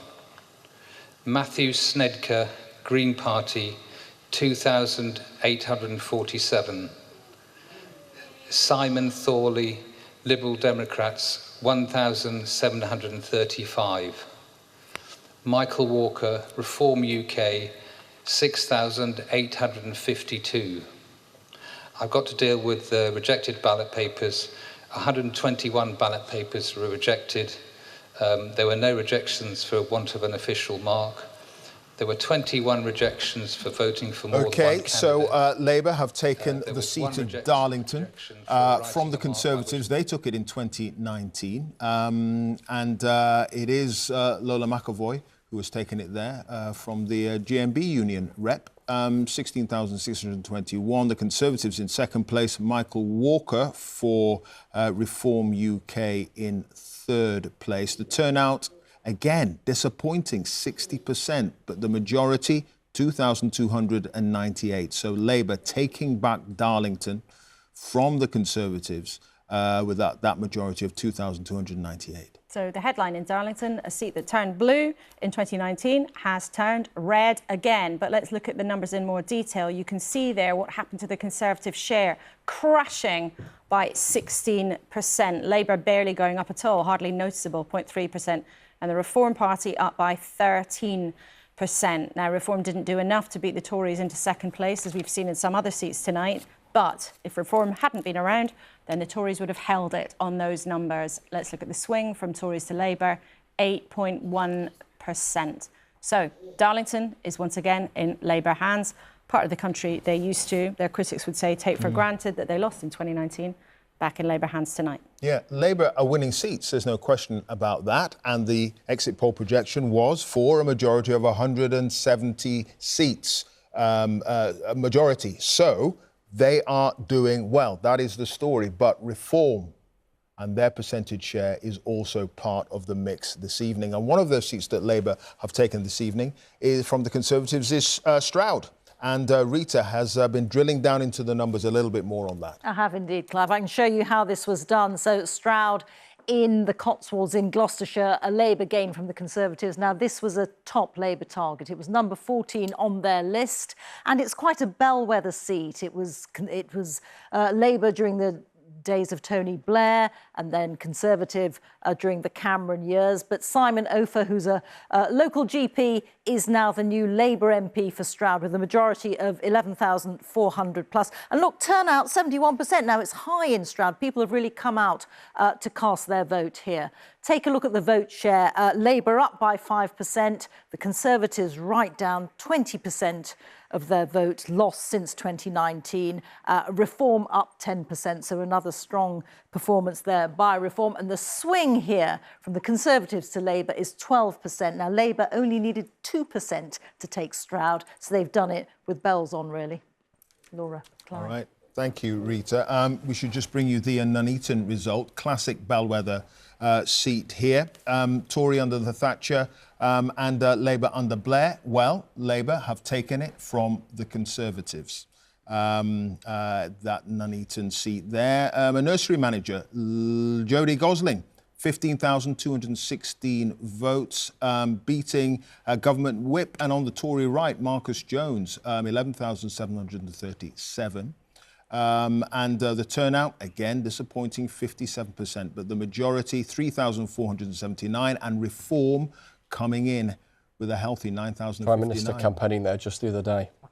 Right. So even those seats where Rishi Sunak has been out on the stump himself, it didn't save them in that particular seat, not in Nuneaton, which, as Clive said, is one of those absolute classic seats around the country that tends to vote with the prevailing wind of the nation. So let's look at the numbers in a bit more detail. You can see again, look, Labour up 5%, which is significant, but not overwhelming. The Tories crashing by 32%. That is falling off a cliff. What does it mean for the swing? Tory to Labour, 19%. So a very, very significant swing there in Nuneaton, which is exactly the kind of seat where Labour had to be making significant progress. Signs so far tonight showing that that is absolutely what they're doing. Quick nugget from Basildon and Billericay. We're talking about the recount there involving the Conservative Party chairman, the Labour leader of the local council, saying there are 20 votes in it. Ooh, a nail-biter. Nail-biter. Yep. Well, we'll see. All right. A quick tally of where we are so far this evening. It is coming up to 2 o'clock. In the morning, Labour are on 13 seats, up 4. The Conservatives have a single seat, and they're down 5. The Liberal Democrats up 1, with 1 seat. Reform, no seats, but we've talked a lot this evening so far about their vote share, and the Greens on no seats yet so far. There's a long time to go. There is. Lots going on, and you've just... I think I've got a mouthful of banana. Mouthful of bananas. Well, we need our energy. We need our energy. Right. We can welcome a new duet to the table while you two muck about and talk about your snacks. Joining us is Dame Margaret Hodge, long-term Labour politician now on her way to the House of Lords. Yes, indeed. We understand. Anne Lee Kane, who was Boris Johnson's Director of Communications and one of the people who was part of the 2019 campaign that turned the red to blue, and now tonight it seems that you are seeing the blue being turned back to red again. I mean, what has happened that has smashed to bits that group of voters, that victory that you were part of putting together in 2019? So, I was with Boris Johnson when he wrote and delivered the speech where he told that new coalition, thanking them for lending us the vote. You lent us this vote, and he went on to saying that the people here want change. And we cannot and we must not let them down. And we did. And that is the fundamental reason why we're seeing people deserting the Tory party in droves. One of the reasons, though, people might say that they've switched to Labour, and we're just watching pictures of Ashton-under-Lyne, you can see there in the corner of your screen, because that's the seat of Angela Rayner, the Labour Deputy Leader. So we're watching because she might walk in that door in a matter of moments. Many people watching tonight might think it wasn't just that you didn't do the things that you promised you would do in 2019. It's also because of the way that Boris Johnson went on to govern. And it's also because of things about Partygate. But we'll get to that. Declaration in Barnsley. Let's take you straight there. For each candidate at the election is as follows. Baker, Penny, Liberal Democrats, 1,336. Devoy, Tony, Yorkshire Party, 603. Fisher, Neil, Independent, 616. Hayes, Tom, Green Party, 1,805. Jarvis, Dan, Labour Party, 18,610. Kovacs, Tamas, the Conservative Party candidate, 3,083. Lomas, Robert, Reform UK, 10,799. And Palencius, Yanis, English Democrats, England's National Party, 42. And there were 114 spoilt ballots. So I therefore duly declare Dan seat in the north of England, Barnsley North, which has been held by the Labour MP and Shadow Minister Dan Jarvis, a former military man. He has beaten Reform into second place. They're on 10,799 votes. That was one of the seats where Reform had hoped to make some progress, where there were some... 133. We're going to go straight to another declaration. Lee Anthony Farmer, the Conservative Party candidate, 6,584. Anne Christine Forsyth, Green Party, 3,794.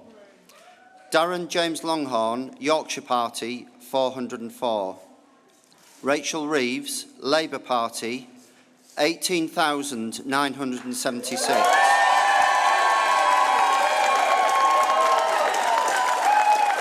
Dan Walker, Liberal Democrats, 1,743. Sasha Watson, Social Democratic Party, 79. Andrea Whitehead, Reform UK, 6,281. The total number of ballot papers rejected was 121. I hereby declare that Rachel Reeves is duly elected as the Member of Parliament for the Leeds West and Pudsey constituency. The woman highly likely to become the next Chancellor of the Exchequer, the first woman to hold that job. And she's about to give her victory speech. Let's listen in. Thank you.